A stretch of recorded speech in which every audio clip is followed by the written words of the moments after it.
That's the wrong camera. There we go. Hello.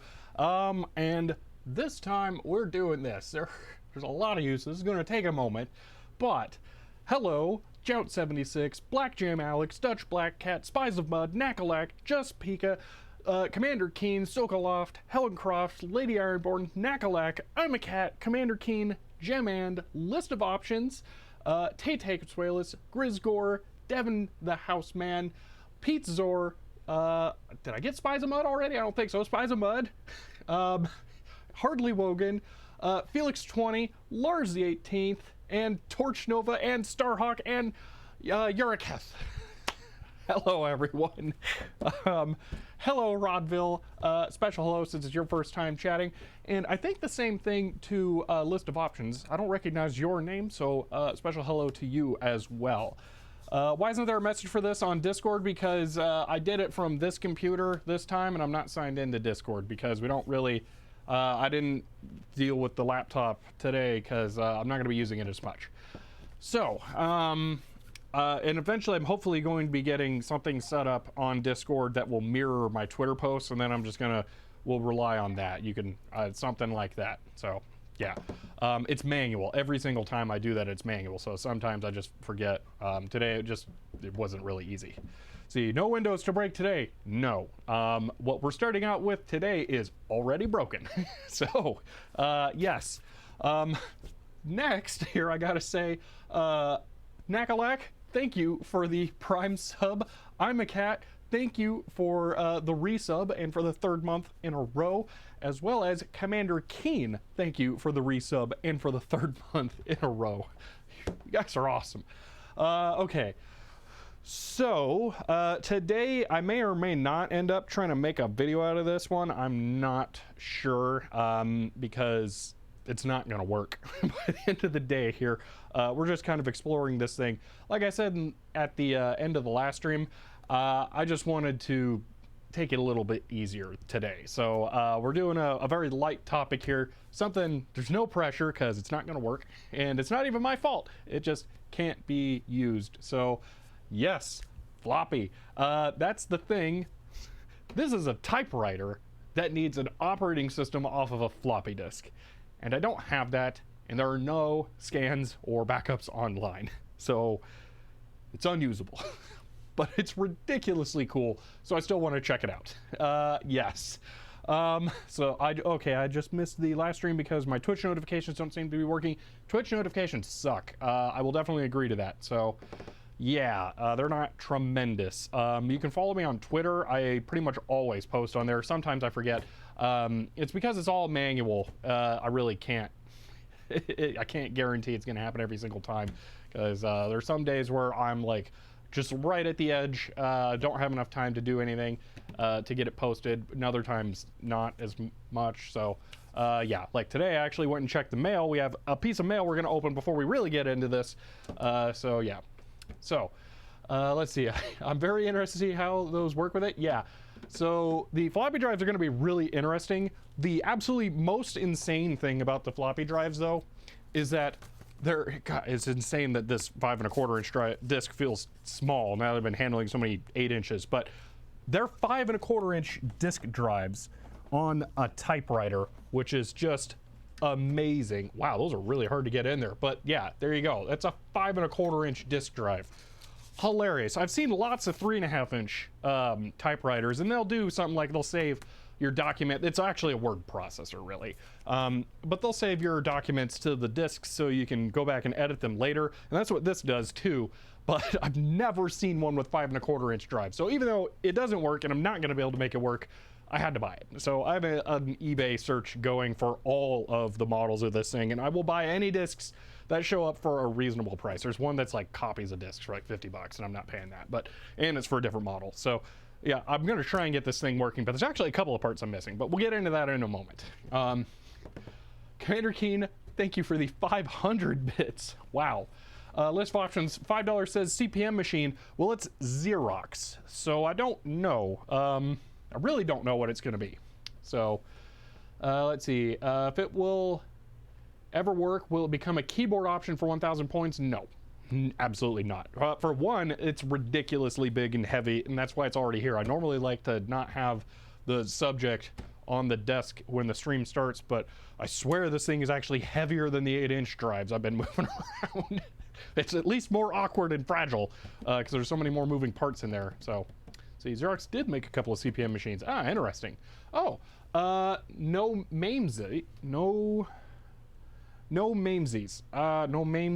I'm not sure how to pronounce that. Hello, since it's your first time chatting. And is your channel exclusively about old machines? Pretty much. I do have newer computers that I will work on, but they're usually just in some way to service the older machines. Well, I got lots of stuff that's very ancient here. We've actually been working on archiving 8 inch floppy disks and manuals recently. So yeah, I tend to focus on the really old stuff. So yeah, see, technical joke that Xerox never came up with anything original. Yeah, I don't know. Pretty sure they won the GUI lawsuit against Apple, and I think Microsoft might have been lumped into there, didn't they? But yeah, so be funny if it were Alto based somehow. Yeah, that would be pretty hilarious. We should get some mail open here. Oh man, that thing is enormous. You want to know what's hilarious about this thing? It's so big that they wanted like feet on the bottom to keep it from vibrating, humming, so they just put one gigantic rubber pad on the bottom. It doesn't have like individual feet. It's just the whole thing rubber. It was a copier joke. Oh, okay. Lady Ironborn, thank you for the 500 bits. Yeah, geek workout for sure. Yeah, next portable machine. Is it a Xerox 6085? It is a Xerox 645S MemoryWriter. That's what it is. And the numbers are actually important because it determines what features it has. So I'll get into that in a moment. Let me get the mail done here first. So, portable IBM 5100, yeah, really. This is some mail that I believe comes from Felix20 here. This is more stuff for the new stream computer that's going together. The note I looked up, that lawsuit shall be mentioned between Xerox and Apple. The lawsuit was dismissed. Oh, was it? I did not realize that. Interesting. Okay, so there are a bunch of things in here. Well,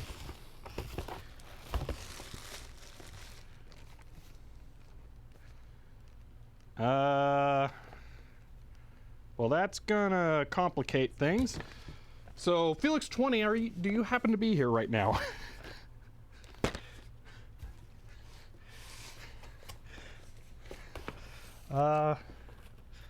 Yeah. See, I think I saw you comment earlier. Yeah, okay. So, first of all, I really appreciate this. We have multiple things here. Were there supposed to be 2 fittings and sets of fittings? I think there may have been. I don't know. But there are 2. Let's do this. Amazon did a oopsie whoopsie. There are 2 140 millimeter fans here, but then there is a Chromax 120 millimeter fan, which this should not have been included. I think somebody messed up because this won't actually fit on the radiators. They're 140 millimeter radiators. So I don't know how that happened. What I think happens is that they'll have like Amazon's really dumb, and the way that it works is they'll have like a plastic bin that shows up that their robots go and grab. So, yeah, I don't know what we're gonna do about that. I have no idea how that's gonna work with the with it being a gift. I don't know.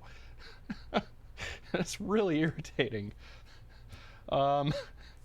Yeah, so I don't know if there's anything you can do on your end. If there is, let me know. Yeah, and then if not, I will try and look into it, but I don't really, you're not even, oh man, that's right, you were international too. Oh, it's so complicated. Oh man. All right, well, absolute worst case, I can probably make it work. I bet there are adapters to 3D print ooh, I know how I could make it work. It would be ugly, but I could do it. Worst case, we can use that fan. All right, so it won't go to waste if we can't figure something out. But really quick, were there supposed to be 2 sets of fittings? Because I can't remember. They're all gone off of the list, but I didn't know if you got them both. But these are the fittings that actually go to that hose right there. Yeah, print an adapter bracket. That's what I'm thinking. Or I might get super bad and put the 120 millimeter fan on the outside of the case. So these are compression fittings. The hose goes down over this barb, and then this has a ring, a lip inside. So you put the hose over there. Actually, you got to put the sleeve over the hose first, and then you can put that on there, and it will compress the hose down, and it should hold it in place. So I'm looking forward to using those. So let's see. You're at work now? Okay. No problem. Yes, thank you again for these. Those are some of the more critical parts. See, that's hose, water blocks. We still need the radiator and the pumps. So right now, my current plan is continuing to budget out. I need to make sure that I can pay my rent for next month and then buy the new Blackmagic camera. And then whatever is left over, I'll be able to put into the water cooling parts that aren't here yet. So I'm still waiting a bit on that. So, all right. Let's see. I'm a little behind on chat here. For Amazon gifts, the return is same as regular Amazon return. Is it? Okay. So yeah, okay, I didn't talk about what the Noctua fans are. Also, hello Sergeant Silver. Hello Shelby, longtime viewer on YouTube. Made it to your Twitch finally. So glad you did get all the office stuff sorted out, and also the data. Carl, yeah, yeah. I'm gonna get to that at some point here. The next video I'm working on is actually going to be in service towards that. It's not going to be working on it directly, but it's one of those things that's building up to it. So, yeah. Shelby, I doubt you were able to make it on short notice, but there will be a Vintage Computer Festival, Southern Fried Gaming this year. I don't know where that is. Generally, I don't have the disposable income to travel and pay for hotels and that kind of stuff, so I really can't do a bunch of that kind of stuff. So, yeah, unfortunately, I have to miss most of those. So, let's see. Just the money goes back to the gifter. Okay. All right, I'll see how that works. It doesn't show up as like an order for me, so I think they may have to do that. All right, man, that is gonna be really. I can't imagine how they do that. Okay, let's get into this thing now, though. Oh man, actually, let me leave it over there for a moment. Man, Southern Fried, not in AZ. All right. Okay. So, let me do like can someone give me the name of the name of the product received? Yeah, oh, okay. It was a, let's just go over this here really quick. Boop. So it should have been an NFA14. That's what it was supposed to be, but it ended up being a NFF12. So there you go.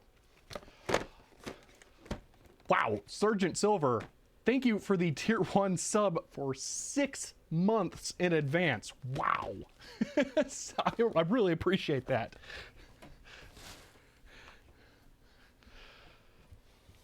See, lift with your legs. It's a little hard to lift with my legs when it's above my hips. But yeah, I'm not, it's not okay, it's in a hotel, or it's in Atlanta. Hotels typically aren't pricey. Air travel is. That's the thing. That and then having to dedicate all the time to that kind of stuff. It's not easy for me to travel. That's all. Oh, that comes off easy. That's nice. Anyway, let me introduce this thing properly so that I can maybe edit this into a video. It depends on whether or not we can get it to do something interesting, whether or not it'll become a video this week. So if I can't make this a video this week, there may not be a video because I'm currently working on writing a script for capacitor reforming. And that's become a little more complicated than I anticipated. It's like at 5 pages already. And I haven't even talked about how to do reforming yet. So it's a little long-winded, and I'm not done. And then I'm probably gonna have to trim down a bunch of stuff. So yeah, TSA check is a reason enough not to fly, especially when you want to end up bringing a bunch of weird computer stuff with you. Like I would have all sorts of calculators and probably pocket computers and things like that. So yeah, let's see, maybe there's an NFA 14 and they just mixed up the packages. Yeah, I'm guessing that's what happened. So something like that. Right, let's talk about this. Okay. I'm gonna kind of like redo, let's see, I'll see about getting a vid of the displays. All right, cool. So yeah, TSA not fun. Yeah, driving there is preferable. Usually Atlanta's kind of really far away though. I'm in Arizona, so that's quite a drive. And again, fuel is extremely bad right now. So, all right, I'm gonna do a slight intro as I kind of re-describe what's going on here and get into it a little more detail so everyone knows what's going on here. So, hello there. This is very strange. This is a Xerox 645S MemoryWriter. Not quite a typewriter. It's a word processor. However, it seems like it was previously used as a typewriter, but we'll look at that in a moment. This thing is enormous and huge and dumb, and I have passed on so many word processors at thrift stores and Goodwills, which is where this thing came from. But there was one distinguishing feature that drew my attention,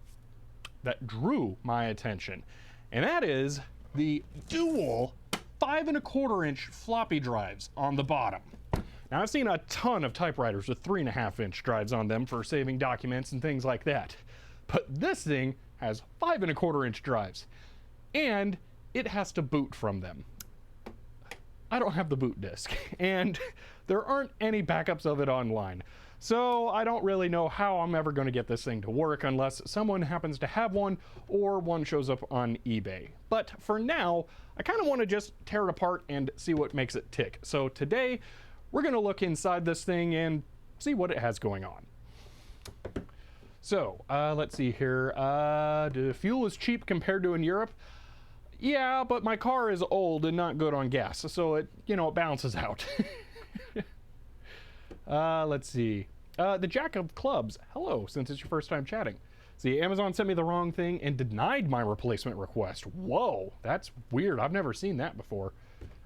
Oh, I just realized I wasn't on this view, but at least I record all my camera sources independently, so that's fine. Let's see. Yeah, at least you don't have a V8. You predict a Z80. It could very likely be a Z80 or something like that. But we'll see in a moment. I'm not actually that familiar with Xerox stuff, so I don't know what it's going to be. Okay, let's see. Retro car content soon, not unless you consider 2004 retro. I mean, I guess kind of, because that's what my 20th anniversary XP computer build was, but it's not really that retro. Anything with OBD2, come on, that's not retro. All right. Now, I want to give you an idea of just how massively monstrous this thing is. I mean, aside from the fact that it's super heavy and has a single pad on the bottom for vibration dampening, one thing I think would be fun to compare it against here is my HP 85, which I kind of consider to be a larger system, but it absolutely dwarfs it. It's not even comparable. This is a whole computer with a printer and the keyboard built in, as well as a tape drive and a CRT. This thing's just a keyboard and a printer. It's ridiculous. So, it does actually make it awesome though. So that's part of why I think it's so cool, and I would like to get it going. Oh man. Whoa. Let's see. Big old land yacht of a car. Oh, you have an 86 Chrysler 5th Avenue. Nice. I have a 1988 town car as well. It's phenomenal. Doesn't pass emissions though. See, 2004 Mustang. Nice. I like the new edges. They're nice. 2004, that is the last year of the new edge too, right? Yeah, it's 2005, I believe, that the retro styled one came out. So Hiram, yeah, a little late, sorry about that. See, right now in Austria we pay about, wow, $9 a gallon. Dang. Arizona, where I'm at, is at the higher end of the US, unfortunately. So yeah.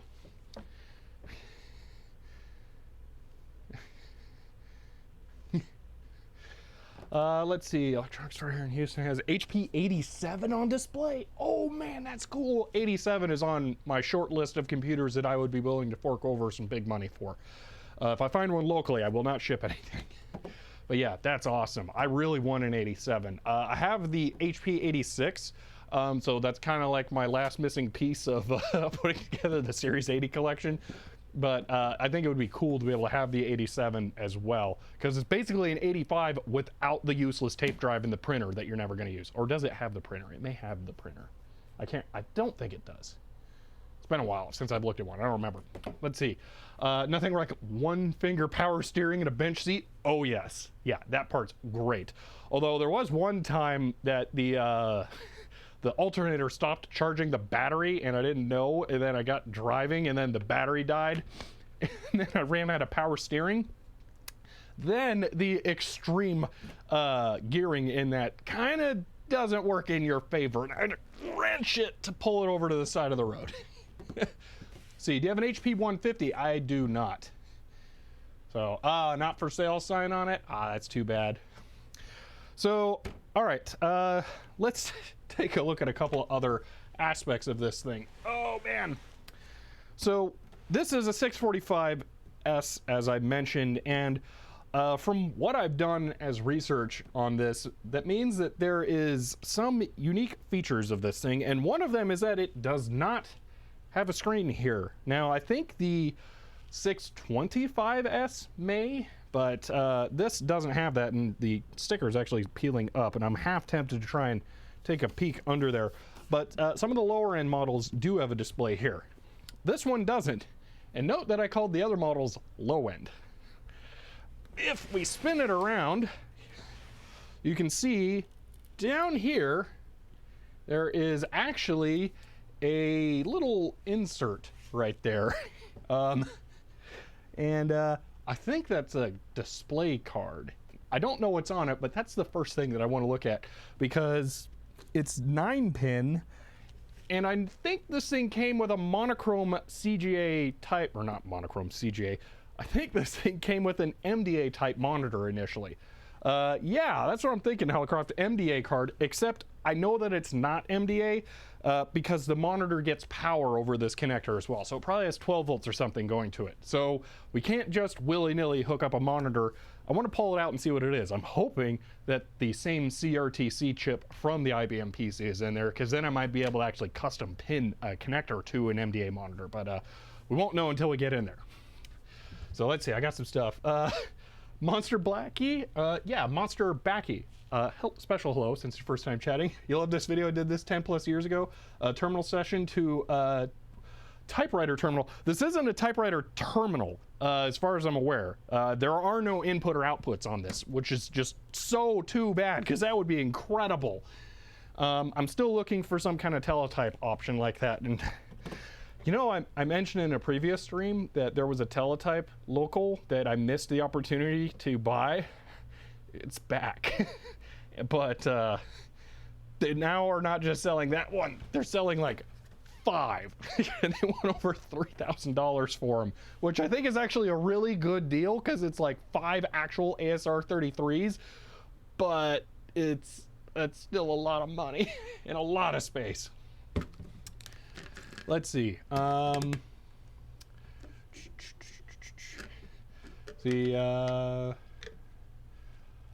man, I'm missing so much chat here. I need a bigger chat log on my monitors.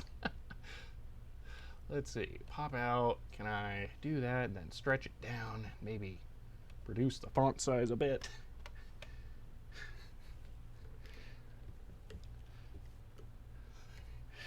Let's see, there's a TI Silent 700 on eBay. Yeah, I have one of those, but it's the one that went poof when I was testing it, unfortunately. So yeah, the night pin might be for using the device as a serial printer. It's definitely not. This thing is meant to have a CRT on it. This post, this hole right here that you can't really see, actually I think these two are meant to hold a little angle bracket that holds the CRT over it. At some point here, Helencroft actually linked a thing that goes to MemoryWriter or something or another. Yeah, the MemoryWriter sales brochure. So let me quickly look into this. Oh, that is so excessive. I love it. The ridiculousness of how it all looks. Oh, that's hilarious. They have the sticker there. Oh, they don't show this one. Oh, that's weird. Okay. But this one is meant to have a CRT on it. So, and I desperately want a word processor typewriter set up with a CRT. There is one on Craigslist that's $250, which is way too much money. And it's kind of late, but I really want one, because people like very frequently say, like, you know, trying to fill time as I do this. People frequently say, why didn't typewriters evolve before computers came out? And the thing is, they did. This is what they became.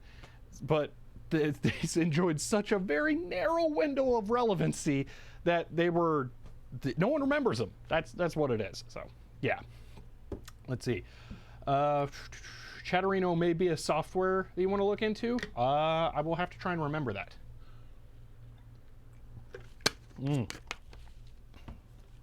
Let me get a flat blade here, start pulling it out. Now what I'm hoping to find on this card is a standard MDA display controller, or just monochrome in general, really, because I'm hoping that I can adapt it to something that takes horizontal and vertical sync signals. Oh wow, I thought this was going to be like a whole card. It's just a panel with the video signal. Am I gonna have to, we're gonna have to really get in there, it seems. Okay, there is not a whole lot going on there. It's just a metal plate, huh? Let's see. You'll tweet it to me? Thank you. That's perfect. Let's see. Just found something here. Yes, that is it. Yeah, if you look at the link just sent a little bit ago, you'll see the CRT stuck onto the backing. You'll notice that the CRT does not have a separate power cable or connector on it. It just has this thing. So I'm guessing there's 12 volts on that somehow. So let's see. Thread here, trying to keep track of what's going on. Just reverse engineer completely and your own OS. Yeah, that's a little complicated. I don't know. I'm hoping that it might have a CPU that it would be possible to convert an operating system for. I don't know. But yeah, let's see. Another interesting bit of typewriter history is that the companies that we used to think as being giants in the industry, Sony Brothers, etc., are all Japanese companies with up to 15,000 kanji characters in use. That's tough for a typewriter.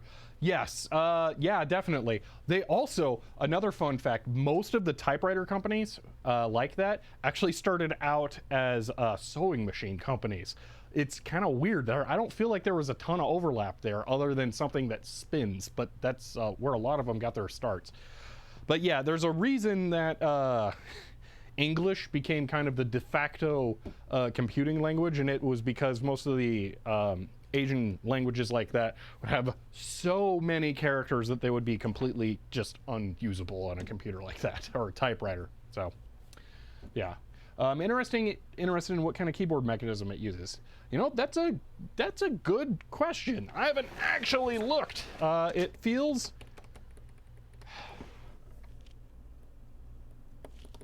What is that? Oh, it's strange. It's nice. It has high resistance, but no... It has no sound, but it has tactile feel. Ooh, that's something. All right, let's try and pull one off here. I feel like these are either going to be really hard or really easy to pull off, and I'm concerned. Oh, ooh, what's that? I don't recognize that stem. It's like it's a little, a big fat plus with a hole in it. Oh, I don't know, but it's nice.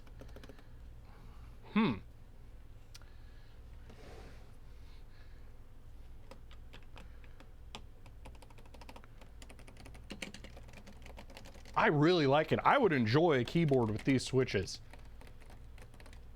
They're extremely tactile without being obnoxious. One moment. These are really blowing my mind, actually.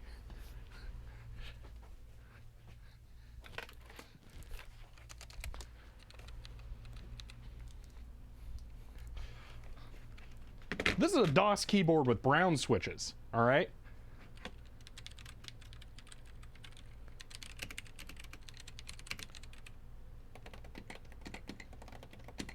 Hands down, these are better. Way better. They feel more solid.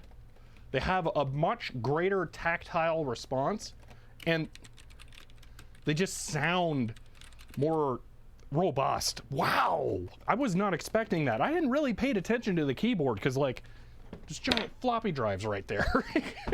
Huh, man, that's interesting. Yeah, and the browns are noisier. These are quieter while being better in every other regard. Weird. I don't have a beam spring. A beam spring's gonna be super loud. Convert it to a computer keyboard. I don't think so. It's a little big for that. Mag valve. Whoa. Is that is one of the best sounding key switch names I've ever heard. What's the point of mechanical keys that don't bother others? The satisfying feeling. Like, these feel really good. Like, those are some top tier key switches. What was that? Mag valve? Let's see. It feels really nice to type on. Let's see. Well, it's not allowing me to submit your replacement request. That is really frustrating, but that's all right, Felix. Yeah, your new gaming keyboard. Mag valve, was that it? Mag valve key. switch.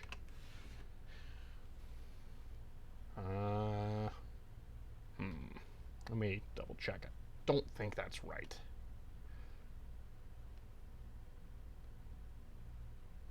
Mag valve. No, list of options. That is what you said. Maybe I should look up mag valve desk authority or something. There it is. Let's see.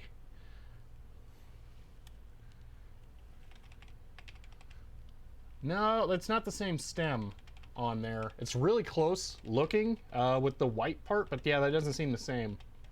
Huh, interesting. Yeah, I don't think that's it.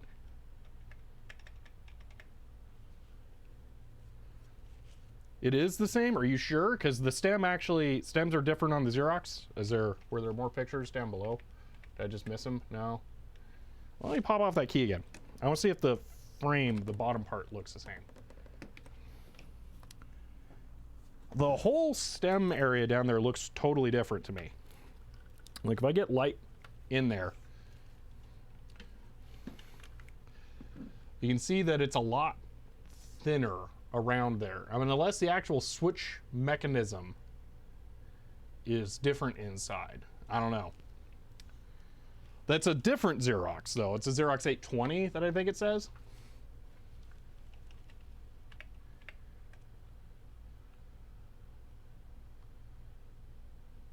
Yeah, I don't know. See, I'm enjoying this new series on tech. Just shows keyboard investigation. Yeah, well, it's interesting. It feels ridiculously good. Like if I could get something that I care less about, that I wouldn't mind harvesting keys from, I would actually consider building a keyboard out of these. This is one of the few switches that I've used that I'm immediately drawn to. Oh, that looks a lot more like it. Magnet. Oh my gosh. It's a oh, no way is it a Hall effect key switch. That would explain a lot. That would explain the weird, like, solid feel. If it's full magnet, oh man. It doesn't look quite like any of those, but those look like they come in a lot more variety. Ooh, man, I think that's it.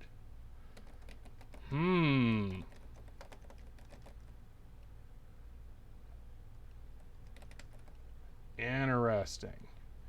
Yeah, Atari 400's awful. There's no justifying that. Huh. Had I shared any pictures of Panasonic typewriter with you yet? Separate anachrome monitor? Oh, that's super cool. I don't think J-Metal. Wow, okay. Those Hall effect mag switches. That's incredible. Man, this thing is just the magic that keeps on giving. We got to figure out how to get into it, though. So, yeah. You know, one thing I haven't done is turn it on and show you guys how much it does not do. And talk about that weird note. Let's go ahead and do that really quick.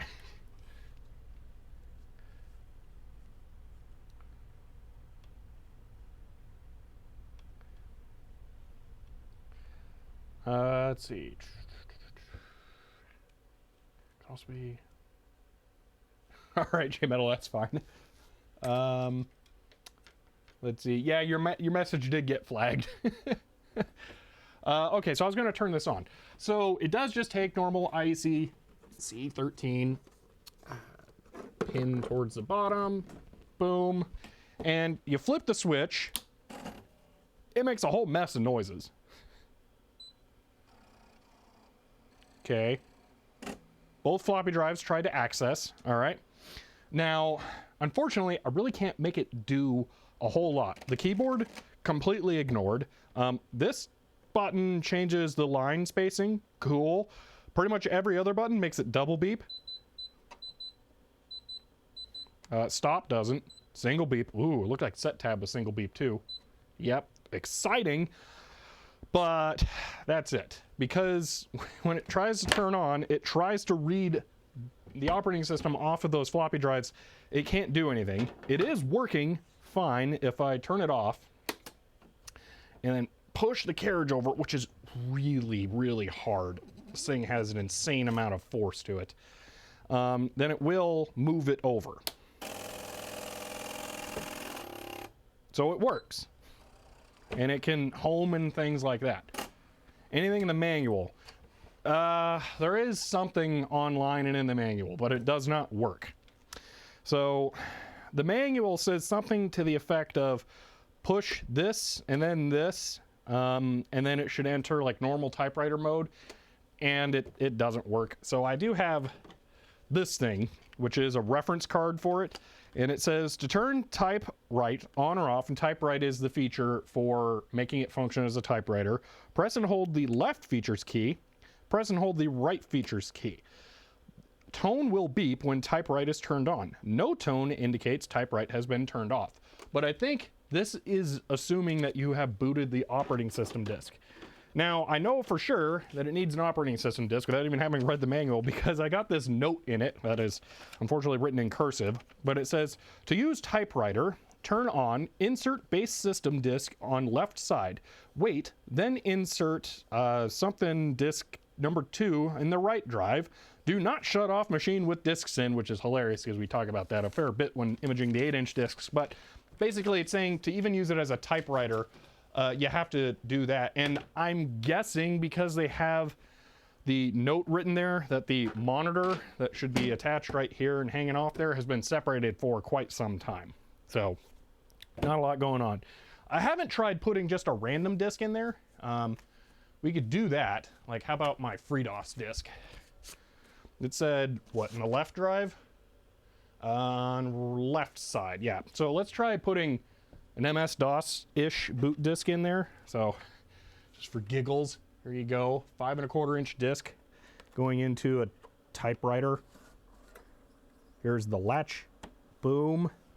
I can hear it spinning, which makes me think it's more Shugart-like. Oh, went off. All right. I don't know that there is like a reboot option, but how about this? No? Okay. Where's Control-Alt-Delete on my typewriter? Let's see. There's some other stuff going on in chat that I'm missing here. Chat, someone posted something. Capacitive prototype. What? Oh, those stems look very similar.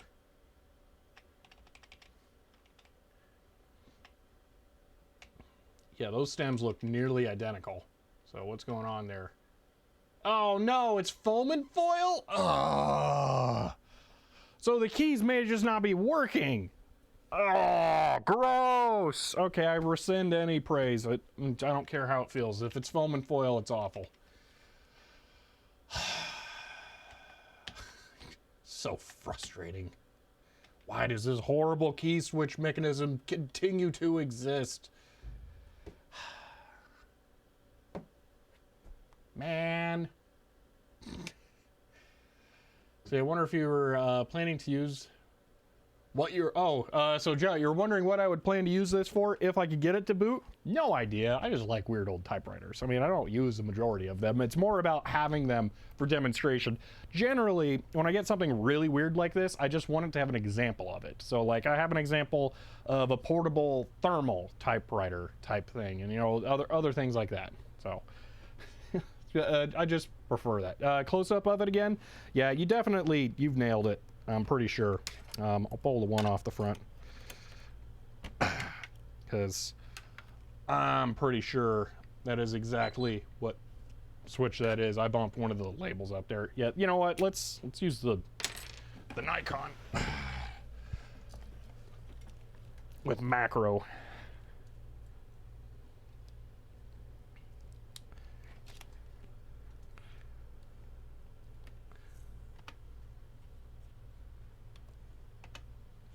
Come on, switch. Boom. Oh my gosh. Do the thing you're supposed to do. There we go.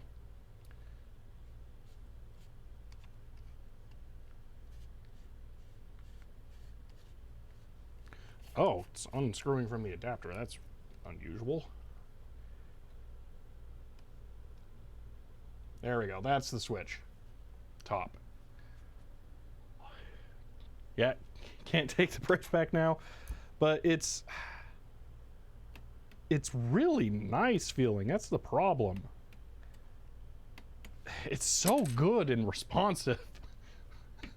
If it's rubber dome, that's fine. I don't care. I'm very okay with it being rubber dome. I am not cool with it being foam and foil.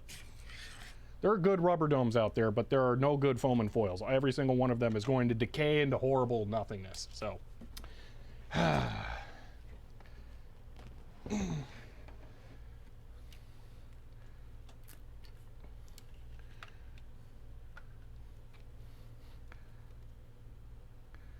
all right.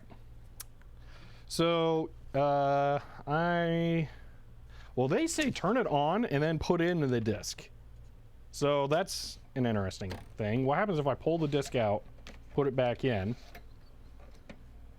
I hear it spinning. It's redetecting the disc. I don't think there's any indicator lights on it at all.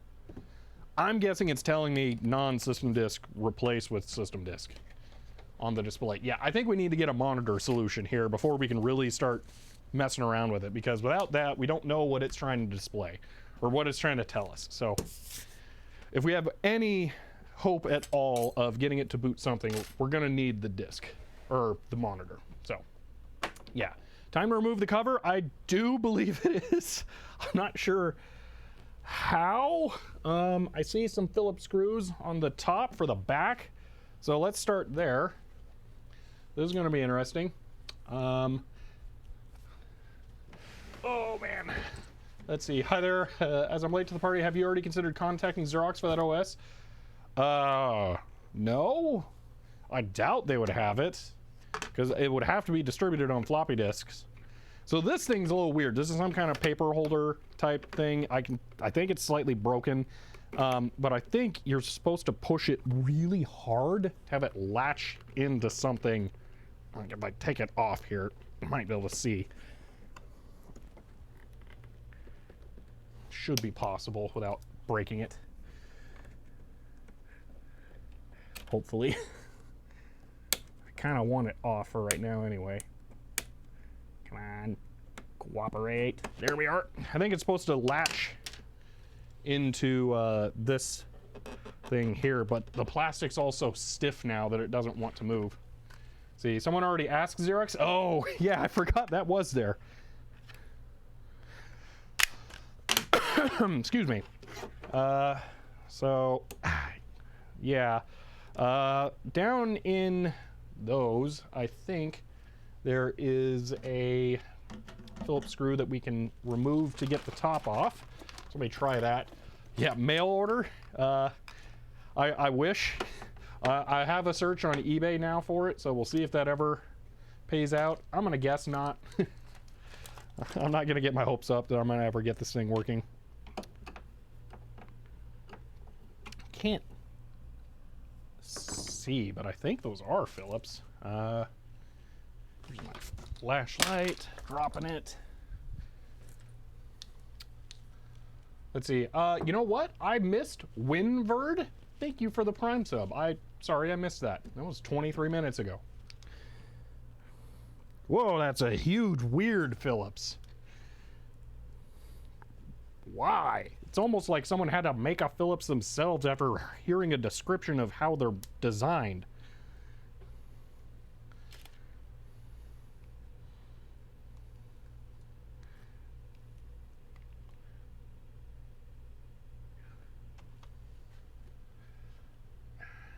Getting light in there is a little challenging, but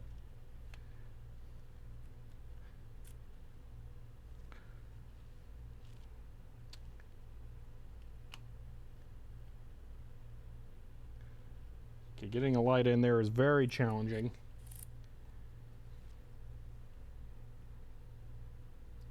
They're just like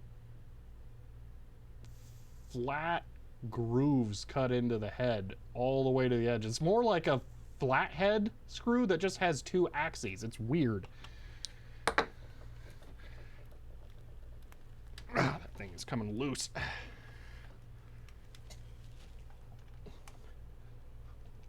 Archive.org for the software? Yeah, neither archive.org nor BitSavers have copies of the software. I'm not sure that BitSavers has software, actually.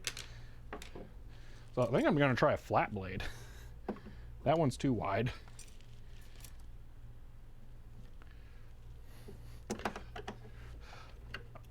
Spies of Mud, Hellencroft, I think linked that one earlier, but it doesn't actually have this model in it because this one should have a CRT with it.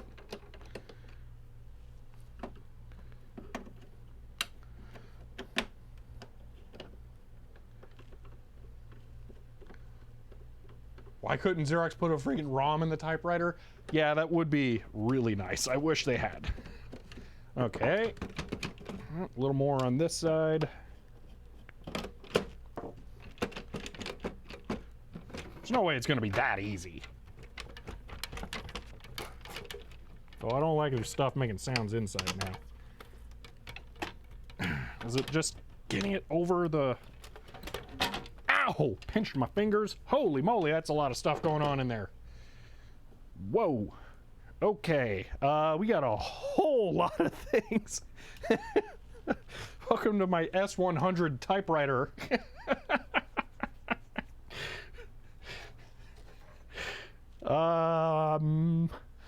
Yeah, so let's see what we got in here. So this front board here, that one's a little different. Where's this going? This goes to the middle board. Okay, so we need to take out the middle card here to see what our monitor would connect to. This is amazing. This is way more interesting than I thought it was going to be. There probably is an 8085 or something like that. I was kidding about it being S100, but it's definitely some kind of backplane system. I see down here, it looks like it probably has some kind of 8-bit data bus that everything's connected to. So there'll be something. And what are these? I see NEC 8441, that's probably a year. 8041, that could also be a year, I don't know. 8441 ED and an 8429 E7. Yeah, those really sound like years though. What? Huh. Actually, it's got to be 8041 AC175. That's got to be the part number. I'll look that up in a moment, but I want to see if I can get the display card out first. So, first card must be the floppy controller.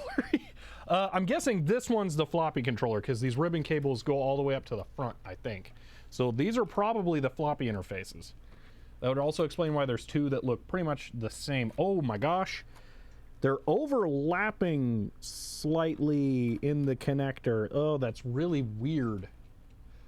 So when I put them back, they're gonna have to do that. Ugh.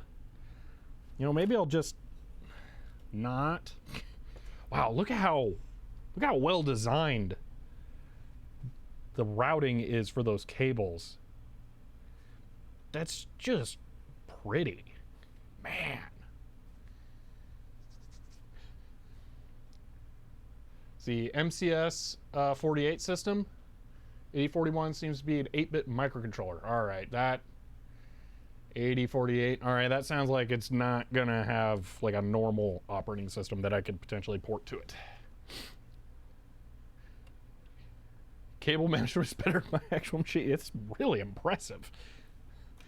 So I think I'm just gonna try and lift it out into the side, or maybe over that so I don't have to disturb those. These cables are all keyed by size of the connectors here. Oh, please have enough room. Yes! Okay, so now I can just flip this around. But yeah, there we go. There are the main chips. See, that backboard with the big power transistors looks like it might be control board for printing mechanism. Possibly, you know, that could be for the printer components as well. I could definitely see that. My light's trying to drive me nuts. So I'll flip that over like that. So what do we have here, this is the display board, and I want to take this one out to get a peek at it as well. I'm just going to have to kind of pull up more connectors here. Alrighty.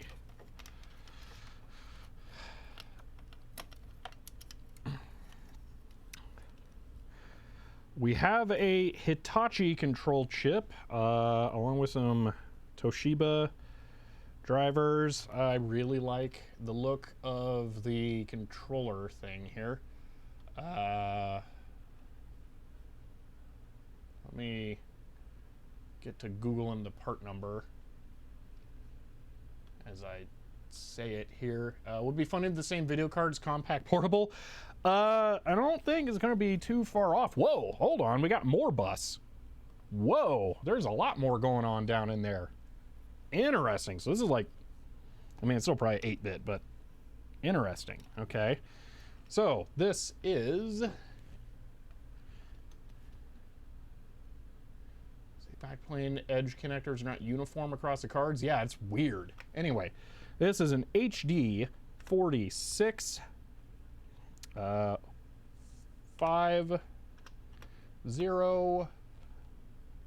SP CRT controller, and you know what? I'm gonna guess this is probably very similar to the IBM CGA and MDA cards. I'm just gonna go grab one really quick so I can compare it.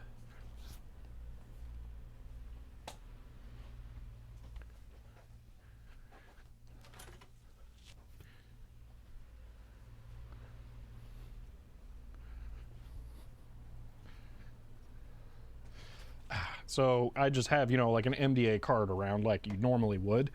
This one has an MC6845. So what I need to know is if the part here is compatible with that, or at least to know what the output might be. See, 8040 is universal peripheral interface. What was the other chip? Yeah, there's a 42 and a 41. We may not have found the CPU card yet. So, actually, there's an AMD chip.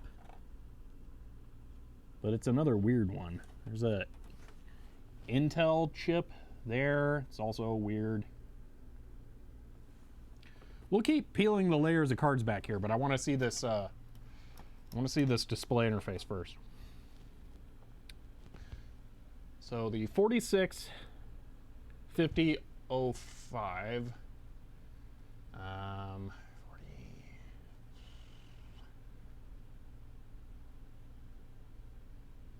Where is this one?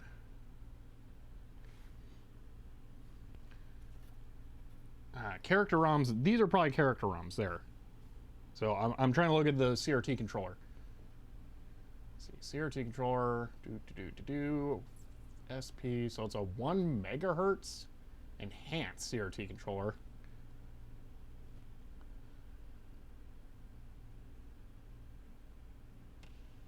It's very similar, but not quite the same as this. It might be slower. So if I don't really have a good way of capturing this. Let me add this really quick here.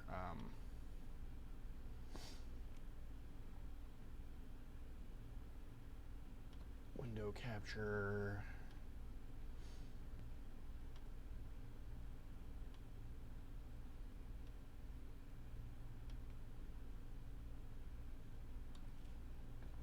This is gonna do weird stuff. Give me one moment.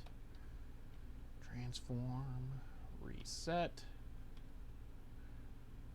Okay, so if we look at this PDF up here, we can see as we go down, this here is the chip that it is. So it's a 6845 SP equivalent. The Motorola chip on the MDA card is this, a 6845P, but those are both 1 megahertz CRT controller chips, so it's very possible I could connect an MDA monitor to this thing. I just have to figure out what the pinout is here, which is going to be slightly tricky, but Now that I know that it is at least a somewhat compatible interface controller, I can start poking out what the... Why is that all weird? Capture... Well, I can start trying to figure out what the pinout is of the connector. So we might actually be able to see something here. Yeah, use the oscilloscope. That is it. That's what I'll do. I'm going to see where vertical and horizontal sync comes out of this thing, and then I'm going to see where the video signal comes out. Unfortunately, I don't really have like a good XY scope that we could use to try and do it. See, AMDEC 300 and a typewriter. Well, I don't think we're going to do NTSC video. I think it's going to be rudimentary horizontal, vertical, and video active. So it'll be the basic CRT controller, essentially. So, but yeah, that should be possible to connect to a VGA display. VGA, well, it could be connected to a VGA display, probably. See, and we can find the power pins. Yes, we're gonna need to do that first for sure. I might try and identify some of that externally first. So I'm just gonna unplug this so that we can poke around on there before we get into it. But I kind of want to keep digging a little here and see what else we can figure out.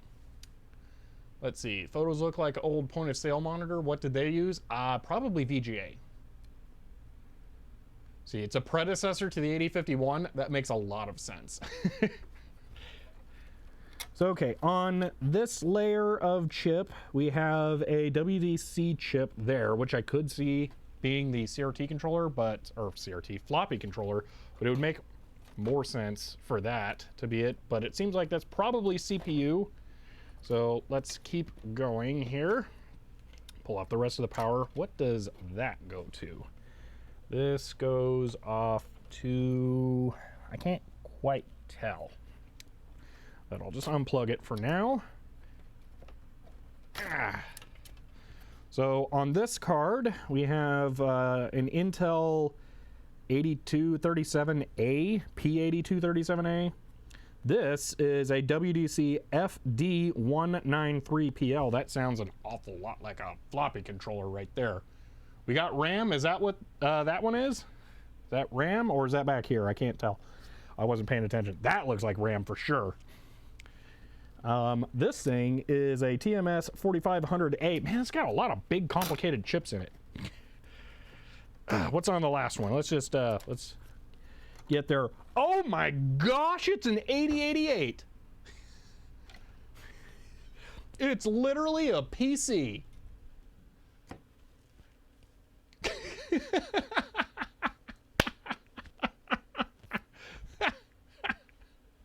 That is amazing. Okay. Wow. So this would be the BIOS. We have to dump that. We're dumping that. Wow. Okay. So we have an Intel 8088 D8088-2. All right. Some kind of BIOS VPP-12.5. Well, that's the programming voltage, I suspect. But yeah, that's a thing. I really like that the label is over there and the part number's down there. It's PC compatible, can run Doom. FreeDOS when? I mean, I put the FreeDOS disk in it and it didn't work, so it's not just gonna boot PC like that. But wow, that is super duper cool. I was not expecting that. So we have plus 32, plus 9, plus 5, and plus 12 on the power supply. It's like computers, the way they should look at a parallel universe. Yeah, like typewriters one. Wow, that is crazy. Okay. The orange markings that it must have been Xerox that put on these chips too are really cool looking. Is that ceramic package? No, that's a labeled EEPROM there. We're gonna dump that before this gets put back in, actually. Although now that I think about it, I don't think I have the Mini Pro software on my laptop. Let me check really quick. I may have put that in there.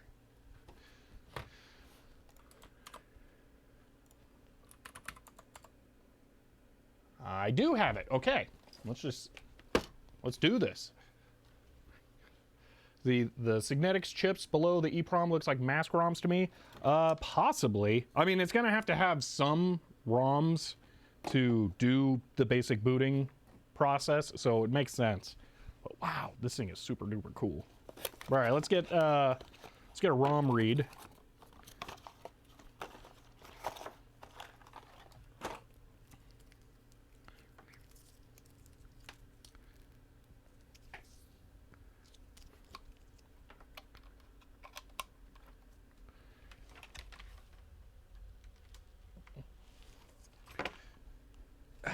Okay, it's been a little while since I used this, so I'm gonna have to remember how. How much RAM? Probably not a lot, so these are gonna be 4164s. They are indeed. So there's what, so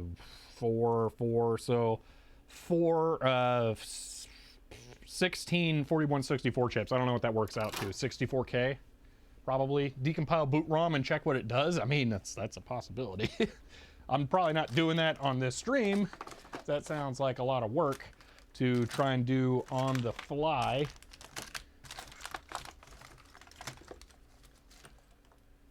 See, good job, Twitch. I have, wow, a 1/4 second delay. That's pretty good. Oh, I got the camera right in my face. Here, let's move that. See, 128K of RAM? Are you serious? That's so much RAM. Let me see. Date codes are 85 January, 84 33rd week, 85 5th week. So it's probably late 85 for this thing. So 128K in 1985. So PC was 81. 128K is lacking behind a little bit, but it's not like a slouch. Not much RAM for PC XT. That's 128K is okay. It's not bad. I mean, for a PC, yeah, but for like a weird typewriter thing, wow.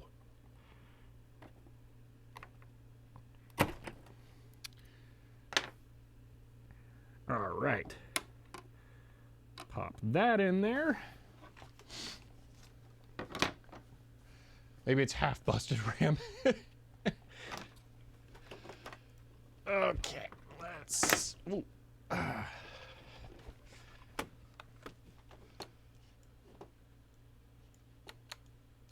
I'll get you a view in a moment here. Laptop capture. Why did it go away? Laptop capture. Where is it? That's weird. Okay. Transform, reset. It's gotta mess with me every single time I stream with this stuff. Less than 640K. Well, 640K on a 5150. You just said that didn't make it complicated. All right. All right, Vars, I'm changing from the Keychron K8 that I was going to use. I was going to be a nice small little keyboard that would dangle stuff all over.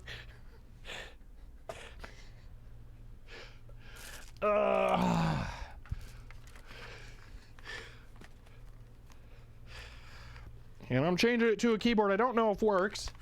A Bondi Blue Mac keyboard. Hopefully this thing's functional. I don't know. Man, that cable's short. I regret my choices. All right. Let's see. Oh, that's such a short cable. It works. Oh, those are the worst arrow keys ever. Why? Oh, gross. You hate the Keychron or this thing? Because I fully understand that. Just trying to go for all the pain points here. I don't think I'm going to be doing any Python, but all right. Use the DT1 on the laptop now. That's a lot more than just a keyboard. All right, let's do that and then go back, capture. There we are. Oh, man. Yeah, this is, all right. Okay, so we're going for Mini Pro. It's been a little while since I used it, so I got to remember how here. We're going to read. We have to get a device. So here we go. We have to specify that. We need to use quotes. So might as well ban it, even if you won't be doing calculations, I guess. I mean, it puts you in running for me to mess up and then have your name in a list at the end of the stream. That's what I'm doing here. That's the plan. So let's see. I need list. Where's that at? -L. Okay, so Mini Pro -L. Oh, I hate this keyboard so much. This is awful. I need HN 27. Let's start with that. Pattern not found. Is it capital? HN 27. What just happened? Nth matching. I did things. Okay. HN 27. Boom. Alrighty. We've got some good matches here. Let's see. Vim arrow key layout. Yeah, if I could, yeah, I should. See some. C64 does have pretty bad arrow keys, but I'm going to say that something like the pre-gate array TRS-80 Model 4s and Model 3s have a worse arrow key, because I think it's up, down is over here and left, right is over here, but also like vertically oriented. So the arrow keys are split across the alphanumeric section. Oh, that's the wrong one.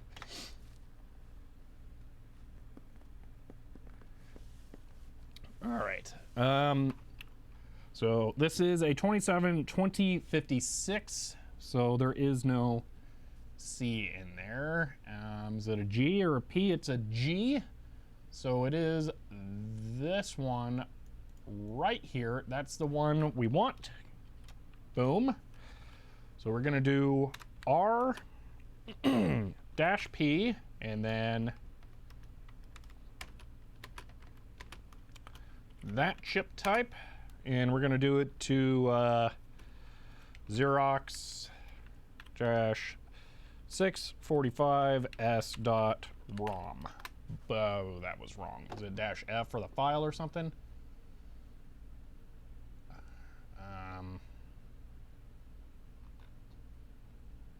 -read. Oh, we put the file name after that. Okay, so let me do -R there. This spacebar sucks. I think it's more wear than anything else. All right, invalid chip. Got fine, whatever. Why don't you just use the one you found then? I don't care. I'm not gonna feel bad. Also, how's that different? Oh, I'm an idiot. I got 512, not the 256. The original Commodore PET's got to be miserable. I don't have one of those, but yeah, it seems really, really bad. All right, we got a ROM dump. I'm gonna quickly just open that and see what we've got here.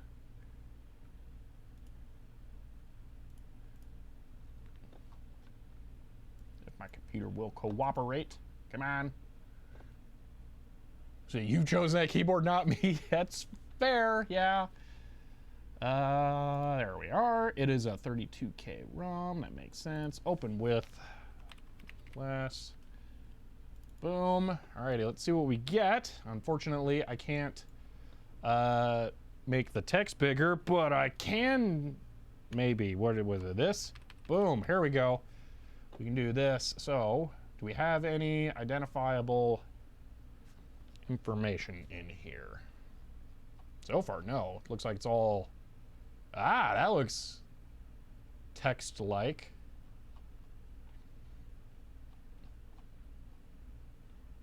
Interesting. So we're just scrolling through what all is in here just to see. Let's see. Change the stream tile to watch. Yeah, no, I don't think so. Let's run a strings on this because there's a lot more in there than I would have guessed. Although we're actually getting pretty close to the end. I don't think there's a lot of strings in there. Let's see. Strings. Xerox. Yeah, nothing really legible. Interesting. So that's pretty much all code. Weird. It might be something strange like an interleaved ROM or weird stuff. I don't know. Although it's not like there's two of them, but yeah, I don't know. So, okay. We got that backed up. I did my archivist's duty. So we have that saved. I will upload that later. Boom. Okay. Let's see. What are the Signetics chips? Let me take that binder clip. Let's just take pictures of all the boards.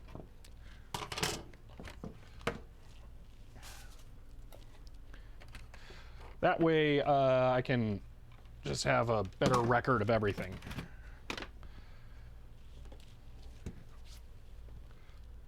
So let me get this in there.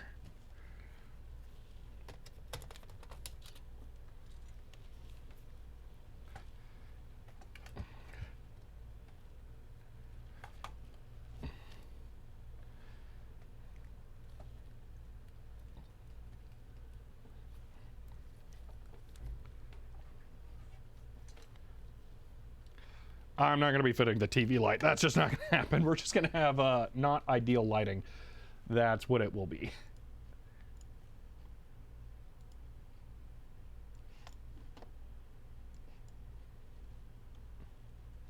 Okay, so the laptop. We'll go ahead and switch over to capture here.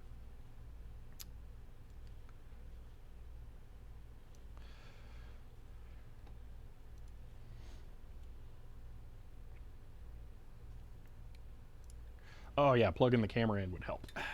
Let's do that. Done with the Mini Pro. Okay, I'm gonna have to restart the software. Close, open. Oh, the worst keyboard I own apparently. Wow, how is it that bright? Jeez. Oh, wait, I gotta adjust this here. 10,000 ISO, why is it up that high? 1600, that's better.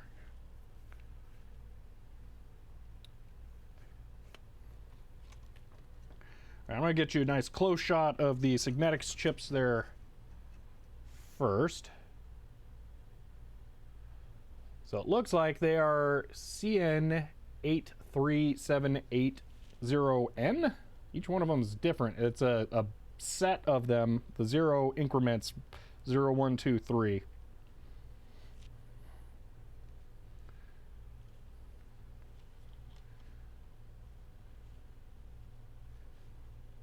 See, the hockey puck mouse is a travesty. Yeah, I don't have that. See, it might be worth trying to strip the MSB to knock everything down to 7-bit ASCII and see if anything pops up that way. Yeah, Soggy, you might be onto something. I'm not going to do that for right now. Just wanted to get it backed up while working. Set of mask ROMs, most likely something like that. So, but there's that. If you wanted to get something to look up. Peaking is enabled. Yeah, that's exposure highlighting.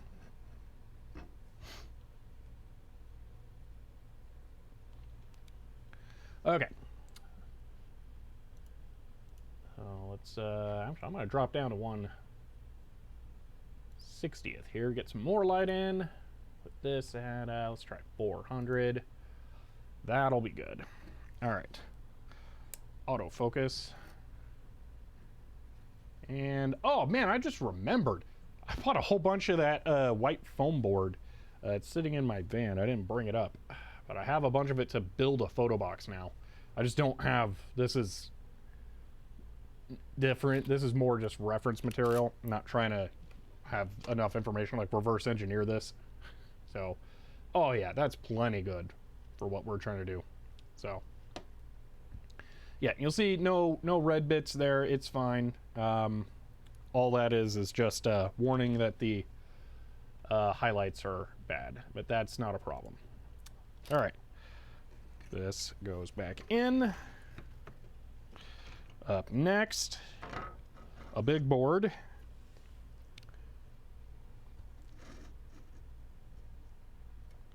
The RAM board. This is a TMS 4500A. I don't know what that is offhand. Let's look it up. TMS 4500A.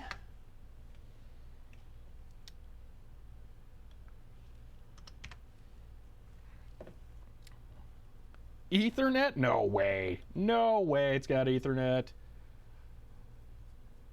I can't believe that that would go to this thing. There's no way. That is definitely an Ethernet card, but yeah. So that's a RAM controller.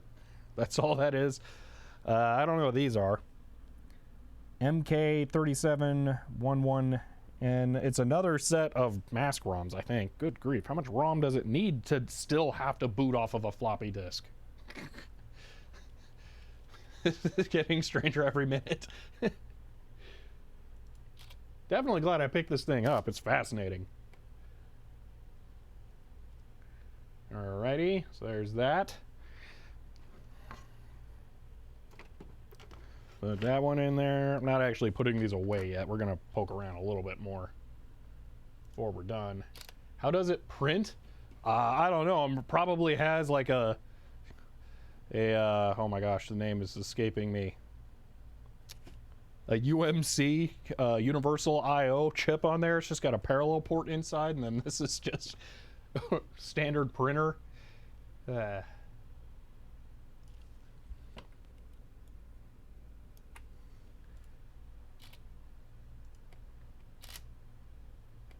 Oh, 645E had Ethernet. That's crazy. So would it have like a print server? Man. Yeah, so this is actually a wheel typewriter. It's a daisy wheel. So let's look this up because I didn't look it up before. It seems like the most obvious chip in the world. A WDC FD. It is a 1793PL. It's got to be a floppy disk controller. It's a floppy disk controller. Yeah. So yeah, FDC right there, and then a P82 37 Intel chip, but with AMD markings. What? Let me zoom in on the PC. That's the wrong keyboard. Like, look at that. It's an Intel chip with AMD. It's got both Intel and AMD copyrights or insignias on the same chip. I have never seen that before. That is super weird.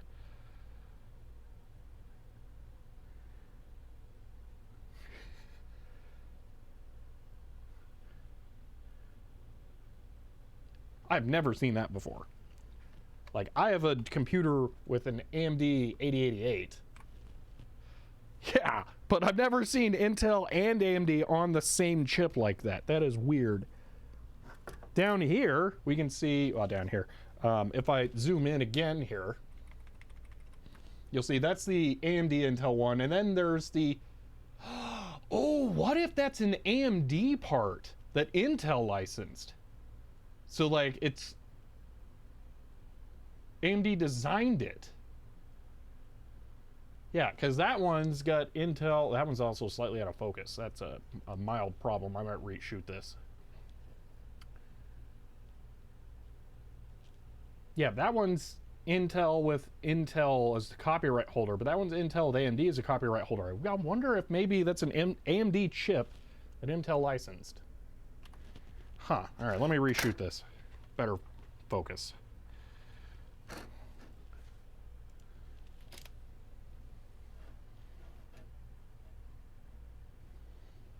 You know what I think I can do? I can increase the aperture a bit. Let's go F8, bump up the ISO to 640.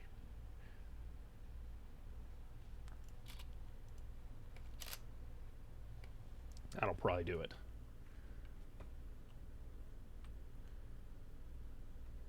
Oh yeah, way better. Okay, I love that zooming in. Oh, that's great. It's an interrupt controller. Ah, the... Well, what was the bottom one? I didn't even pay attention. That's an 8080. Wait, that's an 8085? Hold on. Yeah, it has an 8085 AH on it too. How many CPUs does this typewriter need? I didn't even pay attention the first time. That's an 8085. So the only thing it doesn't have is a Z80.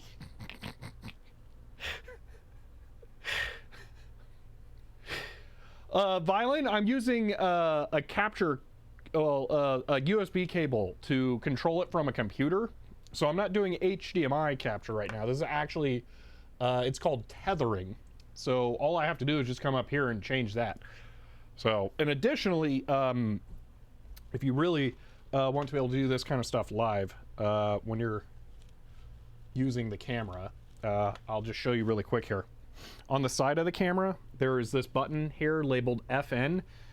You can bind that to change your ISO, and then you just hold it and then spin the wheel back here, and you can change it even in live view. That does work, actually. So you can do that. You cannot change aperture, no matter what. You can't change aperture because it won't do that while the sensor is active. But yeah, you can change ISO. 8580, it's a CompuPro typewriter. That's great. Oh yeah, where is the 6502? It's got to have one if it's got all these. Oh man, that's amazing. All right, on to the next card. This is the display controller, the MDA card, basically. I think it's becoming obvious why these were expensive and disappeared. Yeah. Where's the 8080? The 8080 is on this card. It's right there. There is an 8080 on it. Oh, wait, no, that's an 8085, not an 8080. Okay, so we need to find an 8080 still. You're right.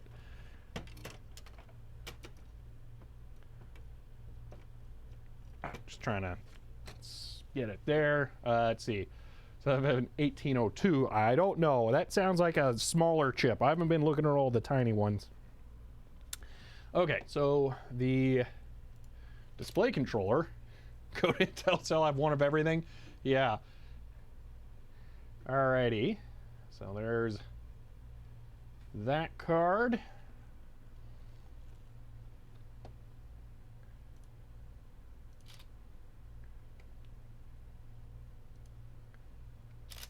Any 8051, I believe that's basically what are the chips on the card at the end. I think they're basically 8051s that are being used to control the printer.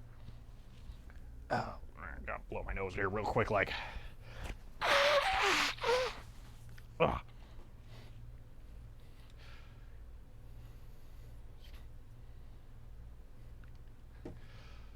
So 17 for the ribbon, 7 for the correction ribbon. Looks like it's a film ribbon. Yeah, it's film ribbon because it's a wheel printer. It's daisy wheel. So the end card is 2 I/O chips. Oh, I thought it had the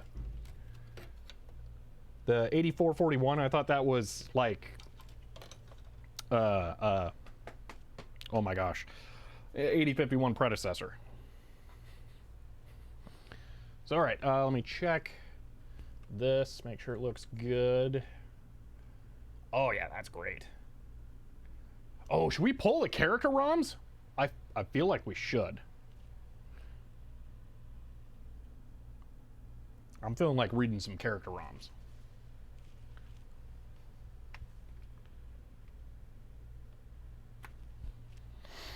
All right, so let's do this. Figure out how I'm gonna do this. Whoop. Right, I think that's, oh no, let's do one more picture because we got to get the last card that interfaces to everything else. Let me just do that one real quick.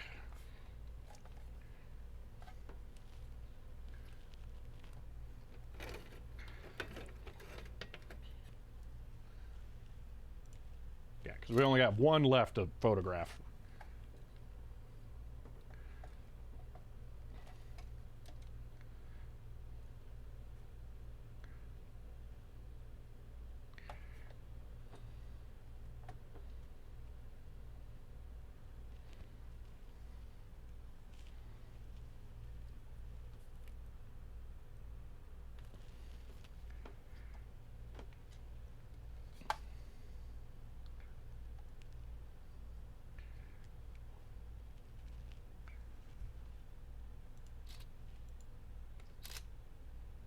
Daisy wheel's interchangeable? It is indeed. That's very common though, so that's not too surprising.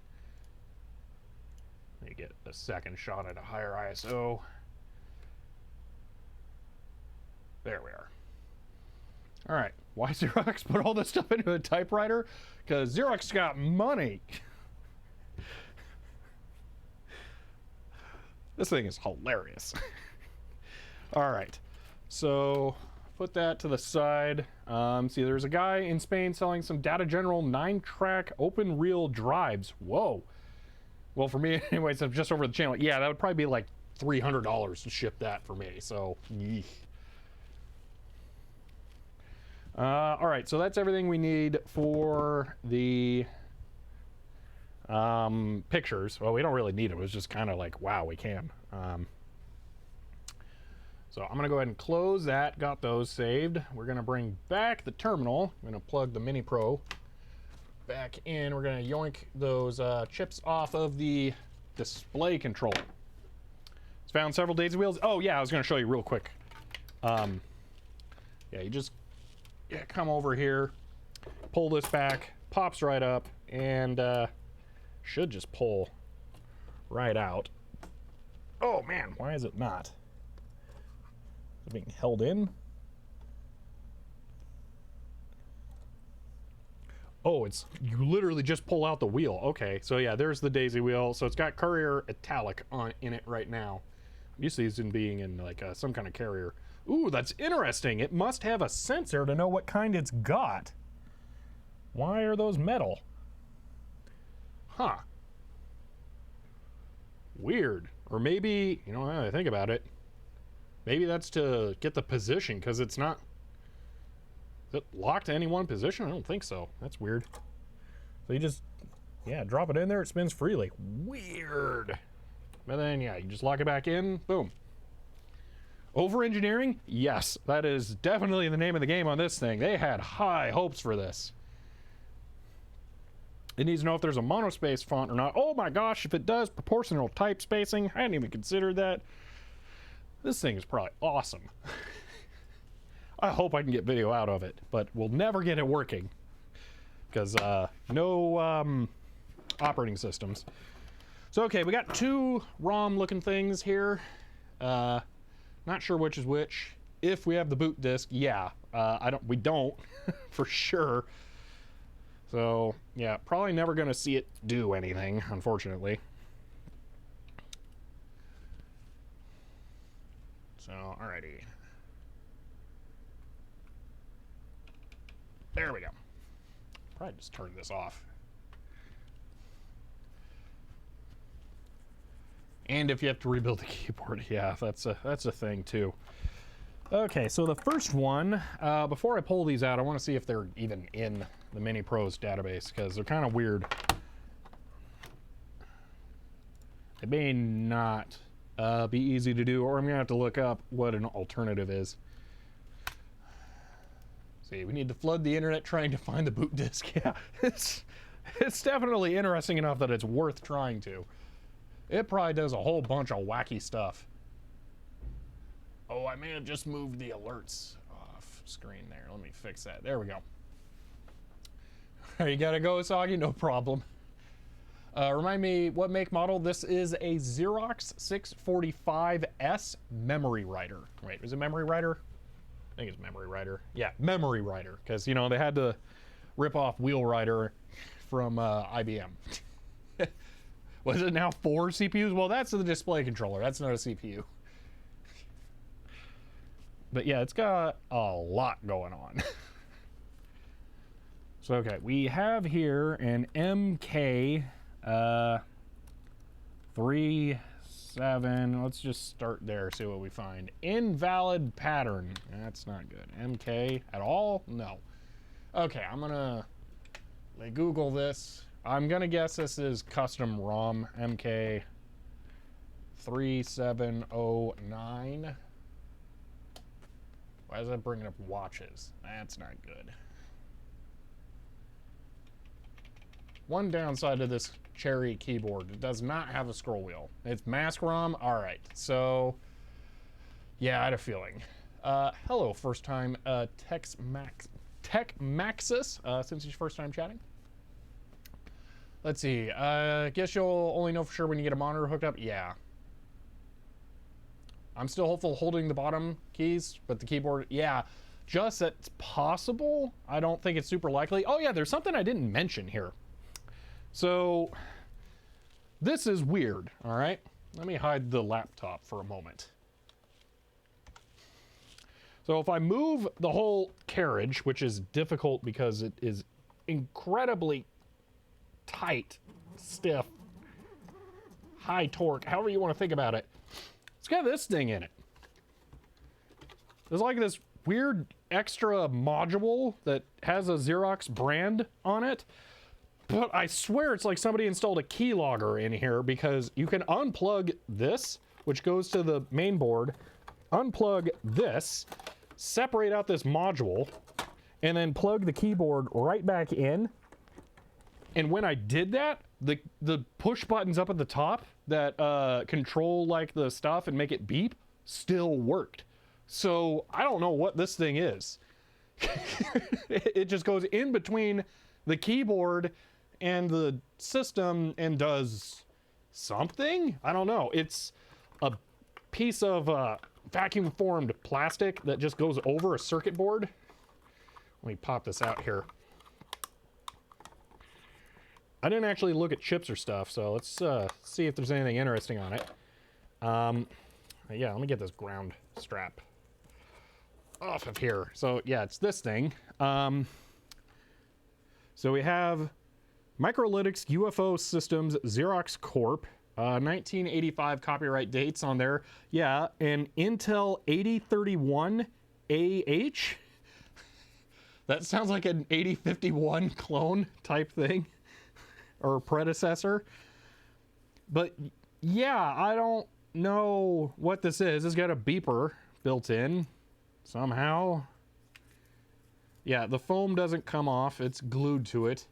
8031 is 8051. Ain't it just a beeper board? Why do you need a whole CPU for a beeper? Also, look at this super thick ROM holder. Like, what? And I think that one actually is a ROM. Wow, that's a really long thing. D4464. Let me search because I got that up here. D4464. Boom. Not in the thing. Okay, so I don't know, but that's like an NEC thing there. So yeah. RTC socket under the RAM?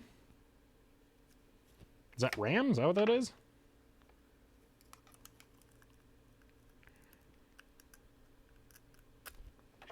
There's a thing.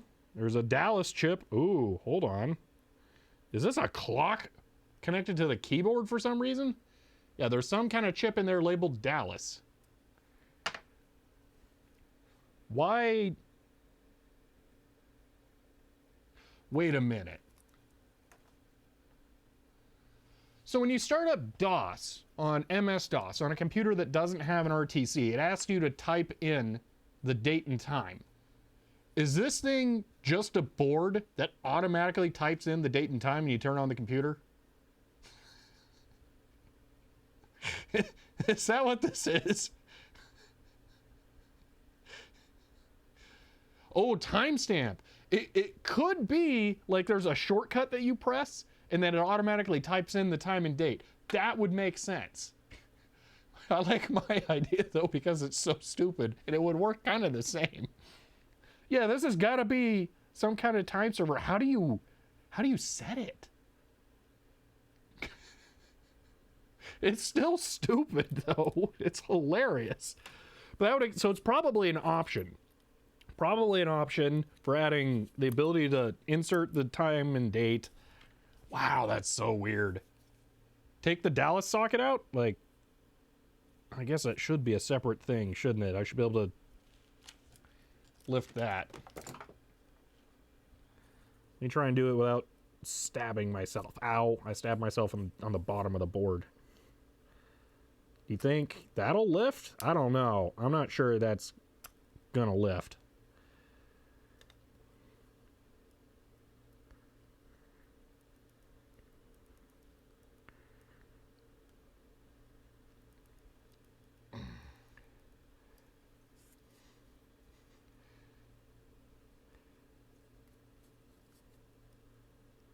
Yeah, I don't think that's going to separate. Check if it's Y2K compliant. I'm going to go with no. Dallas PCB has a part number on the bottom. Yeah, I don't think it's going to come out.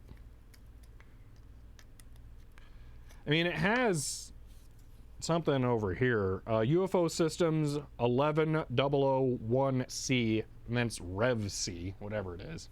I'll take a picture. Let me get a picture.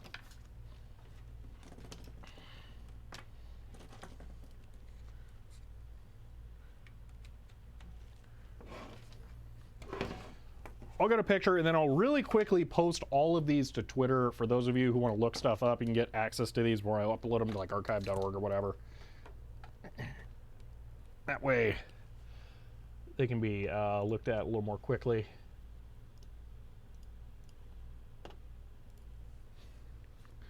Commander Keen, thank you for the 100 bits. There is a patent for spell check module by Microlytics, UFO, and Xerox. Oh my gosh, that's amazing.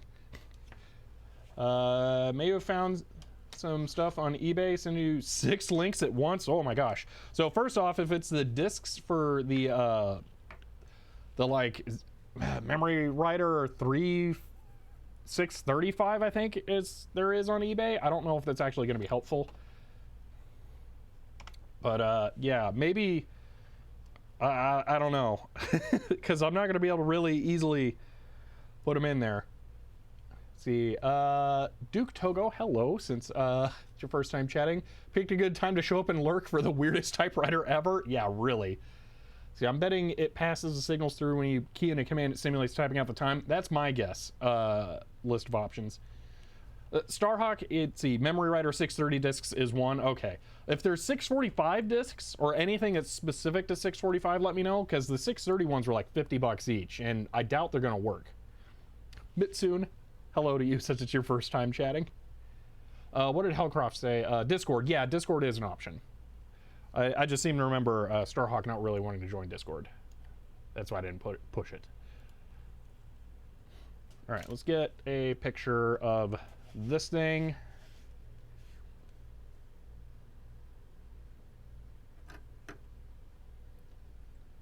Yeah, if there's other 645 stuff, go ahead and link that. That would be helpful.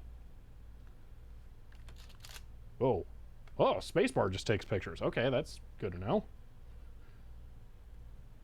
All right, I'm going to redo that so it'll actually focus. See, fixed Twitch app notifications so I finally don't miss a stream. Oh, okay. But hello. See, what tethering software do you use? This is called Entangle, and it's on Linux. I don't know if it has a Windows version, but yeah, that's what it's called. So, all right, there's that. Let me quickly go ahead and post all of these on Twitter, because this thing is just bananas. It's absolutely ridiculous. I mean, what?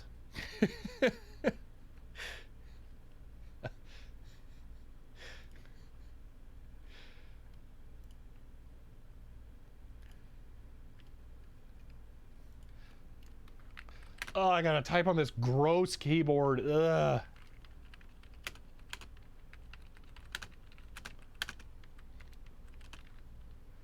See, I meant that this module right there is probably a spelling check module. Oh, that would be super weird, but that would explain the beeper. Why Dallas, though? Huh.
See, maybe the manuals can have the boot floppy like IBM. Ooh, that's possible, Vars.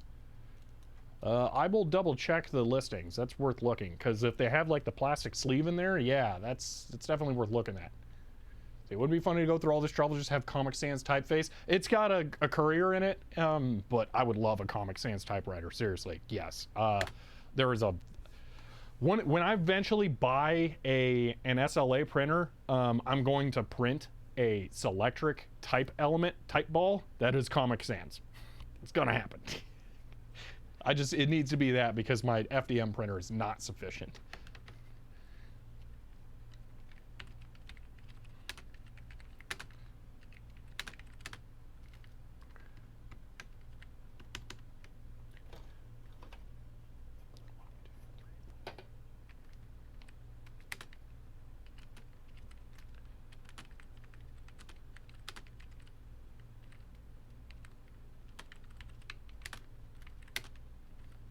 Hard copy in Comic Sans? I absolutely will if I can.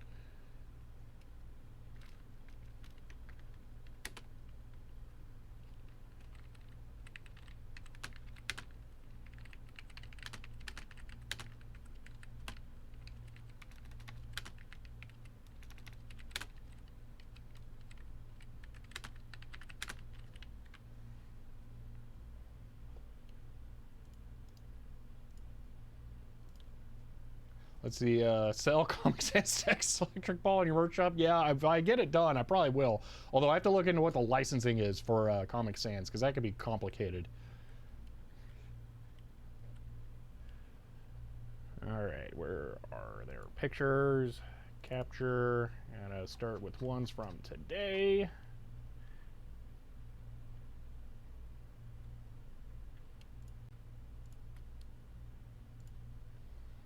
Calling you directly on this one. Expensive but very promising. Links to the rest are in chat. 646 upgrade kit. Oh, that does sound interesting. That could potentially have discs or something. Oh man, it's like a whole thing. Oof. 2 floppy drives with warranty? What?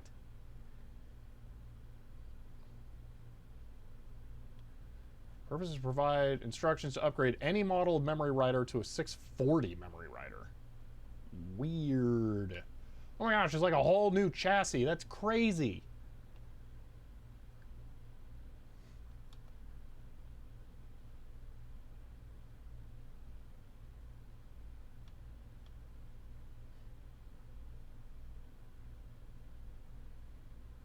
Wait, is it compatible to IBM?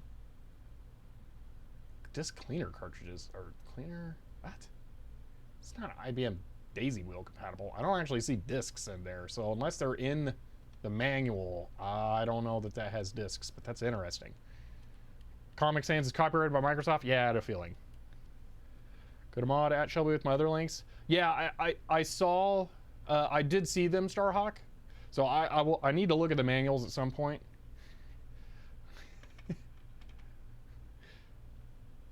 It says it has the discs? Ah, okay.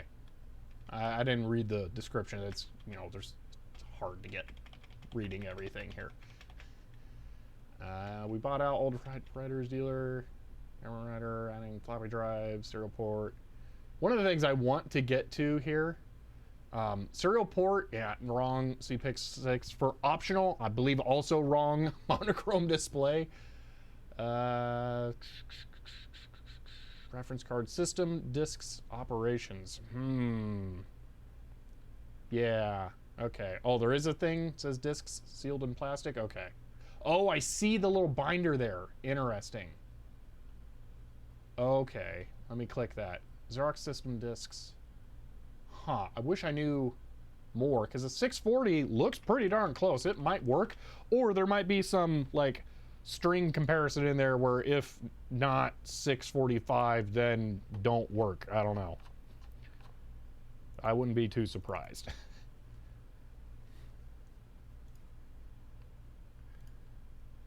So you just tweet that you need 645S MemoryWriter boot disk. Yeah, I did do that. No one had one. Very few people found any information. Some helpful people did look. But yeah, I think that there's just not a lot of these out there. Hold on. What we got going here? Yeah, I see that image. That makes me interested. I don't think I'm $200+ interested for discs.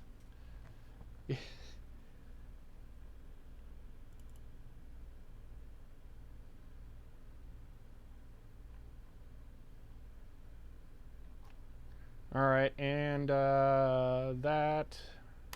All right, all the pictures are being put up on Twitter right now. So contact the seller and haggle. Yeah, I'm gonna ruin one of their kits. I don't think they'll do that. See, where are they at? Utah. That's too far. See, that is just 80 subs for discs. Yeah.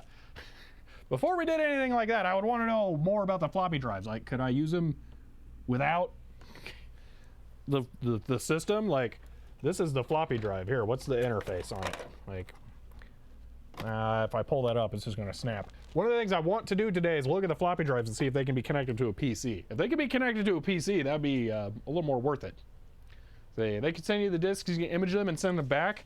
I could, but a lot of eBay sellers will see something like that and then they'll think, ooh, something that's not archived, I should hold on to this and charge more. So yeah, it's that's a double-edged sword. Also, Moo Thing, hello, since it's first time chatting.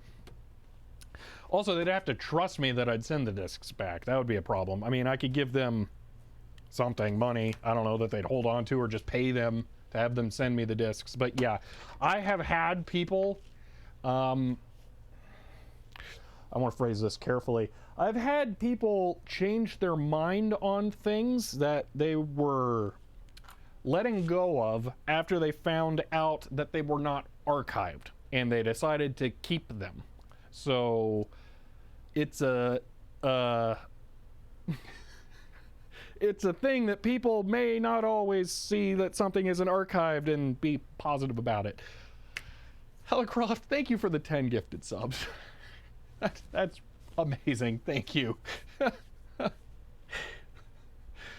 Battle Bluebird, hello, since it's your first time chatting. Okay, let me put some stuff back together here, because we need to not have the weird keyboard interface thing. Spell checker would make sense. That would also make sense why it needs so much ROM, because if it's got a bunch of that stuff, these are soldered to the board, so that's not very easy to pull off, and really it's probably just English or something. Whoa, Dr. Stoffel, thank you for the 20 gifted subs. Holy moly. You guys are amazing. Thank you. Only 50 go. Okay, I really don't want to have to, I don't want to buy the thing. It's really expensive.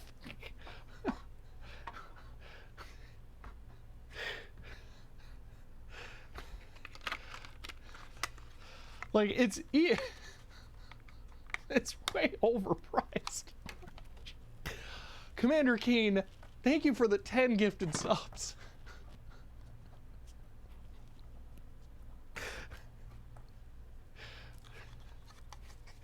I heard you'd like to buy those discs. I don't know that those discs work, okay? If this was like a 645 upgrade kit, all right, instead of a 640, I would be way more inclined to buy them. These discs may work, all right? And I don't know. Paul Guy 119, thank you for the Prime sub. I do appreciate that too. Welcome to Twitch chat. Yeah. But seriously, thank you. Also, whoops, Commander Keen, thank you for the 100 bits. I don't think I got that one. Cataclysm, hello, since it's your first time chatting. Yeah, let me get this plugged back in here. Okay, that's what I was doing. Okay, you got, wow. This thing goes in really weird. The cables wrap all around all over. Oh man. And I didn't mention this the first time. I think it was upgraded after the fact. Because the ground strap for the keyboard is connecting with a paper clip in here. It's really weird. Yeah, it's all the way up in there. There we go. But man, if that, it also doesn't secure at all. Just kind of, that's it. It just flops around. Oh, there's a bite break. Okay. Nothing special, just a picture of a cat. Okay. How do I want to do this? I don't know that I think I want to poke around that more. So we'll do the bite break now and then do some other stuff here. Okay, so that is FN word. However, I'm not sure how to pronounce that. Hello, since your first time chatting. Let's see. Problem, just use a paper clip. Yeah. Yeah. To me, that thing looks like it adds a CRT and dual floppy drives to a 640. Maybe turns it into a 645. That's possible. I would like to see some information because I don't know what the difference between a 640 and a 645 is. Maybe I could look through that brochure or something and find that information. I don't know. Broken Code, thank you for the Prime sub and for the 4th month in a row. See, this is not a typewriter. It turns any Xerox into one with more memory, adding floppy drives and serial port and monitor. Yes. Let me go get that bite. So that is November 88. Okay.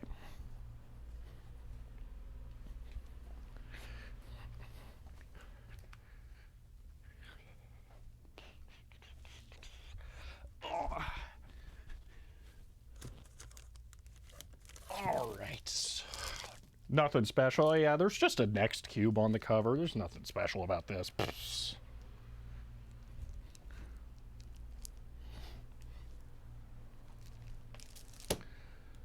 All right. Oh, I said you're looking for a picture of a cat, so there's a picture of a cat. There's my cat hanging out with me yesterday while I was writing the script for the upcoming video. So, all right. Let's do this. 5-minute timer.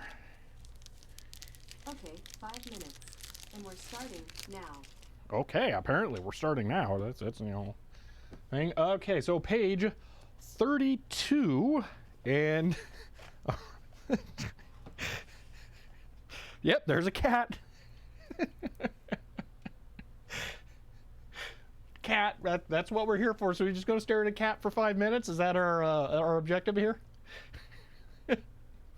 BCF 84, thank you for gifting a sub. I appreciate that. And I'm the Starhawk, thank you for continuing your sub.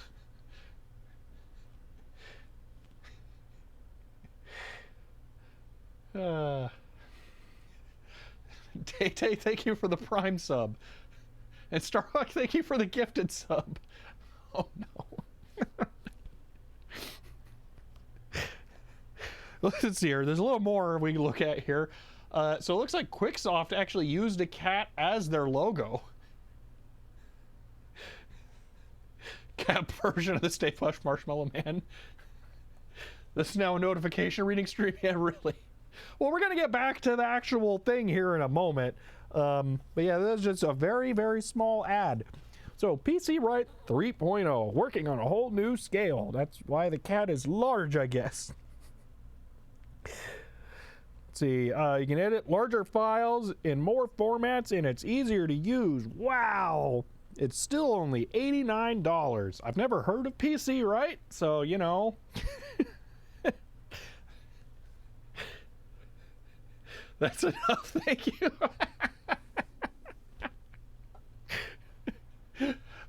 Black Jam, alright. Oh man, I have a picture of my cat actually done up like Godzilla shooting laser beams out of its eyes. If I could find it in like even less than a day, I would try and show you, but there's just no way I'm gonna be able to find it. Yeah. Oh man. Okay, so that is that one. So next we need to figure out what is going on with the CRT controller. So TechTangent, if you find it, put it on Discord. I can do that.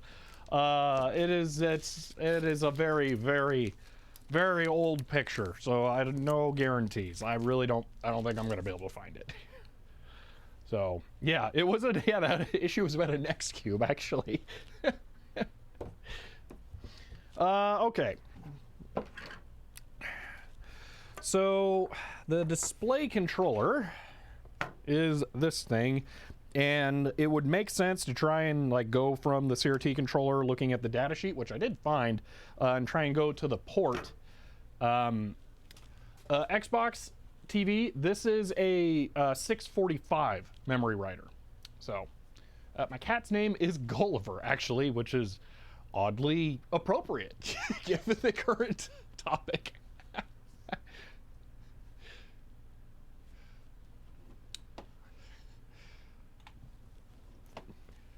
Yeah, it's a MemoryWriter 645S. I don't know what the S means. The S might mean spell check. I wonder if that's what that is. Let me look at that brochure again. Where was that at? It's way, way far back up in the chat here. But if I page up enough, nope. Nope. The highest thing in my chat buffer I can see are some incredibly generous people gifting a bunch of subs. Let's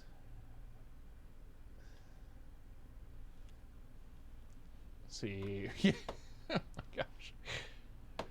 It is a super weird typewriter. Okay, there's the brochure. Thank you. Let me look at that. See if there's any indication at all of what the model differences are.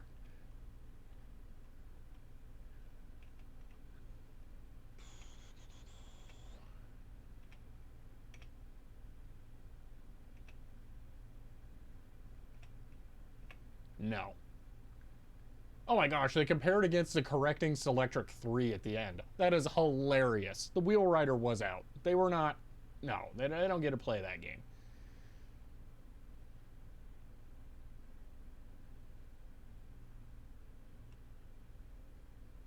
Yeah, the 645 is not in this list of typewriters on there. So let's just buy the dang upgrade already. Starhawk, I really can't go out of budget with how many big projects we have going on right now. I can't stress how much expensive stuff I'm going to be buying soon. You guys are like kind of pushing for some really big things really quickly here. Recycled goods typewriter. Let me look at that. I'm gonna guess. Well, oh yeah, that's where the pictures of the monitor I've seen are from. The monitor is really kind of pretty. I don't see discs with that one either, though. So all that would get me is the monitor.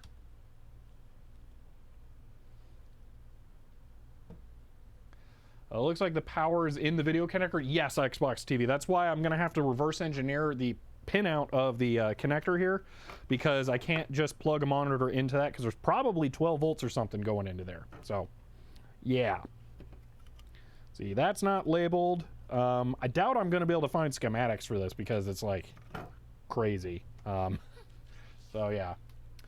Let's see, since he needs more encouragement. Oh my gosh. Anyway, looking at the thing here, if I add the window capture back in, and that's the wrong... Oh, cool, it's doing that. That's right. That's why I stopped doing that over here. Let me go back to the laptop and look at the chat on there. MemoryWriter brochure. S stands for screen. I'm guessing S stands for spell check. That's my suspicion.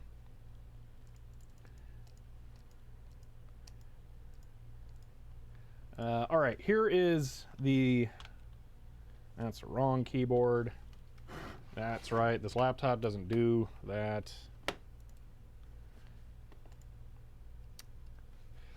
Laptop capture. Okay, so here is the thing on archive.org. These are the versions, all right? These stop at 630, all right? So do any of these have discs? No. Doesn't look like it. Mark move copy. I'm guessing that is all in RAM. Starhawk, thank you for the 100 bits. But yeah, I don't see an option to yeah, 630 has diskette. Where is it? Where does it say that? Decimal, automatic underlining, list of titles, alternative keyboards. That's weird. Battery backup, playback speed. What? What? Oh, that'd be for reprinting documents. Okay. Maybe it's just not listed here because it's too big of a feature. Fnord, thank you for continuing your sub. Very bottom. Am I that dumb? Limitless. Oh, characters, diskette, approximate 70 pages. Only 70 pages on a 360K disc? Seriously? Wow. That stands for expensive, yeah. All right, thank you. Yeah, it's clearly there. But yeah, there's no 640 in this brochure, so this is an older brochure. Oh, does it say 1981 on it somewhere? If this is really 1981, then this wildly predates the Wheelwriter by 3 years, actually. Let's see, is it down in that corner?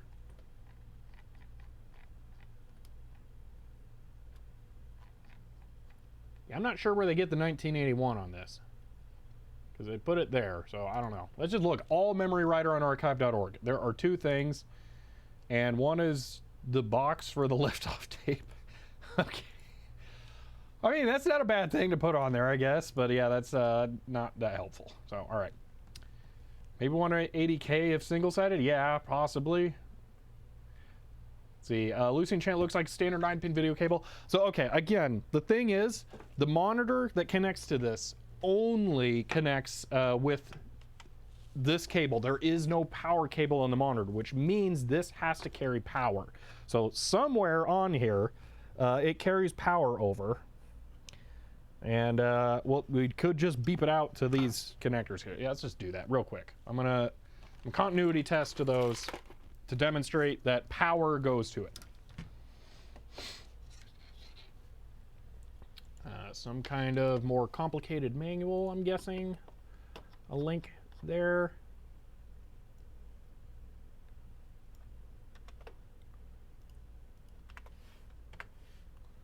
That's the wrong keyboard. Man, that happens a lot. Probably be 12 volt. Yeah, I'm guessing it's 12 volt.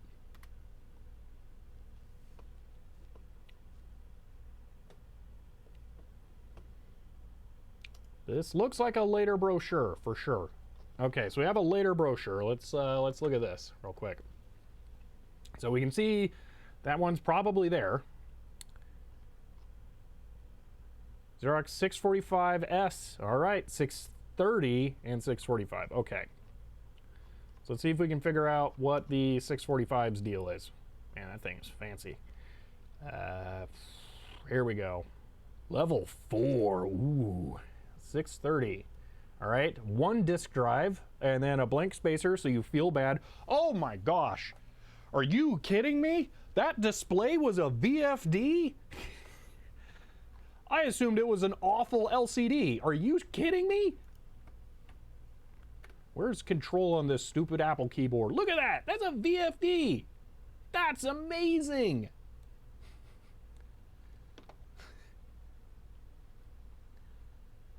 I'm super jealous that this thing uses a CRT now, and that's just so dumb. I mean, that's great, you know, but a VFD, come on. Wow. Okay. 645S. Okay. Automatic correction memory, centering, yada yada. Programmable oh, it's OCR'd. Interesting. 20 line screen, that's it? Really? Ugh. Automatic spell check. There we go. So spell check is in here. So, okay, communication options can turn your 645S to a terminal. What? Oh, seriously? That's insane. Memory expansion cartridges? Where do they plug in? There's no cartridge slot. What? Where?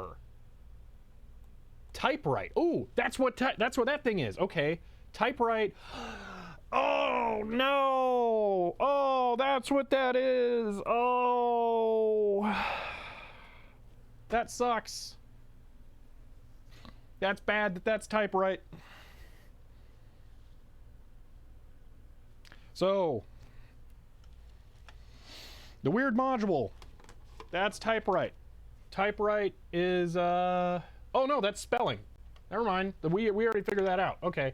Hold on. You guys nailed that. Go to capture. Okay, I thought typewrite was making it work as a typewriter, but here, typewrite. This checks for correct spelling on pretty much all of them. Typewrite provides yada yada. It checks for proper spelling, fixes it as you type. Okay, that's good. Okay, that's typewrite. Okay, that's yeah. So that is what our weird module in there is. I thought that I'd seen a reference that typewrite was it this?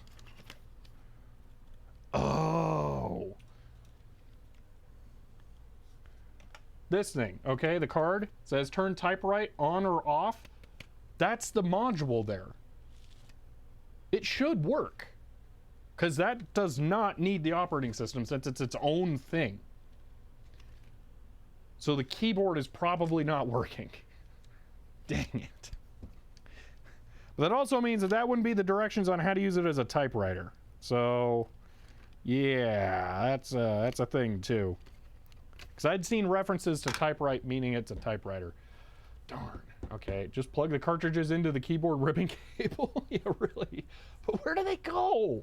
There are no cartridge ports. Like, is it supposed to be right here? Because there's the slots on the back. Like, that could be a cartridge port if there were a thing back there, but there isn't.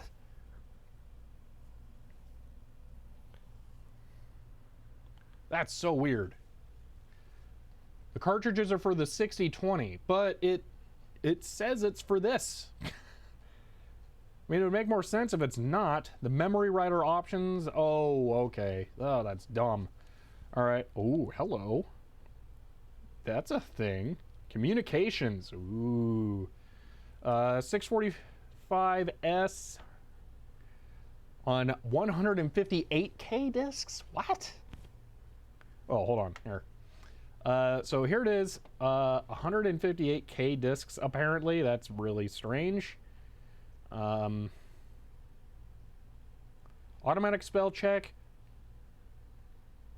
Standard. Wait a minute. It shouldn't have the typewrite, according to this. Or maybe the typewrite's an upgrade and this, it just comes with it. I don't know. Weird. Yeah, this is the reference card for this thing. Caps lock is an option? What? That's weird. And it also doesn't say that it comes with it. Because it's... Caps lock is right there. And the dots are missing for the 630 and 645S. That is... Okay, that's strange. Is there anything else in here I need to know about? I don't think so. That's making it... Okay, well, they got a lot of stuff in here. But yeah, all right. That's, doesn't really say a whole lot. Interesting, though.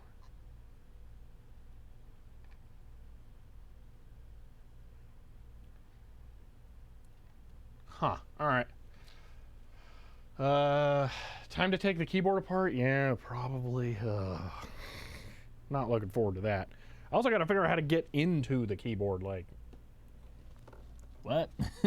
Screws from the bottom? Yeah, there's screws from the bottom. Ah, great. That'll give me access to the floppy drives, though. So we'll do that after we look at this stuff a little more. Like, we can't just fix a keyboard. I will need to order foam and foil pads. And then, I'm not sure that they will be the same as the Keytronic foam and foil pads. So I don't actually know what they're going to be. So, yeah. That'll be complicated. See, brochure lists the modem for the 6020. But it says next to the 645S, optional software packages. Okay, communication options. Turn your 645S into a communicating terminal. It says it right there. That's 645S terminal. Somehow. I mean, unless they mean plug-in options are the cards. I mean, but there's no spare slot. They all are used. So, I don't know.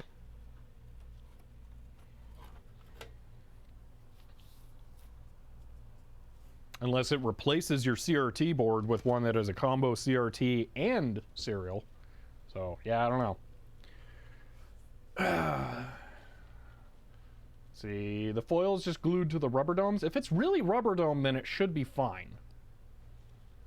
See, if all else fails, it's probably just upholstery foam, mylar disc at the bottom. Yeah, it's possible to make them. I know that. All right, I need to do continuity check here to test where power is going to and what power potentially is. So, this whole thing is power. Some of these will be ground. There's clearly a ground plane. I don't think I can get to the ground plane easily. That's weird. These are these are probably 4-layer boards, huh? Now, one thing I can do is reference the CPU card here, because that has pretty much all the same power connectors. So this, I think, has plus 32. Seriously? What? Hold on.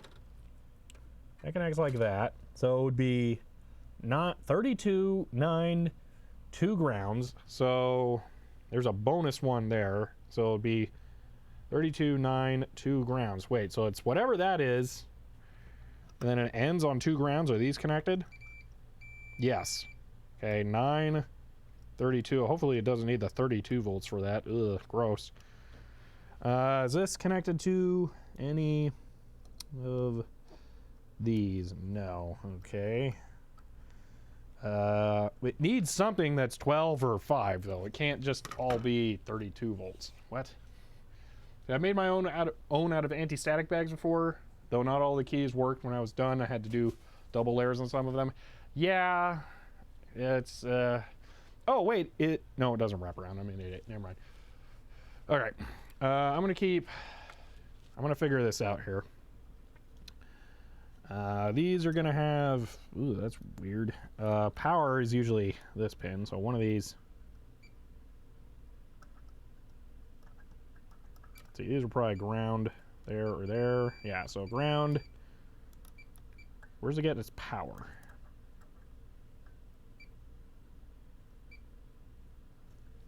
There's no on-board voltage regulation. How are they getting power?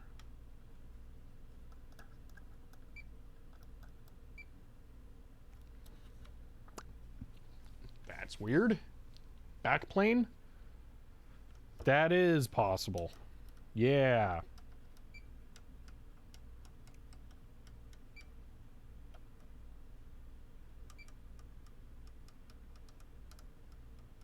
That'll be messy.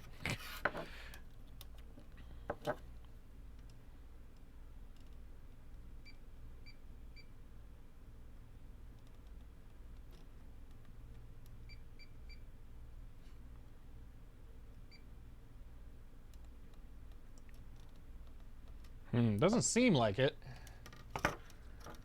But it would make sense, because it's not coming from there. Is there one I can easily grab onto? Probably the RAMs. So that should be ground. Yeah. Or ROMs, the mask ROMs. Try that. Alright.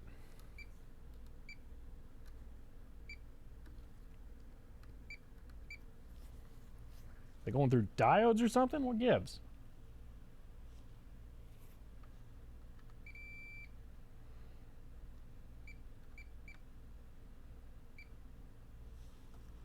Maybe that one is.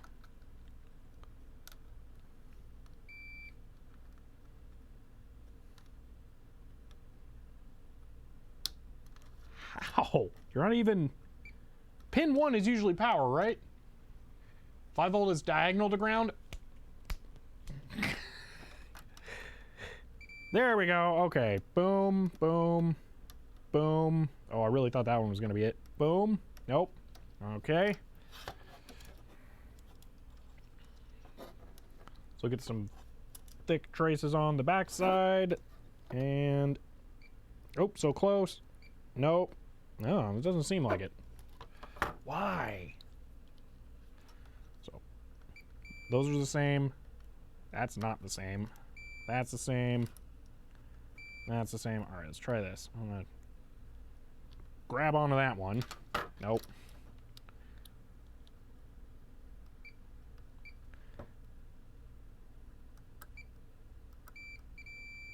That's supposed to be 9 volts. What?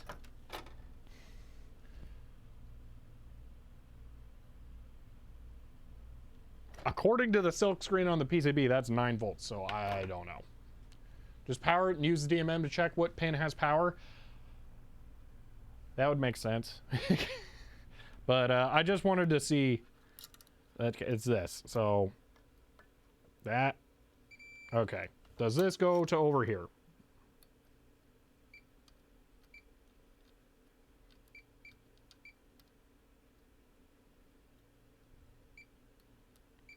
Okay, it's not 5 volts. How about 32 volts?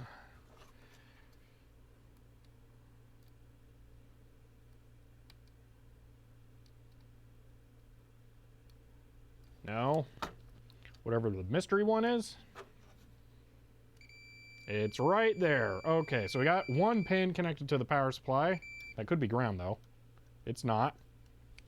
So these two are both the same. Whatever they are. And none of the rest are. So whatever that is, that's the power for the monitor, I bet. So, see, CMOS can run on 9 volts. Ah, okay, that makes sense. No law out there says it's got to be standard. Yeah, I bet the VREGs and the CRT housing. Yeah, no, I wouldn't be surprised the CRT is weird. So let's see, on the opposite end, well, where's ground? There's 1 ground, 2 ground, 3 ground, 4 ground? Seriously, that many? Why? So power, that's not ground, that's not ground. The whole top, other than those two. So there's 4 signal pins, so horizontal, vertical sync, video. V blank? Would that be it? I don't think there's a V blank. Is there?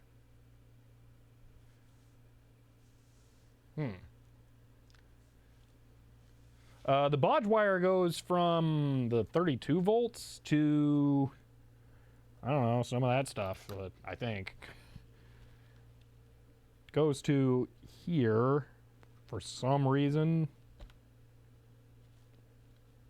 Whatever that's doing. Intensity? Maybe?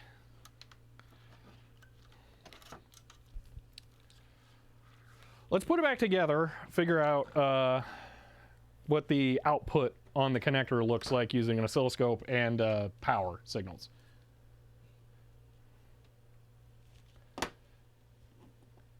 Chip numbers, what's getting 32 volts? I'm not sure that it is. Let's figure it out, because I'm not 100% sure I trust the wiring pinout information stuff. So we'll figure that out in a moment.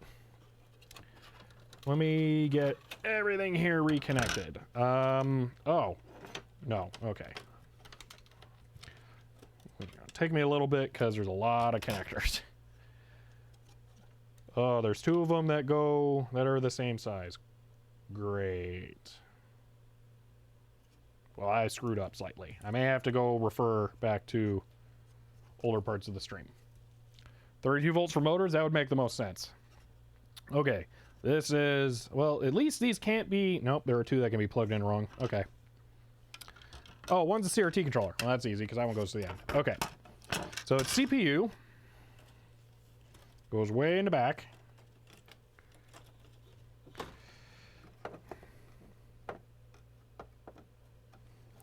which then has a bonus connector here that's not being used at all for some reason.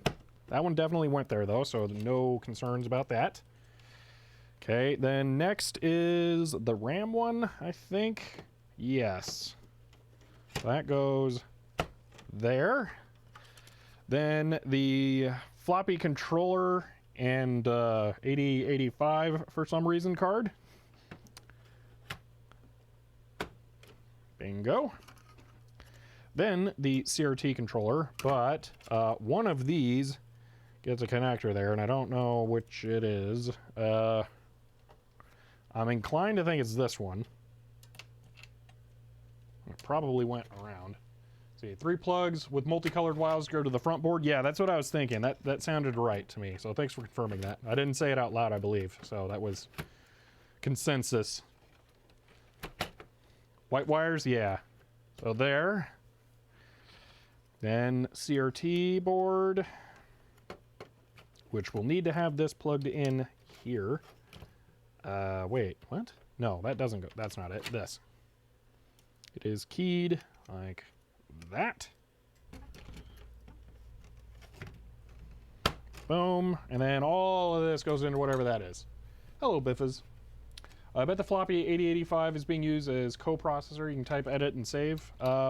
Probably. Something like that. What's the deal with this? Why is this in the way? Get out of the way.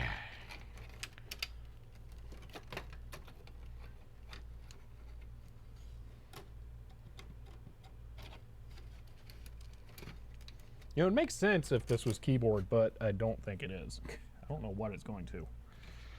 Floppies have actual ribbon cables, it seems like. So, All right, there's that. Now I'll plug all these in. Boom. Nope. Yep. And bingo. Now I can plug in the just ridiculously good wiring harness for power. This is just, wow.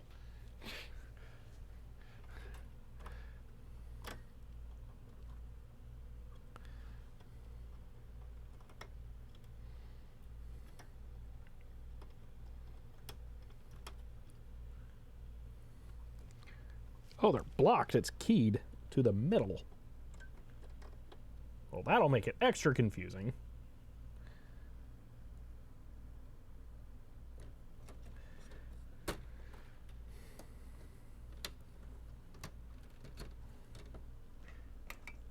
Okay.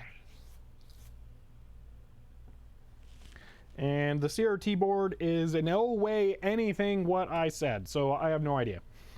We're gonna just have to measure the voltages because it's completely different than what I was thinking. So first off though, how many pins were there on that connector? There are 10 going to 9 wires. So the last 2, so there's only 3 data lines. So it's probably horizontal, vertical sync, and video. So this won't be too difficult. Let me grab an oscilloscope. That's just right over here.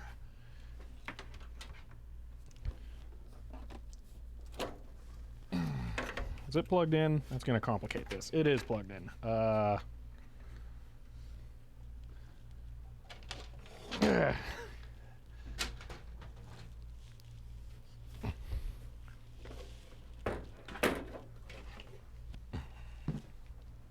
Okay. TV ad? Yeah, I can't really watch that right now, and I don't want to play random YouTube videos and potentially get copyright strikes in the middle of the stream.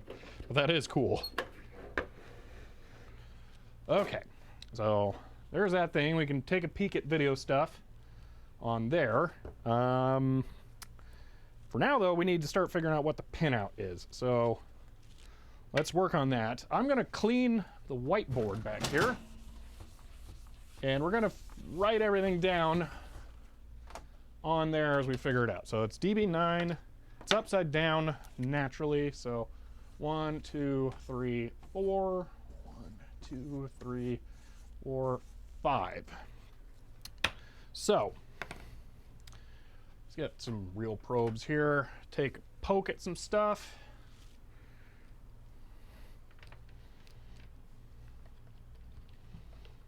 See, do they work?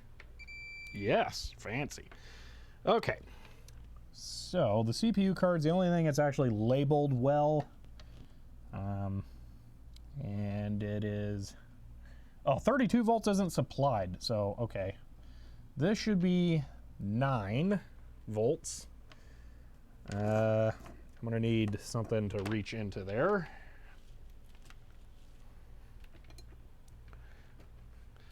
So 9 volts even go to the power connector. Let's do this. This is CRT, it goes to there. Okay, so that was, I think that one did actually go there. Oh, you know what, we can do it this way. No. Ooh, hello. Wait, what? Oh no, that's ground. Okay. I'm an idiot. So 9 volts does not go to the CRT card. Neither does 12 volts. It's really hard to read with the cable in the way.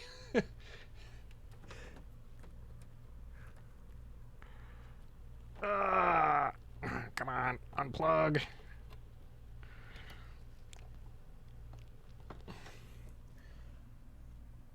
All right, there's 2 plus 5s, then P norm, whatever that is, and then 12 volts. But 12 volts doesn't go to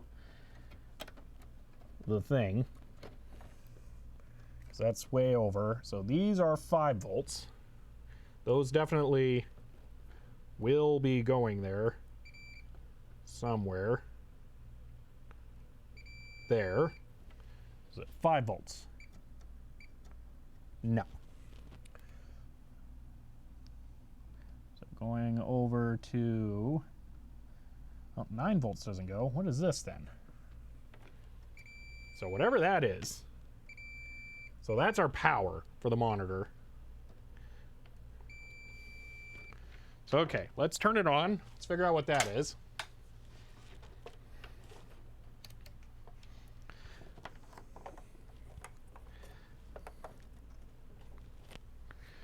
So just to double check, 5. That's ground, and I'm going to be testing that one.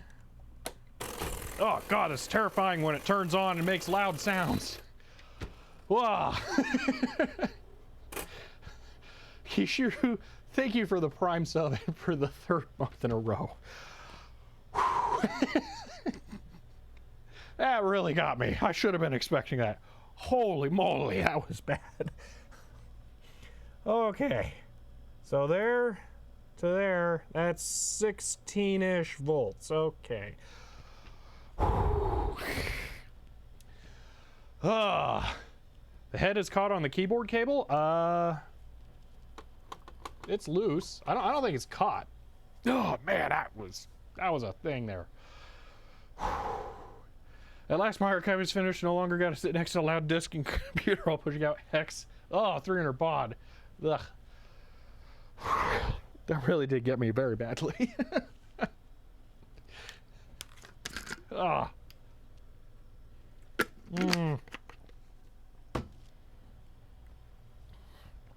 Okay. Let's figure some stuff out here. We know where ground is. Let's figure out some pinouts. I'm gonna turn it off first. I want to figure out where ground is. Then we'll figure out the voltages. So, beep. Come on, beep. Beep, beep, beep. Okay. Ground. Is this ground? That's not ground. Is this ground? That's not ground. Is this connecting? I don't know. Is that ground? No. Is that ground? I don't think it's actually connecting. Okay, I need something bigger.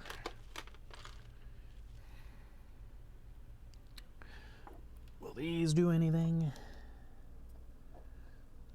Those won't quite go in. This'll work though.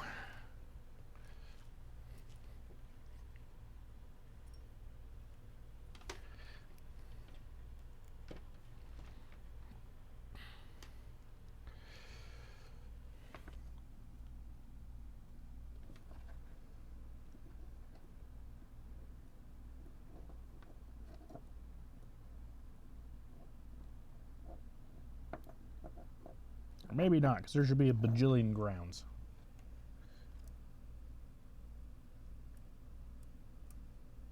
Why is that not?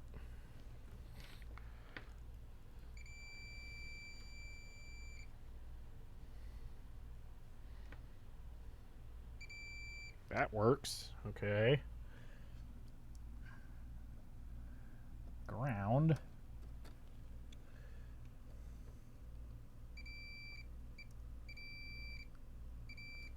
Okay.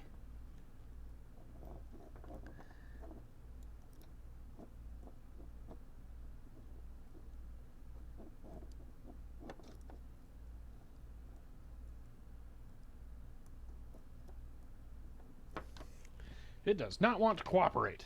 Let's see. He's not reading chat, is he? I'm trying to read chat. Video.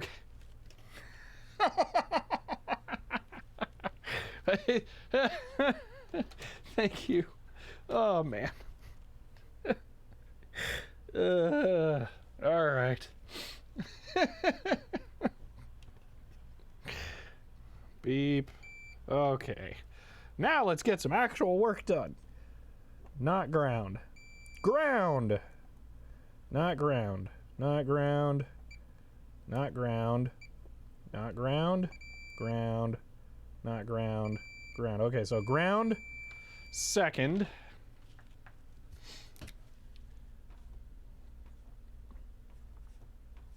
Okay.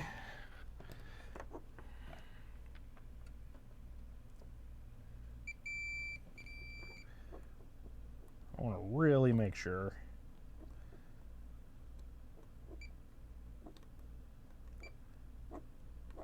Middle, bottom, and last bottom. Okay.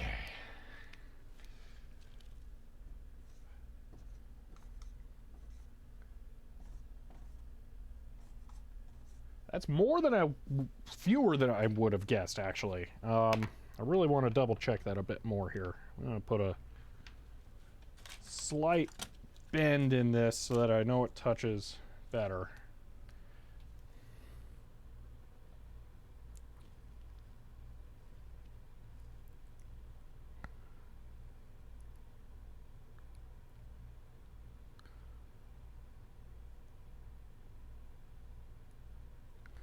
Okay.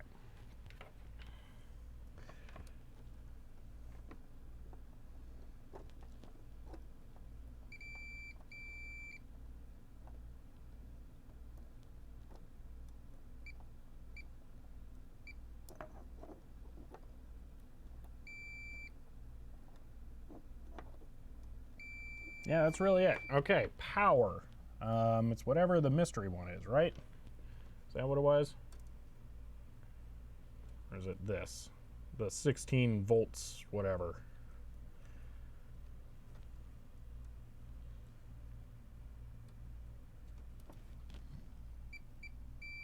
Yeah, that. Okay, I'm gonna guess it's here. No. Okay.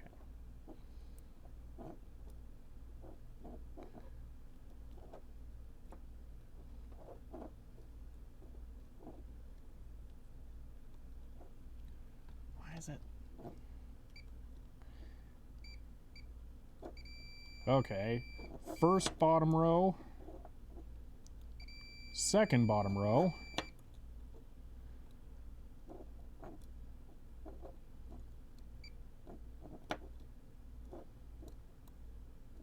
Okay, so the first two are power.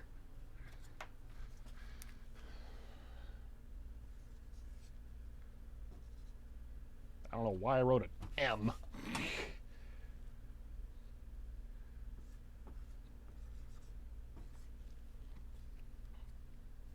That should be an R. Not really thinking while you're streaming, it's hard. All right, so we have 4 signals, I guess. I really feel like that one should be ground. What wire is that? What color? It's purple. Purple goes... No, that's not. Okay. And it should be red, brown, orange. Red, brown, orange. Yep, those are the ones that go to ground. Okay. So Black and white are power. Yeah, I guess I could have just looked at the back of the cable, huh? It's really easy to tell it that way. All right. Let's see. Can only be more retro for Foxwood. See.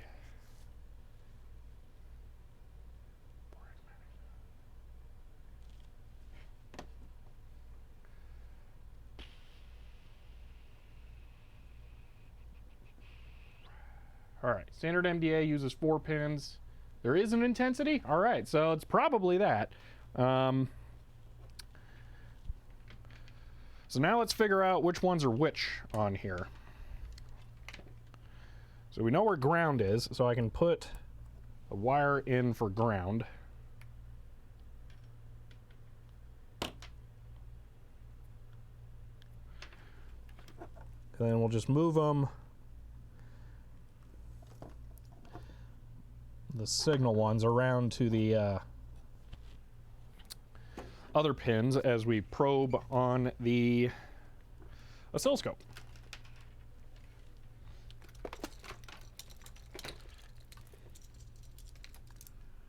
Okay.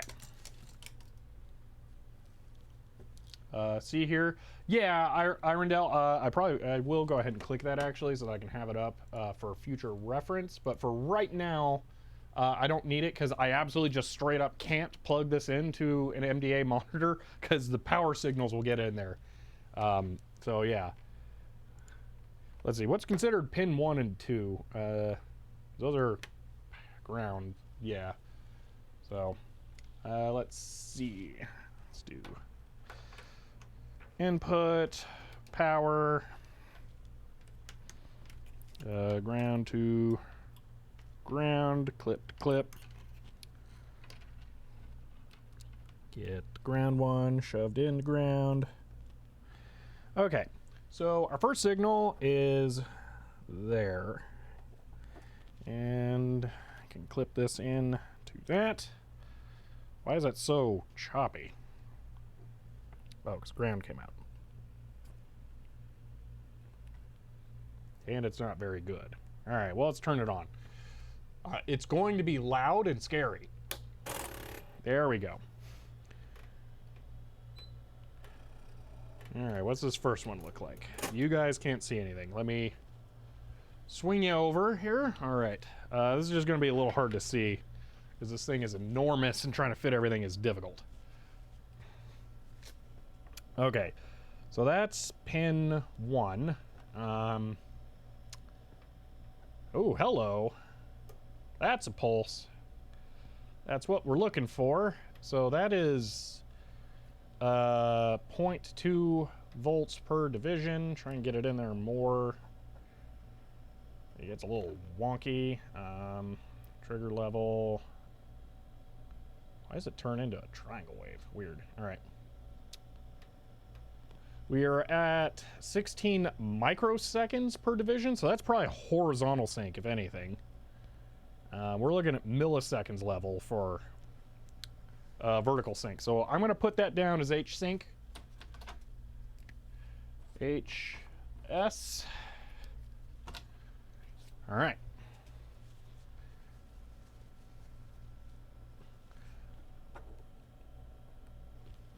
The next one here. Pull timeout. Ooh, why is that so weird? That's even faster. What?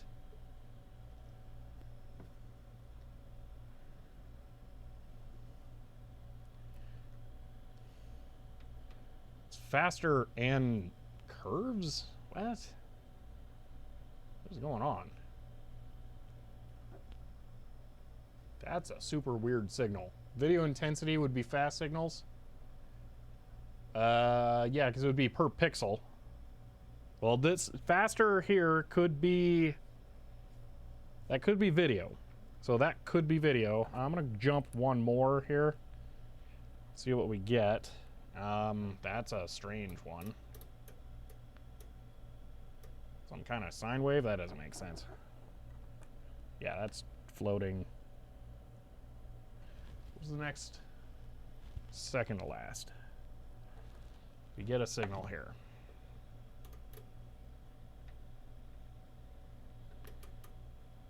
Ooh, hello. That's a weird one. Bring up the intensity. It dips down a lot.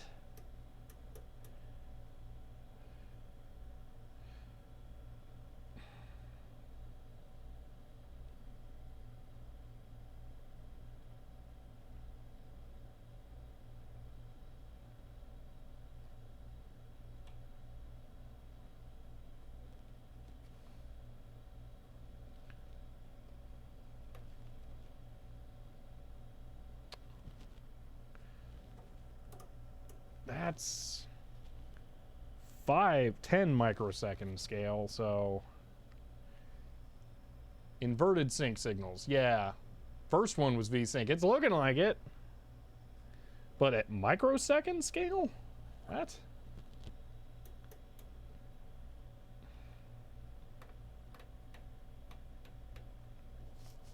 All right, let's do this.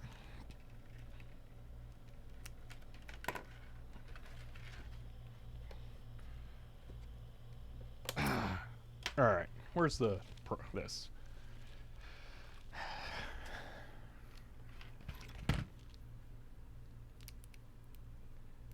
MDA HSync is positive, VSync is negative, but this could be different. That will be a problem. Okay, that's not grounded. Or they just stopped working again to drive me nuts. Do your job.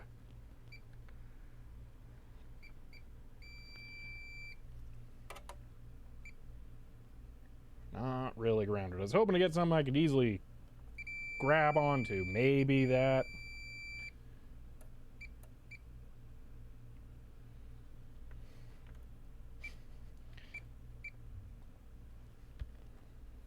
Alright, so I will grab this onto this fastener.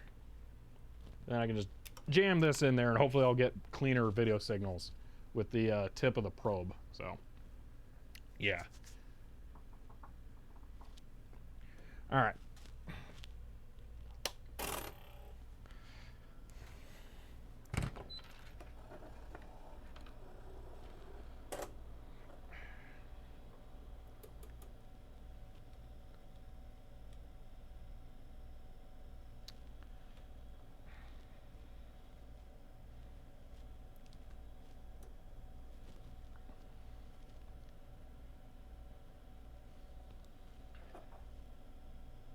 Why is it so fast, though? This is 20 microseconds per division, so we're looking at like 45 microseconds per pulse for what would be VSync, possibly?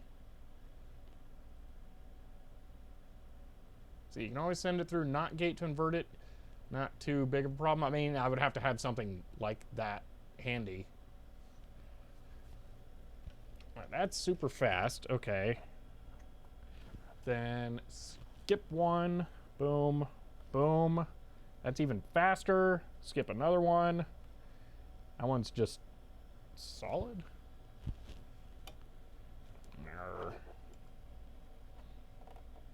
I would expect video to look mostly empty.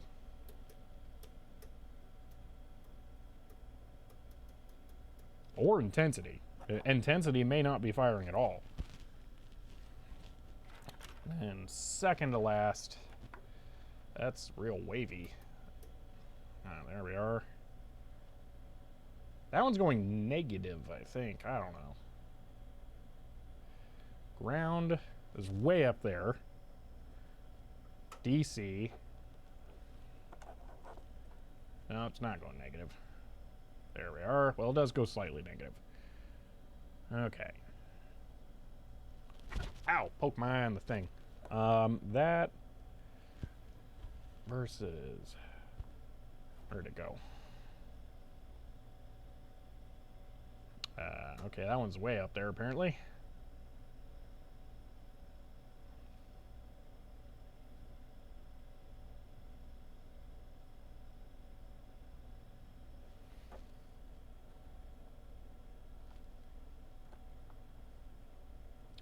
Whatever the first pin and the second pin are, they happen at the same interval.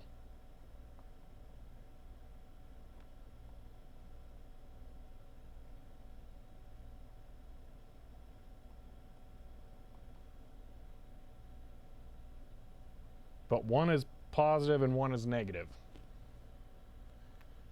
Are you in DC? I'm currently in AC, which is weird for how much separation I get between these two positions. It's there versus there. Same timing. Here's a good image of the CRT on. Let me see that.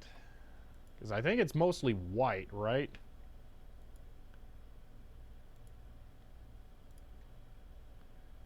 Yeah, so it'd be mostly on. Toyota Financial Services? That's weird. Do you have two channels? I do. It's going to take me a moment to find a second probe, or it's going to be instant. You want to see both at once? Let's see. Microsecond H-sync, millisecond V-sync. Yeah, that's the thing. None of these are in the V-sync domain, or the millisecond domain. Like here, let's see, 1x and 1x. Okay.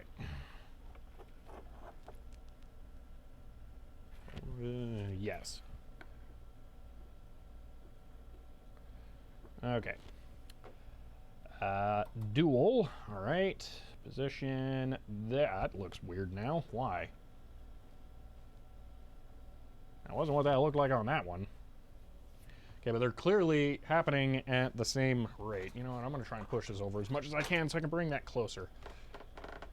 Oh my gosh, it's so heavy. Oh, the solution is in the Nikon.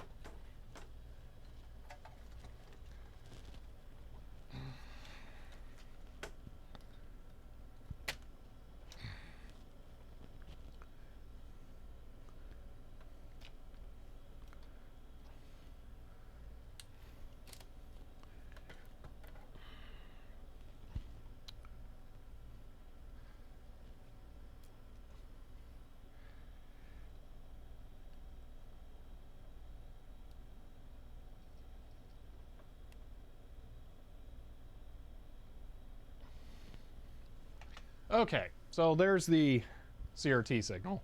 So there's our two things, but the second probe looks a little weird. Let me AC couple that thing. That looks better. Voltage. So yeah, whatever those are, they happen at the same rate. I don't know why it's pulsing. That's a little weird. Ooh, hello. There's a bigger signal going on. Oh, you know. Channel 2 trig. Can I trigger on whatever that bigger pulse is? Because that is in the millisecond domain. Look at that thing sweep by. That's probably our V-sync. Oh, man. Yeah. Dude, what if it is just composite? I might be connecting an AMDEC to it.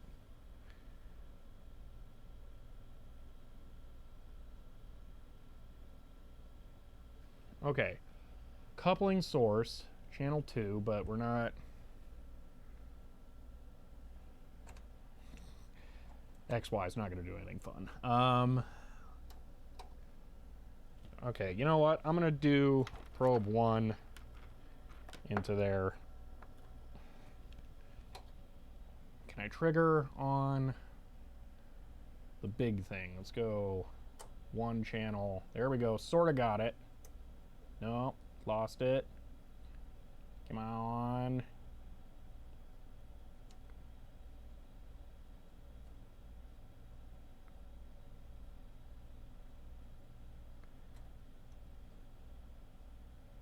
There we go. So that is a 5 millisecond period. So that would be 15. That's a little short of 16 milliseconds.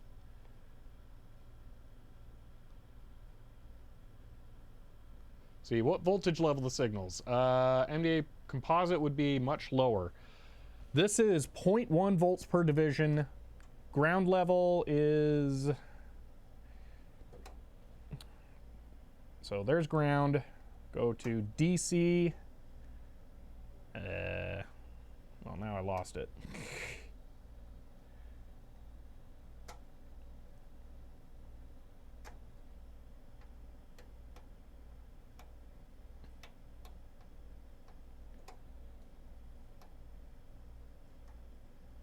Can't be that high up.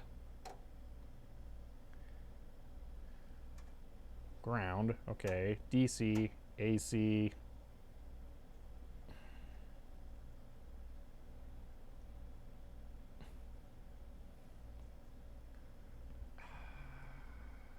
How is it gone now?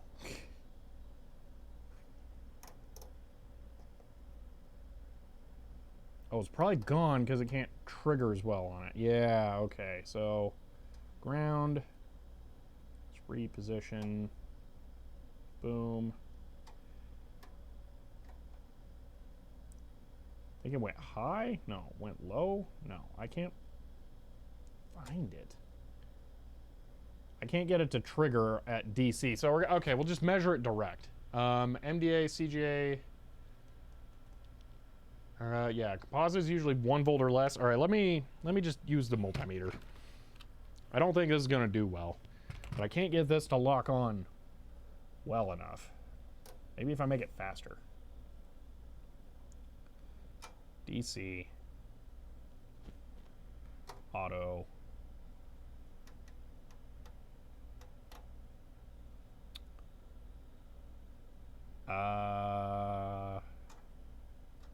Yeah, there we are. That's disconnected. What's the deal?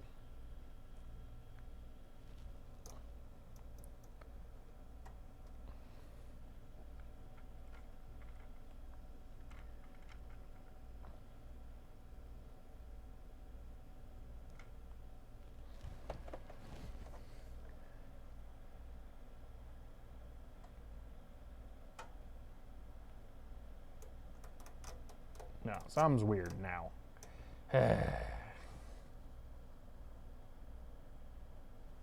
Why is it not getting any signal now? Did it turn off the display or something?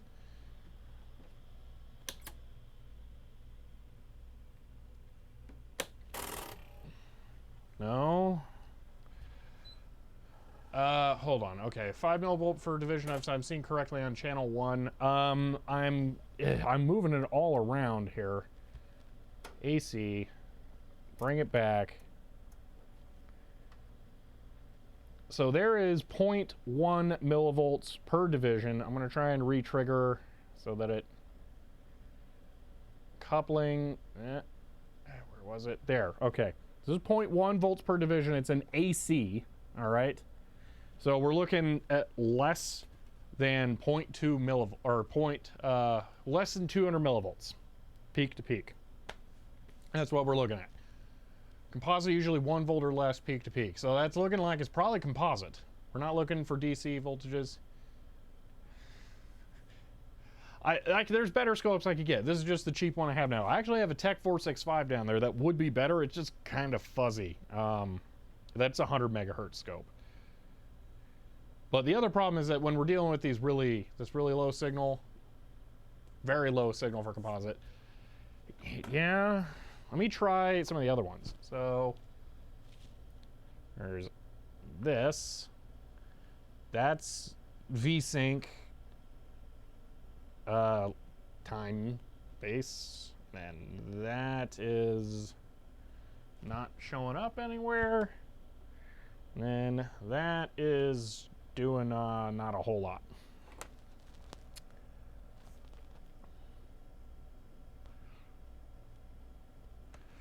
So there's whatever this is,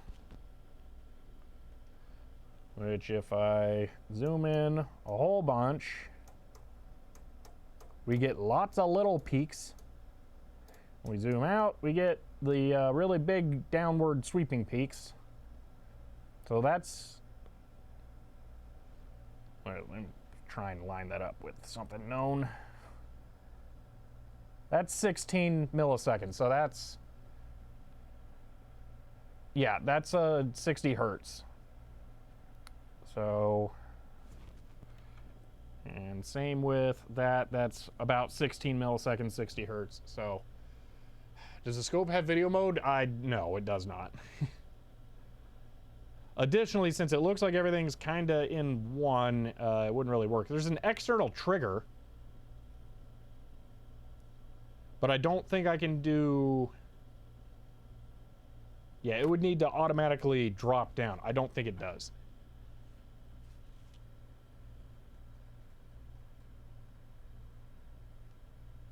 Uh, 0.285 composite reference blank.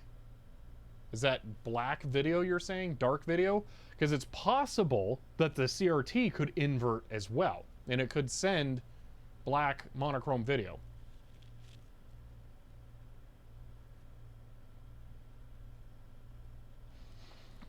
Because what you're not... the majority of the... I guess I can just push this button, actually. This would make more sense. This isn't an image of it on, and it's black on white. So that would mean that the video signal should be on more often unless the CRT is inverting it. So it's possible that it could be video and then it's inverted in low voltage. I don't know. Or the OS is not booted and there's nothing on the screen. Yeah. I think it says to put in a disk. I think I saw a manual at some point that said something like that. I'm not sure. So I don't know. I don't know for sure. See, 1000 volt composite reference. Oh, 1 volt is white. Okay.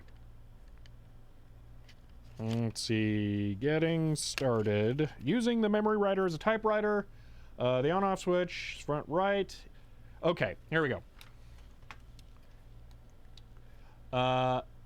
You should see insert disk on the screen. Press any key in the keyboard to remove the message. So it should show something, and then apparently I press a key to remove it. I doubt we're gonna see a change in video or signal here, but for giggles, let's try it.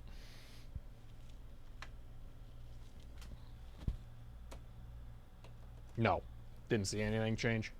Your scope has 2 TV trigger options. All right. Here's the front of the scope. I have no idea. I don't know how to do TV trigger at all. I didn't believe it did. On the back, there is nothing. I know some scopes have input options like that. So, all right, if I don't know, oh man, TVV, TVH. I don't, how would you input that?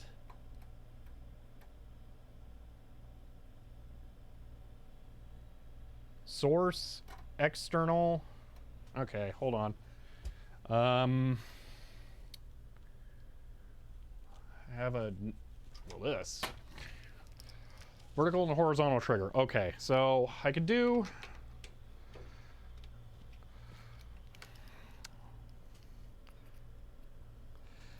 which one do we want a vertical trigger? I'm gonna set it to use vertical over the external trigger. So let's try maybe that first one. I don't know. Can I jam this in? I don't think I can.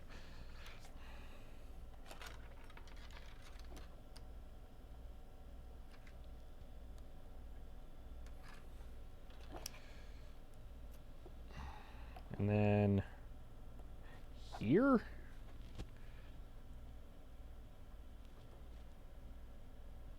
Okay, so for this, just set it to channel 1.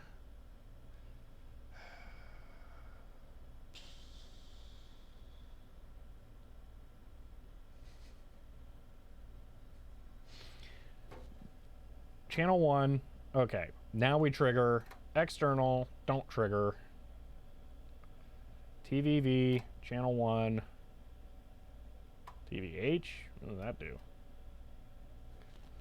Can I like zoom in now? Kinda. Wait, is this just like automatically trigger?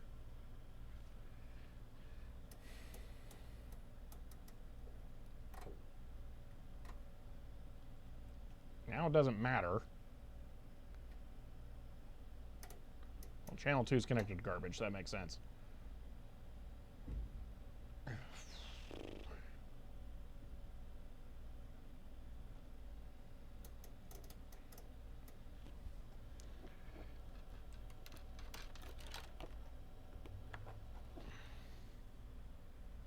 There's the wonky input. I can't get that one to lock in.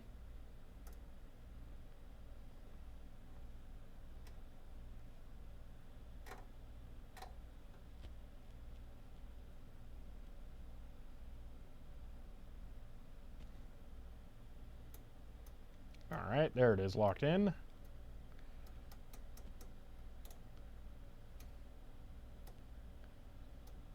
That looks like it's possibly video data. I don't know. Do we want to just try cramming it into a composite monitor or something?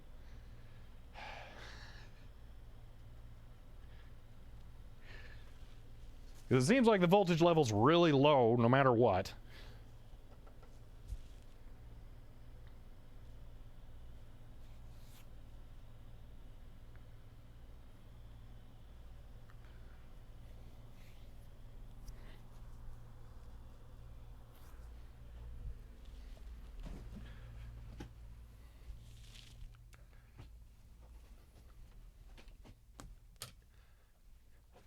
Where's my AM deck?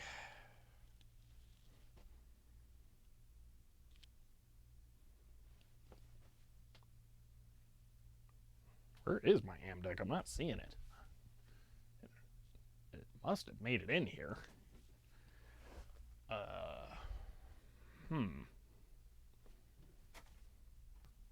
Is it behind something? It is. It's behind my Tanny 1000s. There it is. Okay. Oh, they're heavy. Ugh. I'd like to mention that I had MDA monitor handy and ready to go because I really thought I was going to be using that. Now we're getting this. All right. I'm going to grab a composite cable on my way by.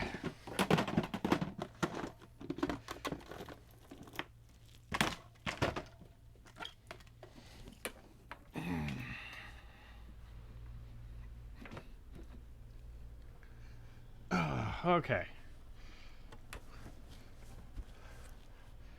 Let's see. Should be using DC couple.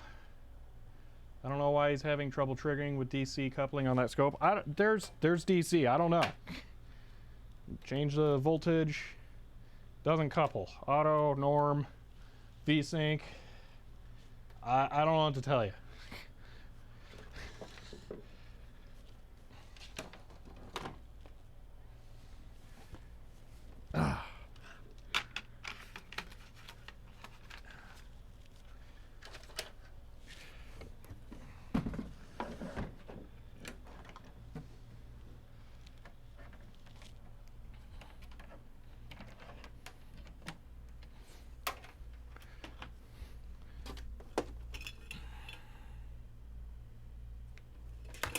All right, this is monochrome composite monitor.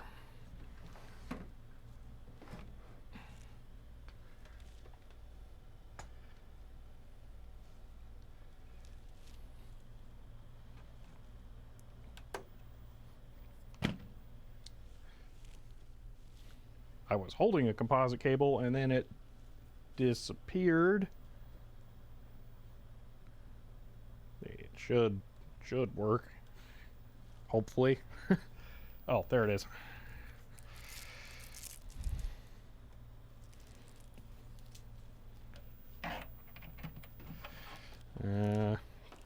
Tapping that, do anything? Nope. All right, we'll just stick this on there and hope for the best. If this is working, you can 3D print a monitor stand attached to the MemoryWriter. Theoretically, yes. I don't anticipate it happening. Okay, ground to second. This is maybe video.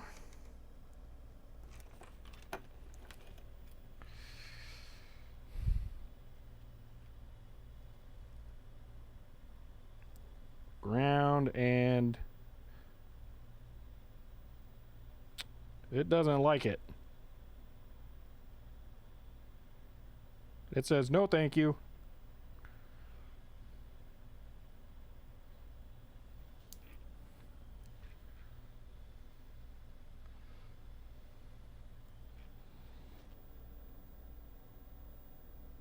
Yeah, so I'm gonna try one of those other weird ones.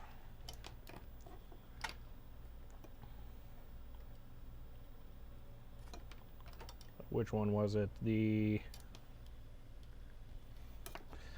bottom one?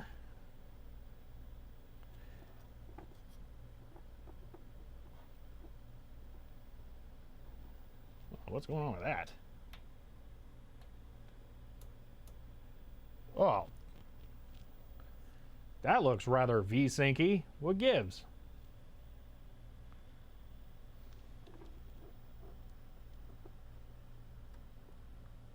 Why does that look all normal-like now?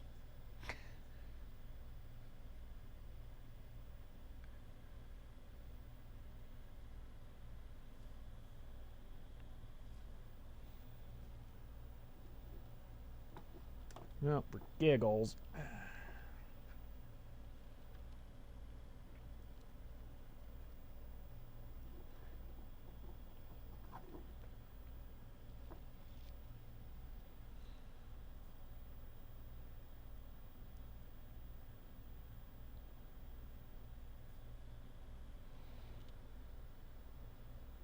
That's almost displaying something?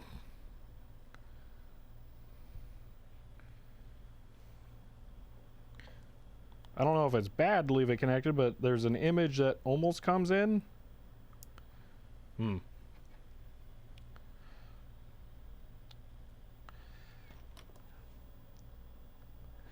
anything out of the bottom one?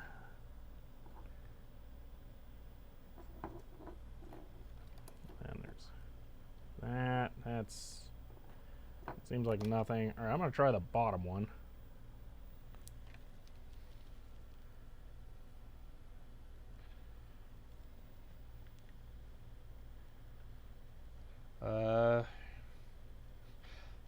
There's not a lot I can talk about with the face tracking camera. I mean, you can use the exclamation point face command, and that links you to what it is. But I don't. It does not obey me much. When I look away, it's going to do weird stuff. That's pretty much it. There's not a lot I can do with it. So I don't really have much to say about it.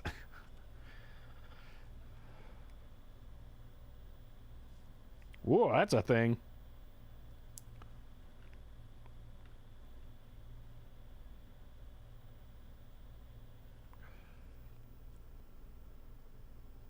That looks like a different horizontal scan rate.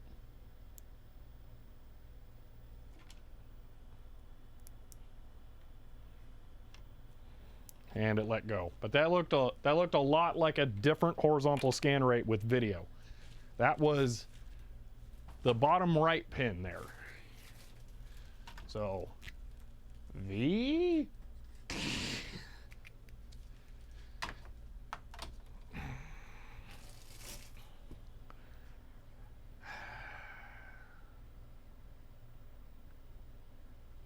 Yeah, I don't know. Or a windowed white area? I'm not sure. The cable thing fell out. I can try it again here in a moment. I don't know how good of an idea it is to leave it connected, so I'm trying to like pulse it.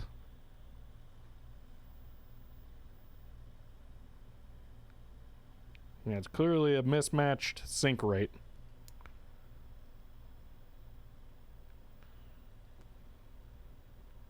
Or something. I don't know.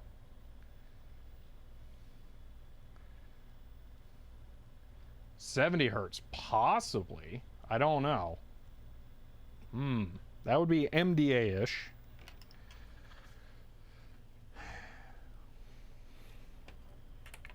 Okay.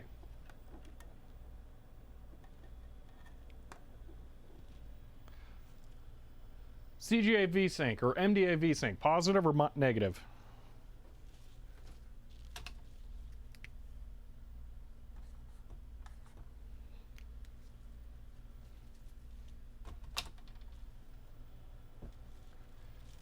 I kind of have a multi-sync monitor, but I don't know what its pinout is. And I don't feel like trying to do 2 pinouts at once. I have an MDA monitor though. But what we're going to do, negative sync. So that would match this. That's negative V-sync.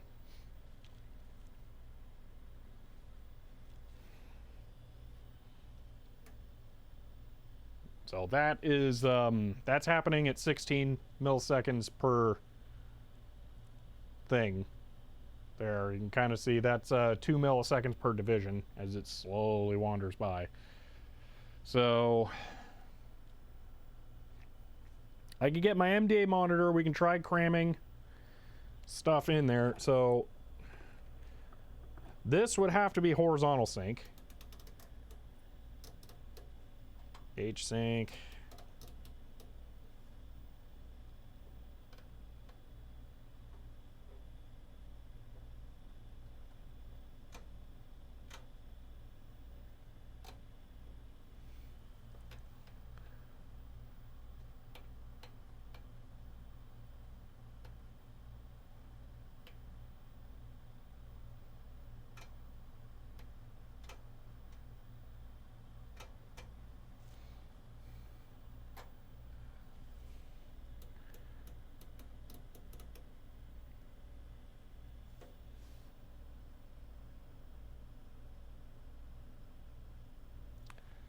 So this might be H-Sync.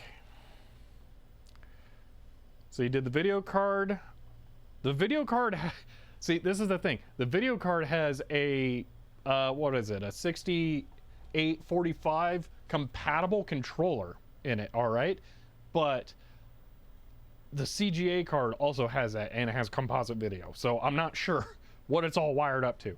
So it's essentially the exact same controller chip that is in the MDA card. H-Sync, is H-Sync positive on MDA? Won't that Dell take that signal? Yes, that's what I'm angling towards. Actually, what I'm going to do is I'm going to run it through my MCE to EGA or VGA adapter, which I assume is going to have slightly more robust inputs, or is at least easier to get a hold of a replacement of than an MDA monitor if I toast it. No Joko, hello, since it's your first time chatting.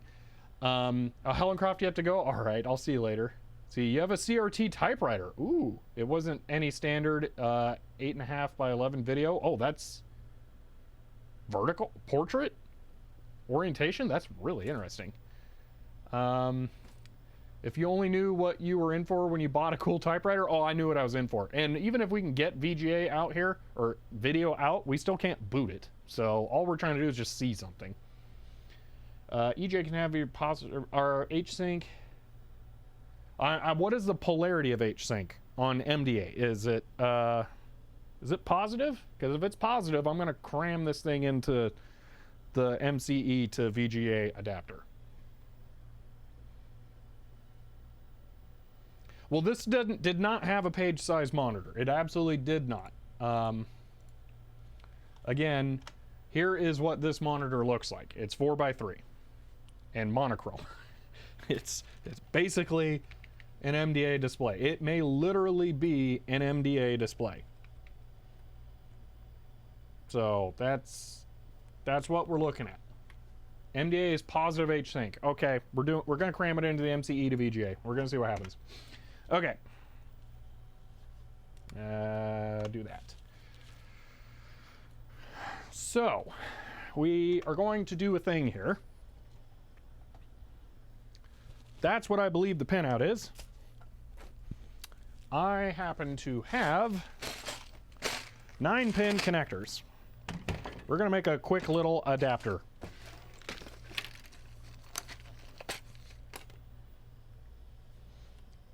Turn this off, but MDA uses separate lines for H-Sync and V-Sync.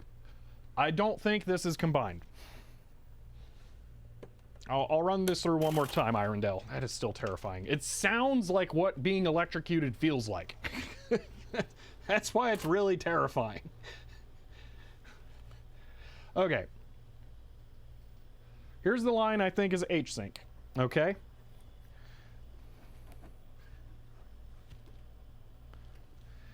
Here is the one I think is VSync. And the thing is, that's AC. Here's DC. Can we make it less weird? What gives? There we go. Negative DC VSync. All right. And then the one I think is video. All right. We get a whole bunch of bumping up and down.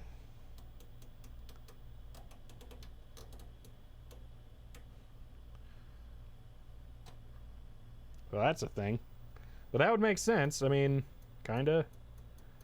I don't know. Maybe that's H-Sync. Hold on.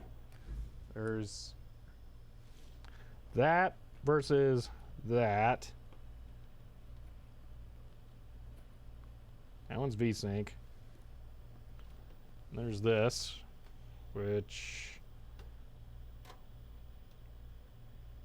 it won't trigger on. Auto. AC couple.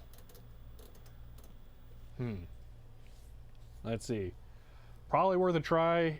You aren't likely to cause damage to it. Trying, yeah. I think your scope needs switches and pots cleaned. This looks like it looks different now.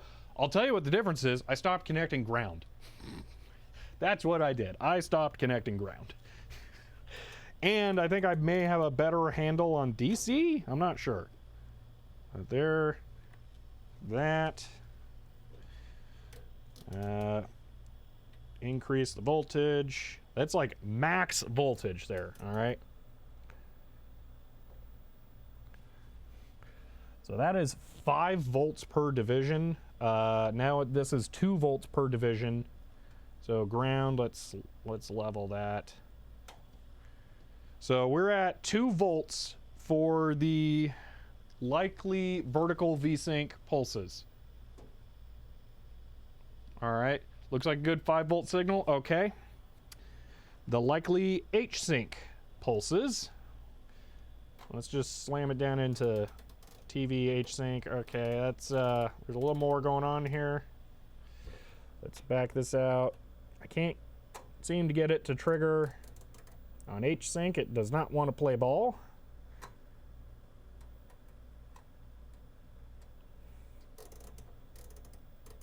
At least what I think is H-Sync, so let's ignore... Oh, no, wait, that's still V-Sync. I'm an idiot. Never mind. Here is... No, that was H-Sync. All right, let's try possibly video. All right, so here is either video or H-Sync. All right, we're in DC. We are at... let's just slap that. Yeah, if I put it into H-Sync, it just nails it. All right.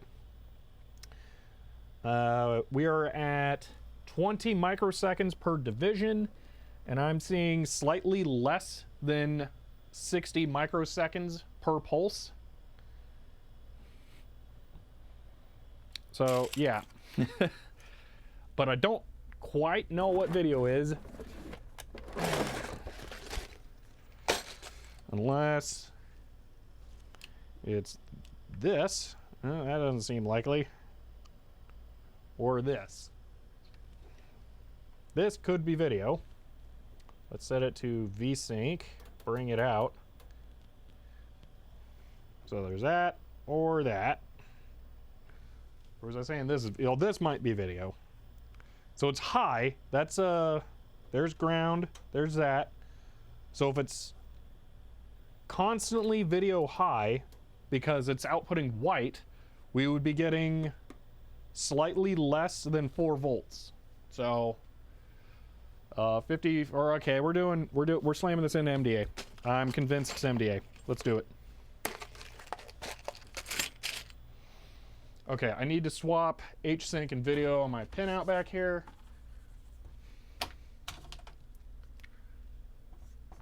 HS and V. That's what I'm going with. I don't know what that pin is. That pin is that pin's not connected. Berlin 41, thank you for the tier 1 sub and for the 3rd month in a row. We may not crack the boot floppy video, but we can try and crack the video. I think we're about to crack the video. I can pull the MDEC out of here because we're not going to be using that for MDA. I have an actual MDA monitor we'll use. Let's get this out of here. Actually, no, we're going to use the Dell monitor with the thingamajig. The MCE to VGA. Because I think that's less likely to explode. Okay. Let's get back to this. I have both kinds of DB9, D sub 9, whatever you want to call them, connectors here. Probably just cut the line. We're going to make a cable. We're going to make an adapter. Make this dumb MemoryWriter to MDA adapter. That's how I'm going to roll here. All right, so we're going to take one of these, and we're going to take one of these, and we're going to do this thing. I'm going to look up what MDA pinout is really quick, because I'm just going to need to have this up on a computer no matter what. MDA pinout.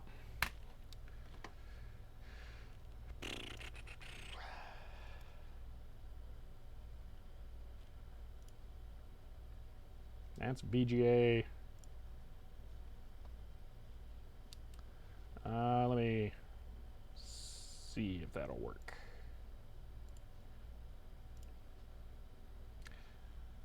Yeah, well, that's the thing. Which one's pin 1? They're labeled on this. Well, I guess I know. That'll work. Okay, we can do that. All right, let me grab some wires. Over here, ATX power supply to the rescue. Or do I want to use something else? I got this bad MagSafe cable. I got an HDMI cable in here too. I can slip some off of. Weird ribbon cable. I'd be okay with that. What is that thing? Oh, hello. That is 3 colors of wire. Yeah, that's a weird kind of thing. That'll work. And I'll just grab an extra one for ground.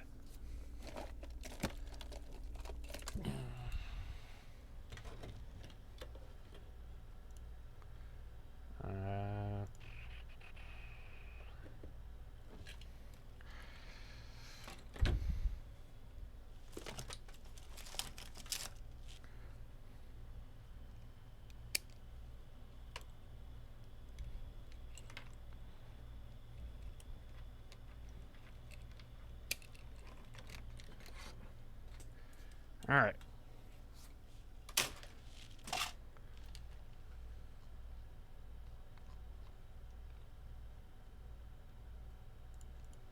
There are a couple of good pages there. I'm going to go with the -0 degree ones for right now, though. Okay. So we're just going to ignore intensity. Hopefully that doesn't matter. I think this is, I don't know what this is, probably HDMI or something. But we're going to have 3 conductors from it, so that'll work.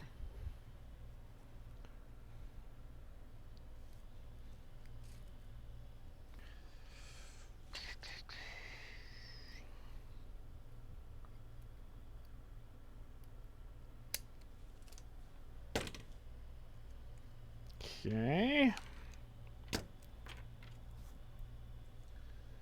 Get the iron warmed up here. I haven't checked on Twitter to see what people are saying. Maybe someone's found a floppy image or something. I doubt it.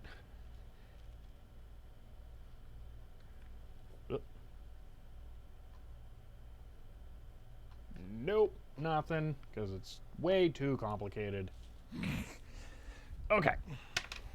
This, yeah, that's right, tip. Fire it up. Get the thing, where's that at, that everyone always likes? The candle holder, there it is. Some solder. I don't know where my nice Kester solder spool went. It's on vacation somewhere, I guess. So I actually found a spool of 6040 from well, not a spool, of pen kind of dispenser thing from Fry's Electronics of 6040. This is 6040 from Radio Shack, so that's good too. All right, I'm gonna turn this off because it doesn't need to be on. Let's see. Oh, what typewriter? Looks huge. It's enormous, and it's way more than a typewriter. This is a big old stack of a backplane of CPU cards. It's insane.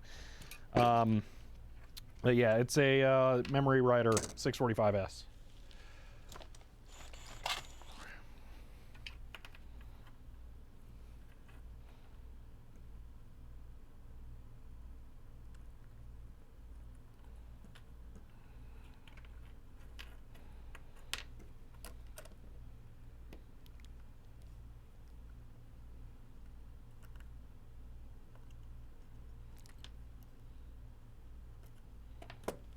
Pretty sure all these serial connectors were a Goodwill score because everything I own comes from Goodwill somehow.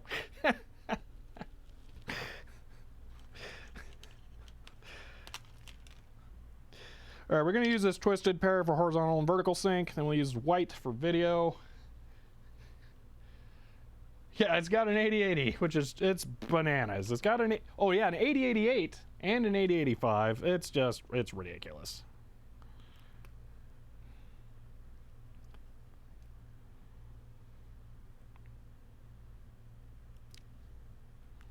Oh, I wasn't expecting this to be stranded, but it is. Nice. Okay, we're going to use yellow for VSync because I feel like it. Need to have this upside down to match that and my pinout. Yep.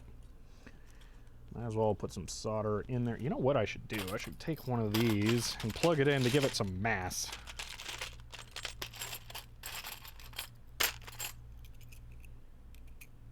There we go. Now it won't slide around.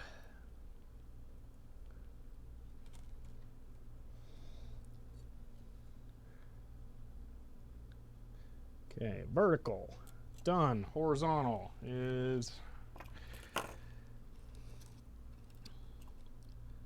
this.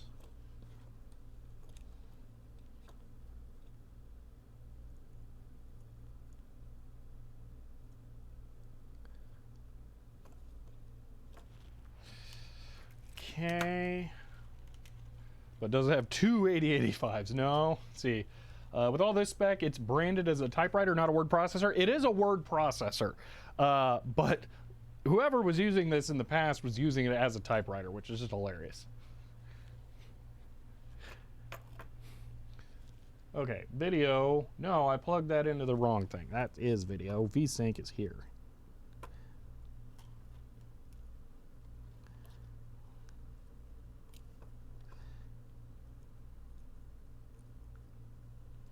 Boom. Okay, then that one's video. Let me get that stripped.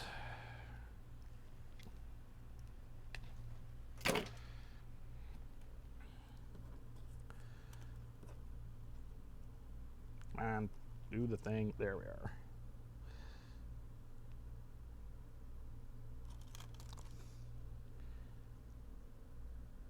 As usual, I would use my fume extractor, but I'm also using it to make my internet work right now because my internet is dumb. See, logged in from Twitch on phone, verify code 4 zeros in a row. Okay, let's pick a random ground. They're all connected. Let's go with in between video and sync. Why not?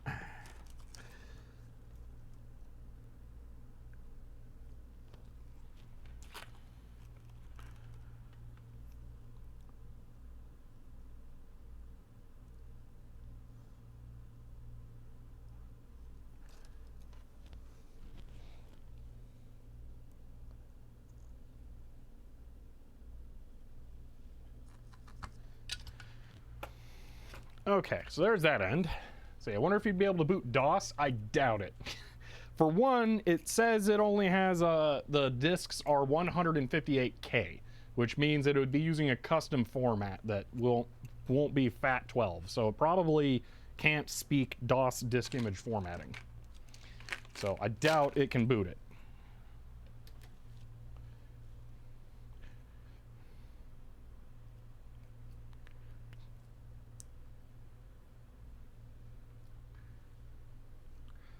Yeah, my modem sucks, that's for sure. I will replace it eventually. I'm just waiting for them to clear out more stock of the current one, and then I will tell them it's broken, because it is.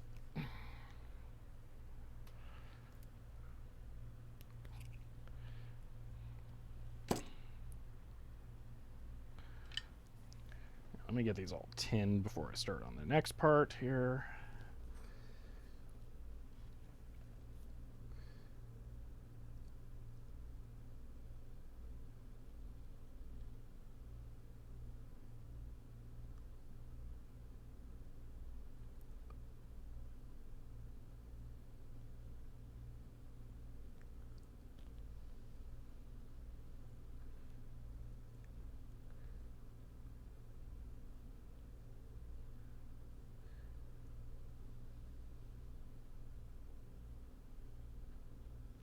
Okay.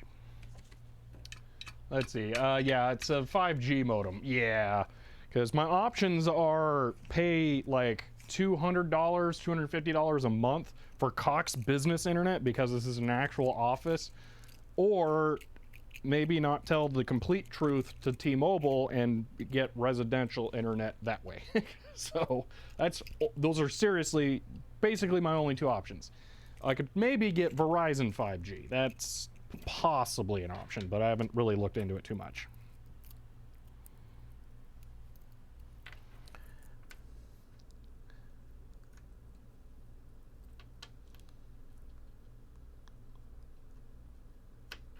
Ow! Flicked solder right into the joint of my fingers. Ooh.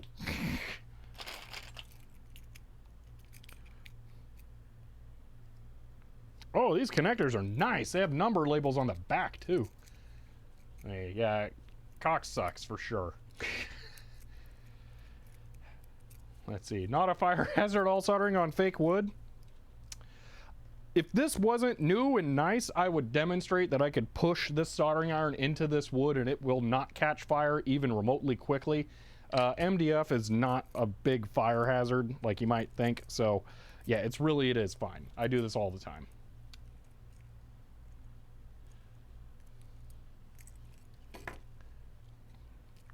Okay, so MDA pinout. Pin 1 is ground. Well, that makes this pretty easy. Let's get that in there right now.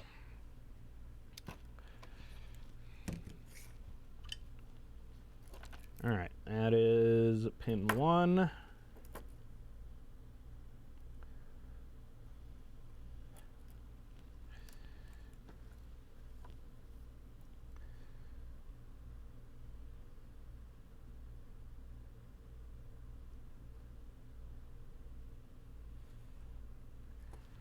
All right. Video is pin 7, which it's looking like is going to be that one. Second in on the bottom.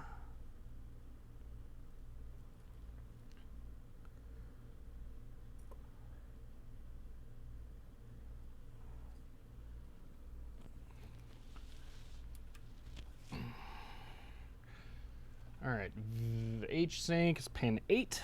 H sync is orange. And V sync is 9, so I can just do both of these here. Boom. Boom.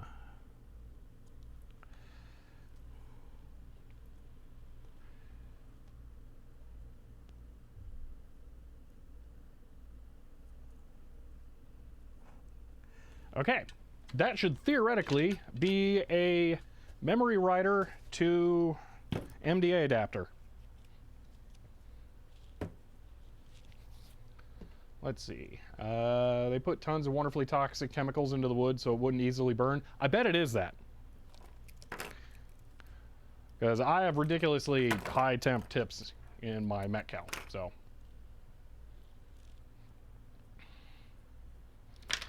All right, let's see if this works. These, oh, I do need to keep those as I have the fasteners for crimping the cables.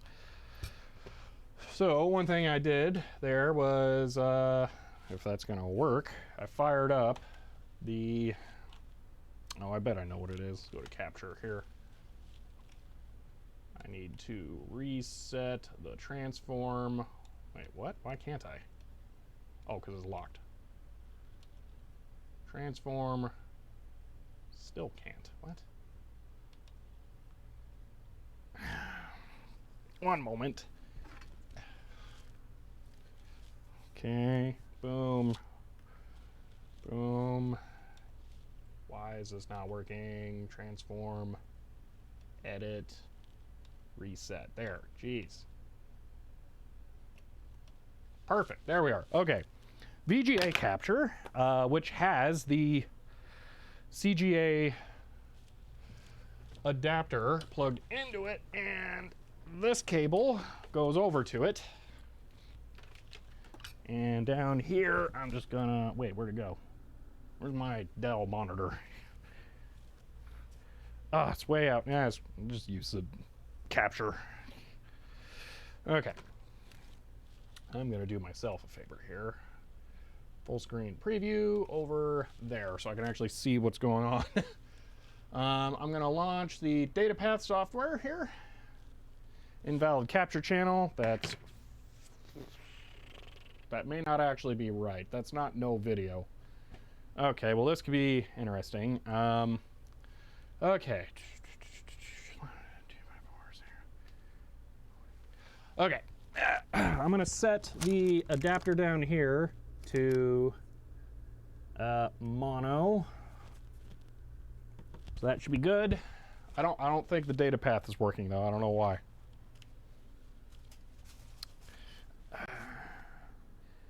I forget what all the inputs are. I gotta double check. Were we doing VGA or CGA last? Oh no. Oh, the Xtron's not even on. What? How? Ow. It's not plugged in. Well, okay then. Let's grab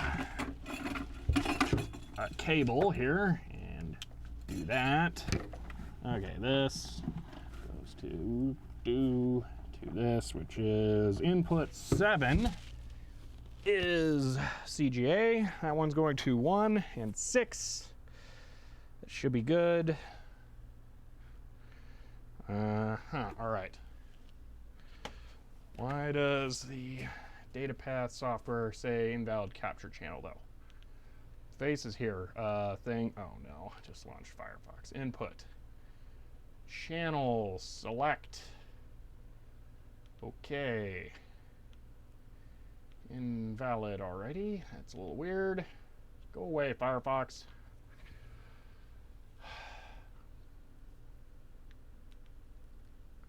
Seriously, leave me alone, Firefox. Okay. Have you ever daily driven Windows? I mean, I used Windows up until Windows 7. Then I tried the beta for Windows 8 and said, nope, I'm out of here. Hello, Linux Mint. Okay. Output. Dialogues. Resolution. Let's disable the scale. There we are. Am I going to have to reboot here because this thing's not detecting the DataPath card? Is that what's going on? I think so.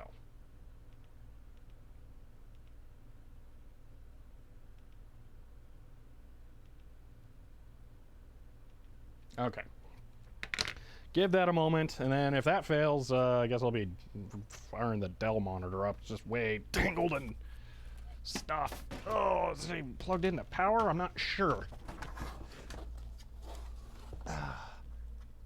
It is. All right, I can have that off screen.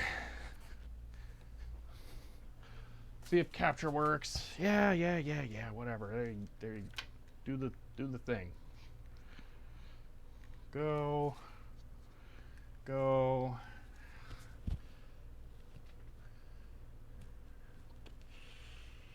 Video capture would be the best way of doing this, but if I have to, I will shoot off the screen. Data path. Invalid capture channel. Seriously, what?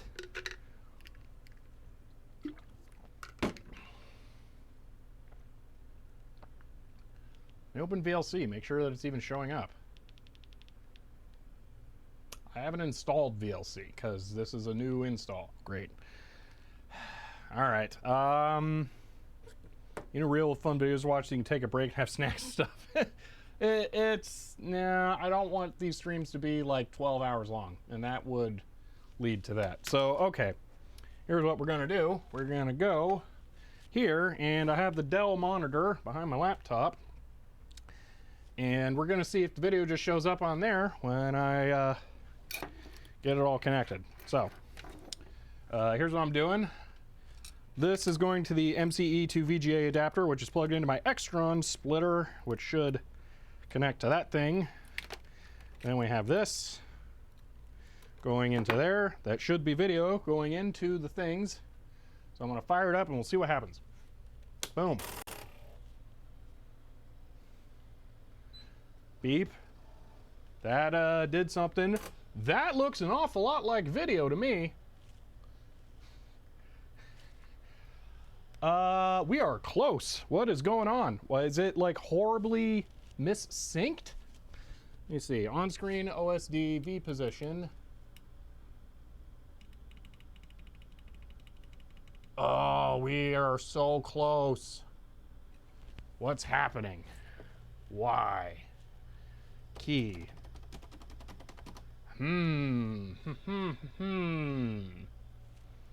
We're very, very close to something doing a thing. But it's still not happy.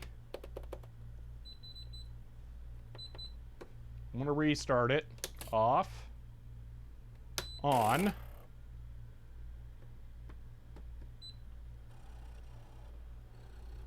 Oh, man. This is so close to doing something. All right, how about we connect it to... It didn't blow it up. All right, let's connect it to an analog monitor, a proper CRT, and see what it does. In case there's something weird about this one, and an analog one will sync better. So I'll be right back.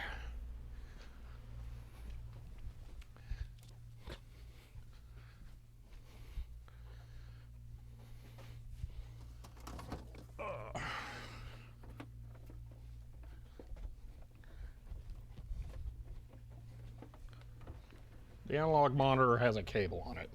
Am I going to have to use an adapter to plug the cable into my adapter? I think I am. Great. That'll complicate things. Maybe I have a thing that I can use in its place. Let's see. Bit bouncy, swap your H-sync and video signals. Are we expecting any more than this? We could try swapping the H-sync and video. H-sync was orange. Okay, didn't know if it show something or just white without a disk. It should. You're expecting Xerox something or another, or something writer. It should show something like that.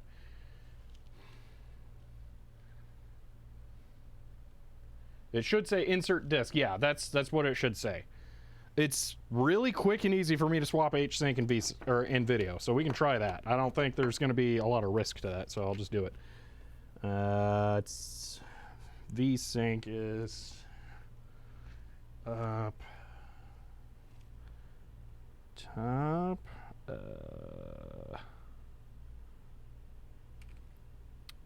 that's V. Okay.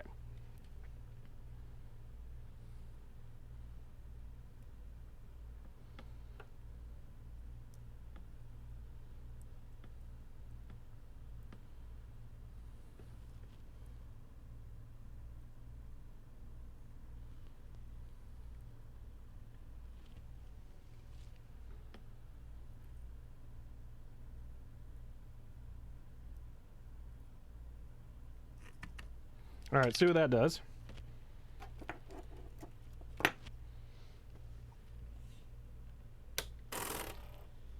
I'll be ready to turn it off real quick. Beep. Video. We're not getting any video. Okay, I don't think that that's right. So we had it right the first time.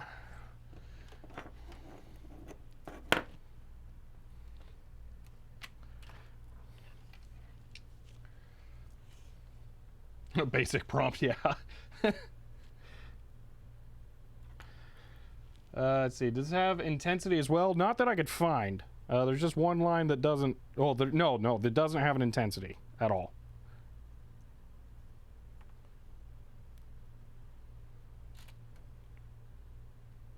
Nikon just gave up.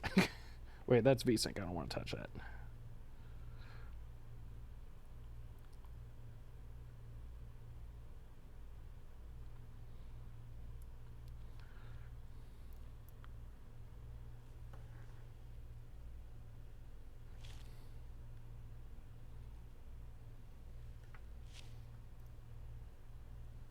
What do I have going on here?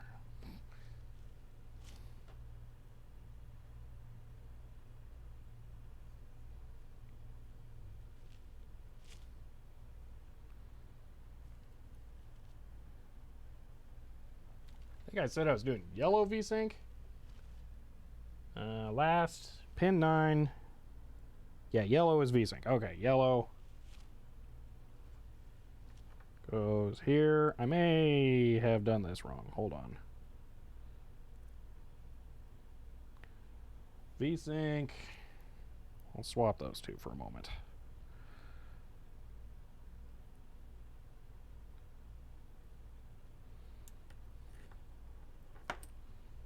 Well, we're going to try 2 more configurations. The one I think is wrong first, and then the one that I believe is the same as what I was just doing.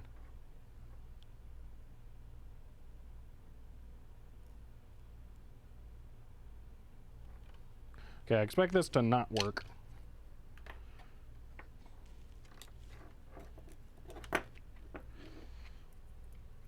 Just realized you can't see anything. Sorry.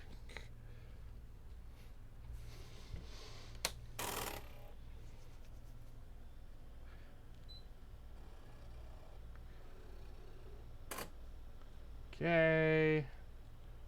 No. Yeah, I'm really happy that it's showing anything. All right, I need to swap orange and white.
Okay. Boom. I forgot to move the camera again so you can see what I was doing. Sorry. All right. Bingo. It's probably going to display the same thing. Slightly flickery at the top. White. Yep, there we go. So not doing what it should be doing. But I don't know that this thing can actually sync to this. I'm just changing some random settings on the adapter down here.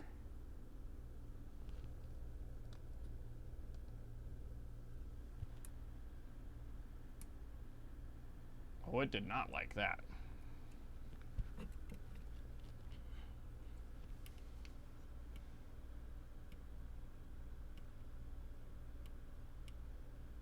Yeah, I don't think there's any reason to adjust any of that. Okay. Let's try the MDA monitor. I need an adapter. Where did I put it? I have a splitter that I think I can use as a gender changer.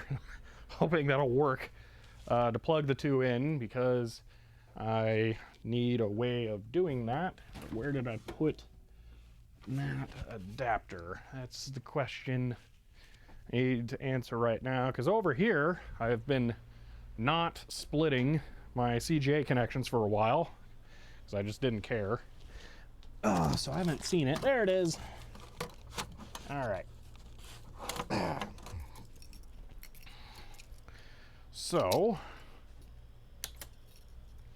I think this is exactly wrong, actually. So here's the problem I've got. This is the end of my adapter, and this, oh no, that'll work. Okay, never mind. We got this. I'm gonna pull the oscilloscope out of here. I'm just gonna use its power cable. Hi. Okay. Wah. What?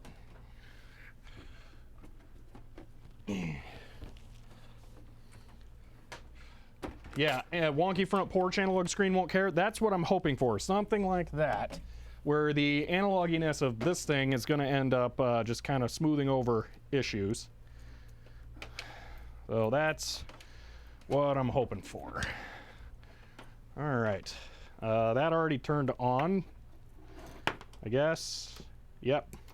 All right. Plug this in, and boom. Okay.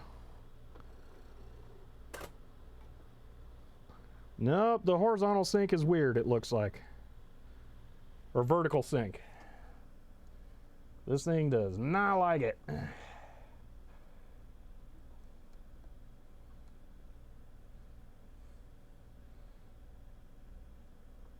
All right. So that's a fail. Yeah,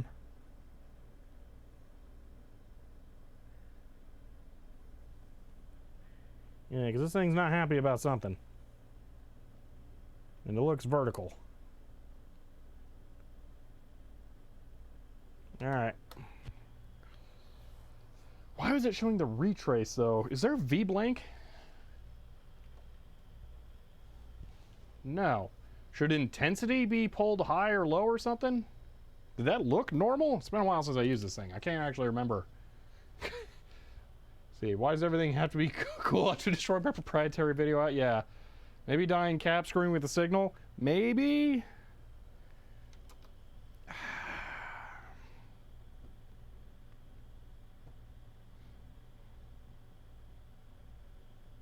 I feel like I shouldn't see the flyback though. That doesn't seem right. Contrast up, brightness down. So it's brighter towards the edge here.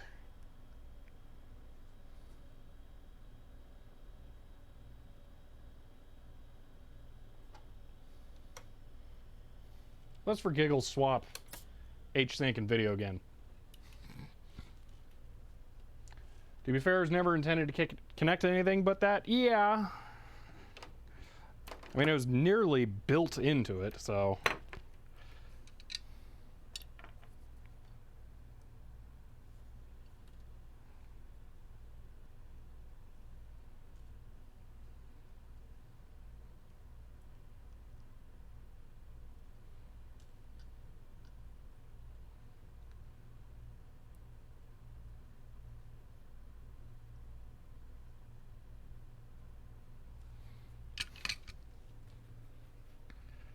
How sure are you that this monitor works? I last used it in my dual monitors on an IBM 5150 video, so it's been a while.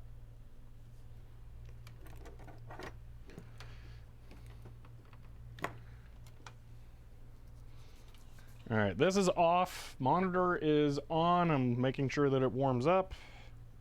Want to make it a little bright. All right, I'm going to turn this on. I'm be ready to pop this off in case it does something horrible. Oh, that almost looks better, but it's still weird. Yeah, there's clearly some kind of vertical refresh rate mismatch. No, this is a Cambridge Graphics Systems monitor, so not IBM.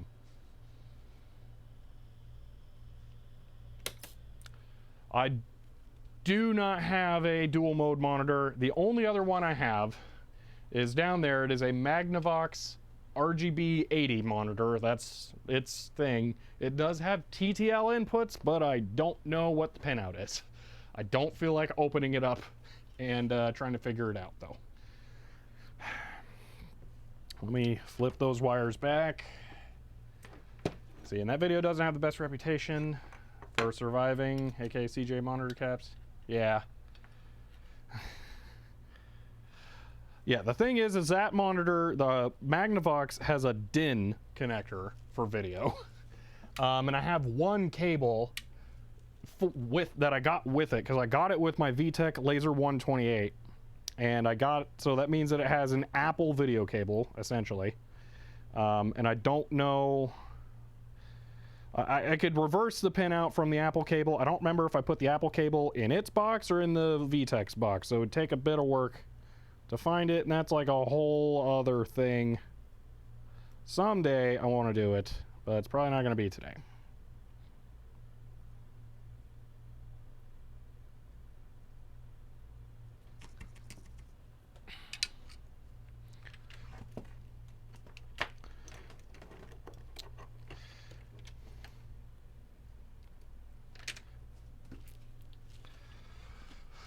But realistically, I feel like this thing is probably multi-mode. It's as close as I'm gonna get. So I bet there's something else weird going on that I'm not gonna be able to fix without the original monitor. So, yeah. Were the signals in the scope positive? No. It was, I don't remember now. And I just moved the scope. One was negative. It matched MDA. Whatever the MDA thing was, it matched it. Panasonic typewriter I posted in the Discord uses a DIN connector. Oh, that's funny. So I shouldn't be surprised, but yet I am. He has a laser 128. Yeah, I've had a laser 128 for a very long time. I'll put it that way. Also, it's complete in the box. It was one of those things I wanted to do a video about, but I didn't have an Apple II, and it didn't really feel right to do a video about the laser 128 without having an Apple II to experience. And I finally got the thing. No, I don't have an RGB to HDMI. And I was actually also really disappointed if someone else on Twitter today posted about connecting that thing to a Commodore PETS user port, which has the H-Sync and V-Sync and video out signals for the PETS monitor. And doing that is actually on my list of things to do on stream to pipe into this, and I'm probably going to remove it now because it's been done, so what's the point? So, yay. See, Jout, you gotta go? All right, I'll see you later. Wow, that was a lot of people watching me fiddle around with video signals. The Dell is not actually doing the video. Down here, you see this white box? This is a MDA CGA EGA to VGA adapter. So this thing is getting the MDA signal in and then converting it to VGA and then being sent to this thing. So whatever this is just getting 640 by 480 at 60 hertz. The other thing is doing all the magic. So, and I don't have the OSD menu thing that I pulled up there. This is all I've got on here. I could try doing this. Let's reduce the vertical position as much as possible. Maybe it'll like wrap around.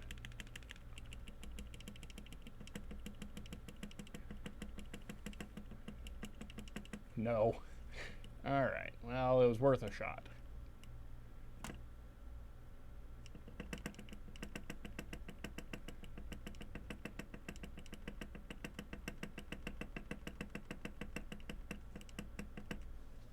Yeah, so I don't know quite what's going on with this thing. So do you have one of those CJ EGA boards for arcade stuff? No, I don't. This is all I've got, and I think it's not doing bad, all things considered. The thing is this is using a standard CRTC controller IC. So the video should be somewhat standard for MDA, but we don't know if it's getting the same clock timings or any of that stuff. So I think that's probably as good as I'm going to be able to get for right now. What happens if I wiggle the connector? Not a lot. You know what I'm going to do real quick? I'm just going to reseat all the connectors on this. I'll do this view so you can actually see kind of what I'm doing here. Would a scan doubler of some sort help? The thing is that we're into the realm of super weird video signals that almost no hardware supports. So that's why devices like the RGB to HDMI exist, is because you need something else to get in there and try and translate this stuff into something that makes sense for less idiotic displays. So the really old monitors, VGA and all that stuff, like multi-sync monitors, all right, they're designed to take really strange, weird signals and display them. The standards don't really exist. So yeah. What's the frequency of the crystal on board? That's a good question. It's kind of buried in there. Look at the picture on Twitter. You can do that. Go to my Twitter. Yeah, here. Twitter. I think this is a thing. Thank you. You can go there, look at the CRT board on there if you want to find out, because it would be a kind of a pain for me. I guess I could also just look on Twitter. That's a thing, isn't it? Do I have Twitter open? I think I do. Let's see. Refresh.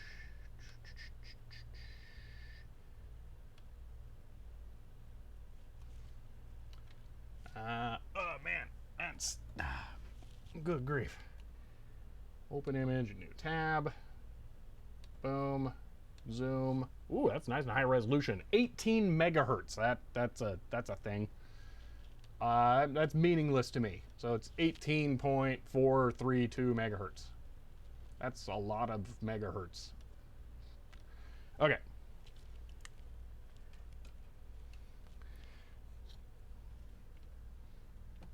Oh wait, no, I'm leaving that down. What am I doing? Oh, I was messing with all the cables to make sure that it's right. Okay. Wiggle that, wiggle that, wiggle that, pokey poke. Hopefully those are good and not super critical. Bet those are keyboard scan cables right there. That would make sense to me. Okay, let's try this one more time. Beep. No.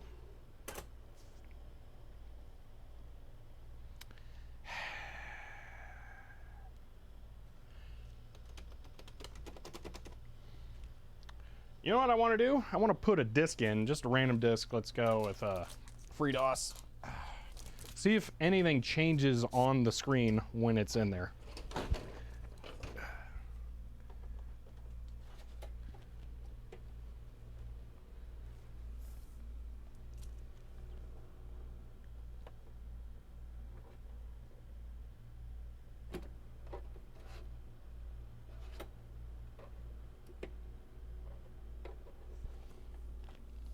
You know what? I don't think it's trying to access it, or is it the right drive? I don't remember now. Before it was trying to access it. Something has changed.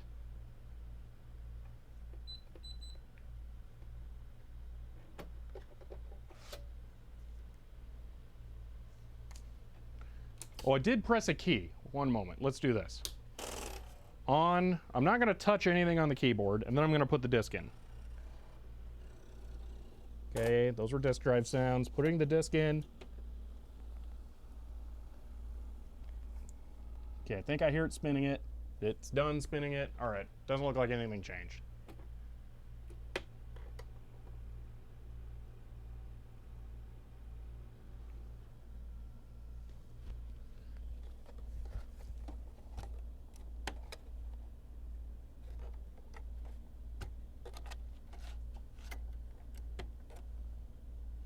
No. Okay. So close. Oh, look at chat. Oh, hold on. Look at the screen. What? What at the screen? No, he didn't see it. Wait, what? It worked? What? It worked? There was text?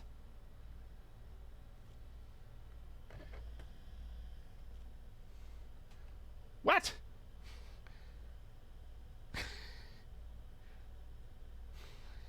Right in the middle? What? Okay. I'm gonna stand back here. Off. On. Eyeballs. Fixed.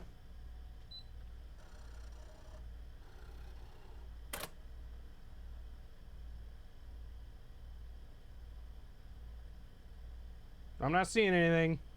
All right. Camera in close. Here's what I'm gonna do. I'm just gonna put the disc in there.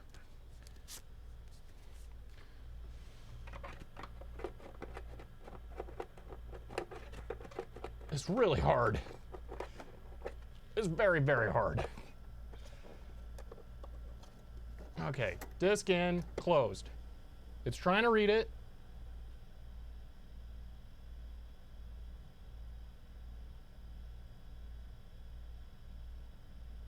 I don't see anything.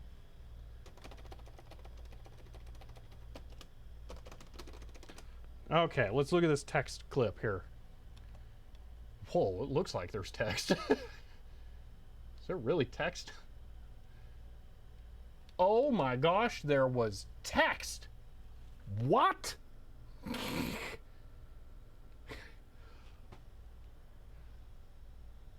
There was life. How do I get that back? I want that back. I want it to live. Whoa. The clip said insert disk. It absolutely did. Okay, I'm coming back over here. But I'm gonna pay attention to this thing this time, all right? Removing disk, all right? Off. On.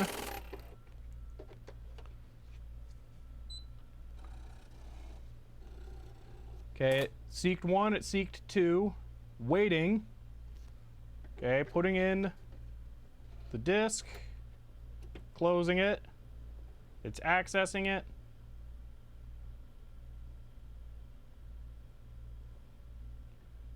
I'm gonna press a key while there's a disk in there. No. Oh my gosh, what is it gonna... Beep, beep. Text! Insert instruction disk. Oh, I think what happened is I pressed buttons on the... Okay, I know what happened. Okay, so I pressed these buttons here, and that's what brought it up. But that's text. That's showing something. We did it. We got video. Yes. It didn't boot, but who cares? That's success. It is awful. It's horrible. It's sinking terribly. But we did it.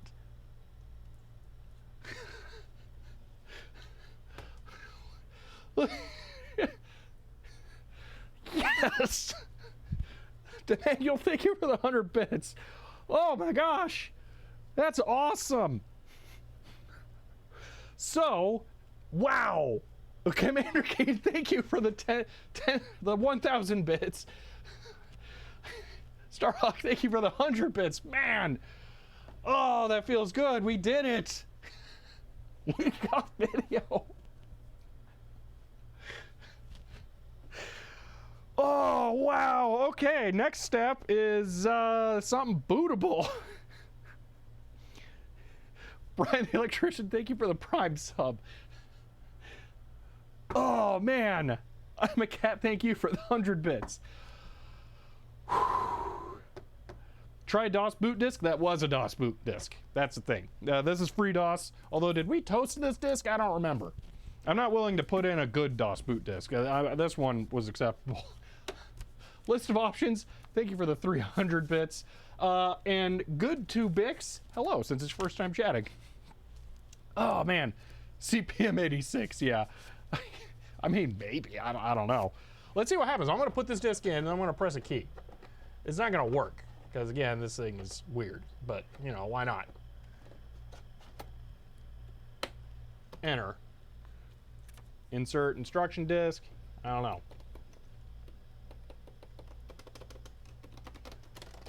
None of the keys do anything. Well, that beeps it.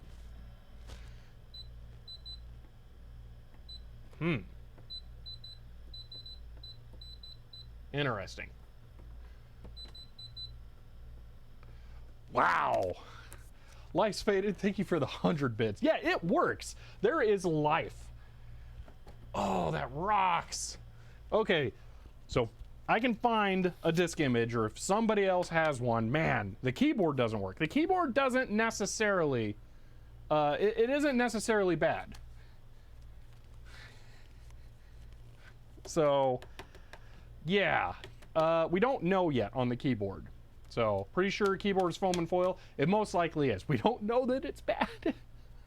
I think I have a foam and foil keyboard that still works. I can't remember what it's in. But there was one that I have that works, so. But yeah, man, that feels good. That feels really, really good. Cool. Oh, wow. So, yeah. Let's do this all in one here. So, I'm going to turn it off. You can kind of see both things there. Off, on. All right. Video will come on. What I'm going to do is I'm going to press one of the soft touch bubble keys on the front. Boom. Text. Yes. So it is alive. Oh, that rocks. A bit on that upgrade disc kit with the discs. I need to do more research. Like maybe there are some reviews online where we can see what the difference is between the two, because we don't know what the operating systems are like. Again, they might be hard-coded to only boot on the systems that they're actually designed for. We really don't know. So I can't just say like, oh yeah, I can get any of them and then it'll work. So yeah. See, now I know the pinout is standard. Is it a standard cable or custom pinout? It is a custom pinout. So back here, actually, one moment. Starhawk, thank you for the 100 bits. Back here is a pinout. So it is video on pin, what would that even be? Video is pin 9? Yeah. Oh, hold on, I can just look at these. Okay, video is pin 9, which is different. That's VSync on MDA. Vertical sync is pin 8, which was something else. But yeah, it's just that. Did we ever get the 80 subs we wanted for him to get the kit?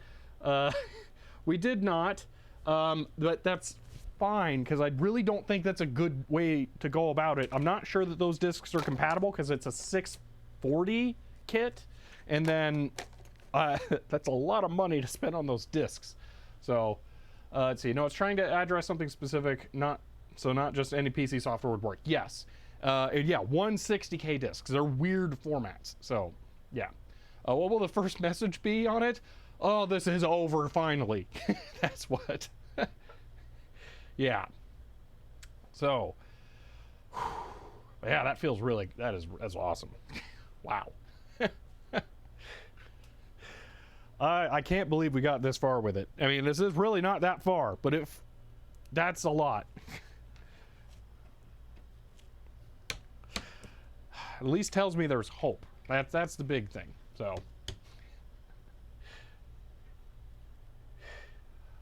someone on the internet has to have one. Yeah, so that's the thing. Like those discs on eBay are wrong, all right? And honestly, that's not a desirable listing. That's going to be around for a while. So what I can do is I can kind of poke around and see if anyone has any of the MemoryWriter series typewriters, and see if anyone who has one can scan a disc or image a disc and then try and make that with any of them, rather than try and go for one that just seems like it might be close. Well, Xbox TV, I'm not sure if the manual is scanned. But yeah, you're back just to say congratulations. Someone told me you got text. Yeah, there, it's right there. If you stuck around, text outputted. So yes. See, isn't the 640 just a lousier 645? That's the thing, I don't know. I haven't seen a single brochure that has both the 640 and the 645. I don't know what the difference is. There is a likely chance, with how much crazy stuff there is inside of this thing, that they changed what some of the cards are in here, and the 645 could have completely different features than the 640. So yeah, I don't know. Just as I left, I can't believe it. Yeah. But yeah. So that is a thing. See, also is that FPC kinked? Right here, it's not. Well, seriously, these. That's I believe micro HDMI cable adapter down. Yep. Oh, well, sorta. Maybe can get it to life here. Let me. Wait, there's no audio? How did that happen? Test. Yeah, there's mic input. What? Audio is fine? Okay. All right. So yeah, the FPC cable is not bent, it's just rounded. So it's fine. But I did just roast that micro HDMI cable again. It's bad. Now. Yay. Anyway, yeah. That's working. That is so awesome. I can't believe we got video out. I was really hoping, I figured based on the age of this thing, all right, that it would have something similar to that, but I didn't think we would actually do it. That is awesome. Oh, out of curiosity, this is a 16.25 megahertz crystal. That is the same footprint. No, that would be a bad idea. But yeah, let's see. Didn't you have to didn't you have to use an undistort filter on the GoPro? What about it, Dratino? There's a couple of different things that I do with the GoPros, so there's a lot going on actually with it. Not sure what is currently active. Looks like I am currently using a slight distortion correction. So yeah. Now, I'm not going to switch crystals, at least not right now. There's a chance that it just won't work. It might make it work with the MDA display, though. That is worth looking into. So I think that MDA card is also non-functional. So pulling the crystal off of that wouldn't be the most egregious thing. But yeah, I think that's a job for another day because we're well past a 4-hour stream here. And that's about my limit.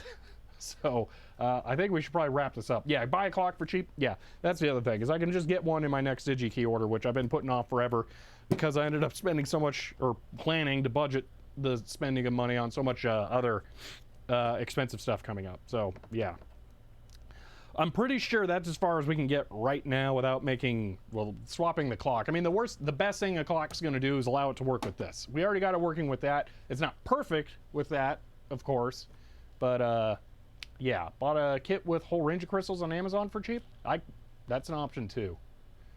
So expensive stuff coming up. The desktop, the new oh my gosh, the new streaming PC, I still need to buy about $300 worth of stuff on. I have to spend $1,200 to $1,400 on the camera. So, and then there's some other expensive stuff that I can't remember at the moment, but yeah, there's expensive stuff.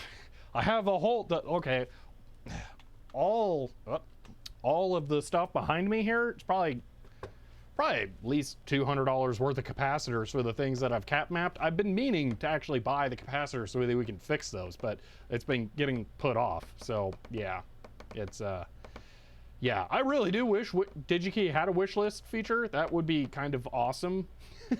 Or other things like that. Yeah. So yeah.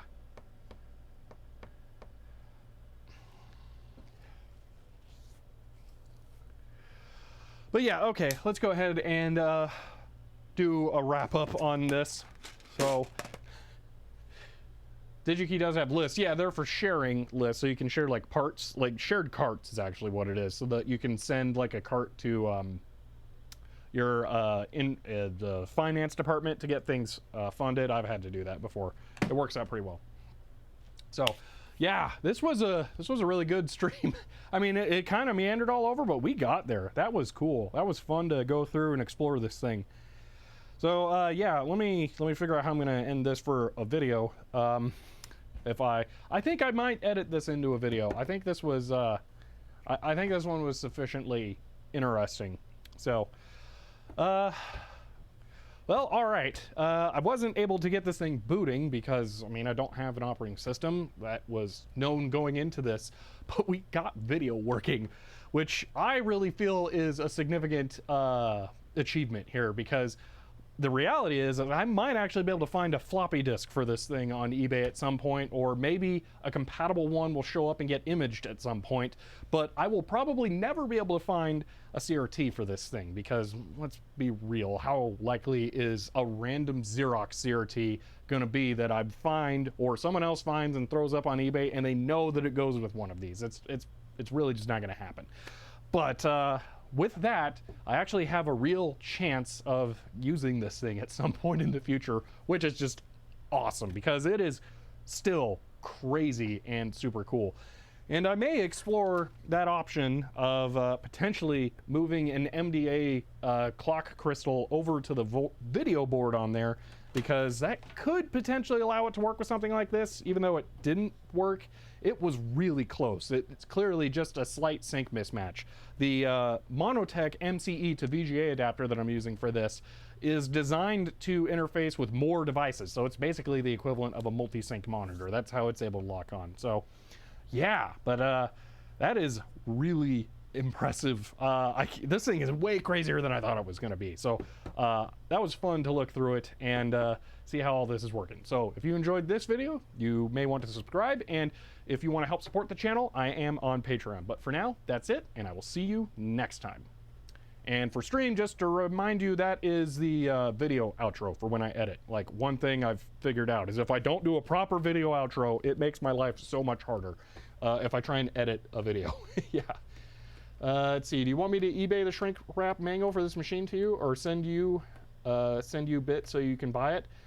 Xbox TV, are you on Twitter or something? You know what? DM me after the stream, Xbox TV, either on Twitch or Twitter or something, and let's try the manual. Let's see if the manual has discs. Oh wait, we know the manual doesn't have discs in it because that upgrade, which is really similar, has the separate binder for the discs. So it's almost certain that the discs aren't in the manual.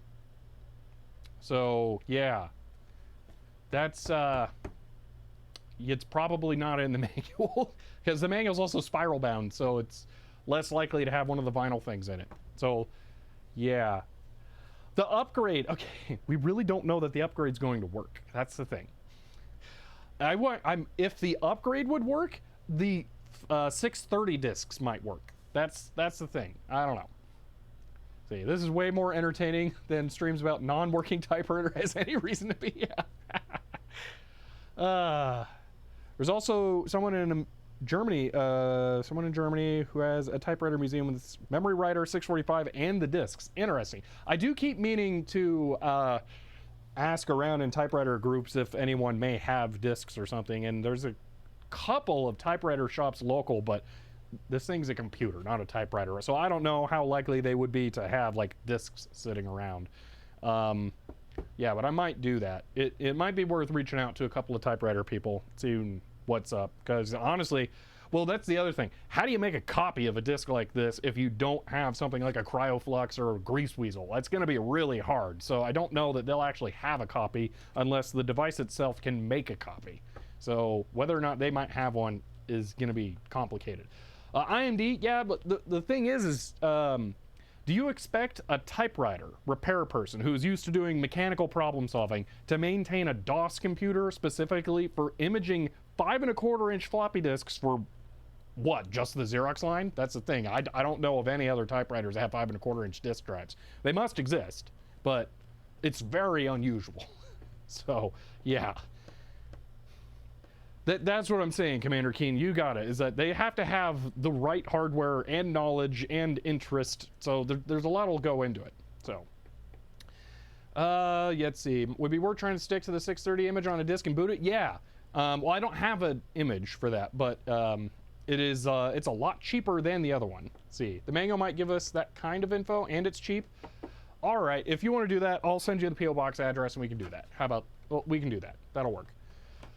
Could always send them the required hardware. Well, there's 2 nearby that I could drive to. That if they had the discs, I could go duplicate them on premises. So if they have discs and like original discs that they've kept, maybe they bought one of these from someone or they traded it in or whatever, then I could go duplicate them. So yeah. Message the eBay seller for the upgrade to confirm compatibility. All right. I doubt they know, but maybe there's something in the documentation that says. That would be worth knowing. So. See, somewhere out there is a Xerox retiree with the discs you need in their attic. Oh, that's always true. There's somebody out there who just has like a giant stack of things. They don't know what it is, and it's like, that's the missing piece I need for X project. There's tons of that. Anyway, we should wrap this up. This stream was amazing. Thank you guys for being so generous. I really appreciate it. This was also a lot of fun to just go through and figure out. It was a lot more fun having you all here. I really appreciate it. So thank you for being here. But yeah, let's go ahead and run the outro. That's the printer thing that shouldn't be shown yet, and it still doesn't have a June one. All right. This is a nutty machine. You're right, Xbox TV. Well, I really appreciate y'all being here. This was great. Next stream, probably going to be archiving or something. I'm feeling like getting back to that a little bit. Although, next, I'm going to have some different stuff for that. I don't know if I should stream it or not, because I'm getting the book scanner, the optical one. Yeah, it's happening. If this doesn't end up being the next video, then the next video next week will be, no matter what, the video next week is going to be about the open book scanner. So yeah, that's happening. So yeah, thank you guys for being here. Probably going to do more archiving the next stream. I don't usually plan the next stream the day of the current stream just because stuff happens. Not the 24 Gadget Blues, it's the 18, with the potential of getting the 24 to review later. So that's because they apparently just don't have any. They're all out of stock completely. But yeah, it's the 18, and then if I, everything goes well, 24 later. So yeah. But yes, I appreciate y'all being here. You know how it goes with the end stuff. Subscribe on YouTube, find me on Twitch, Patreon, all that stuff. I appreciate y'all being here, and I will see you next time. I found pants. Thank you for the 100 bits. At this point, the music's probably ended or gonna end soon here for the outro. Let's see, how long's it got left? It's about halfway through. All right, I'm gonna end it. I'll see you guys later.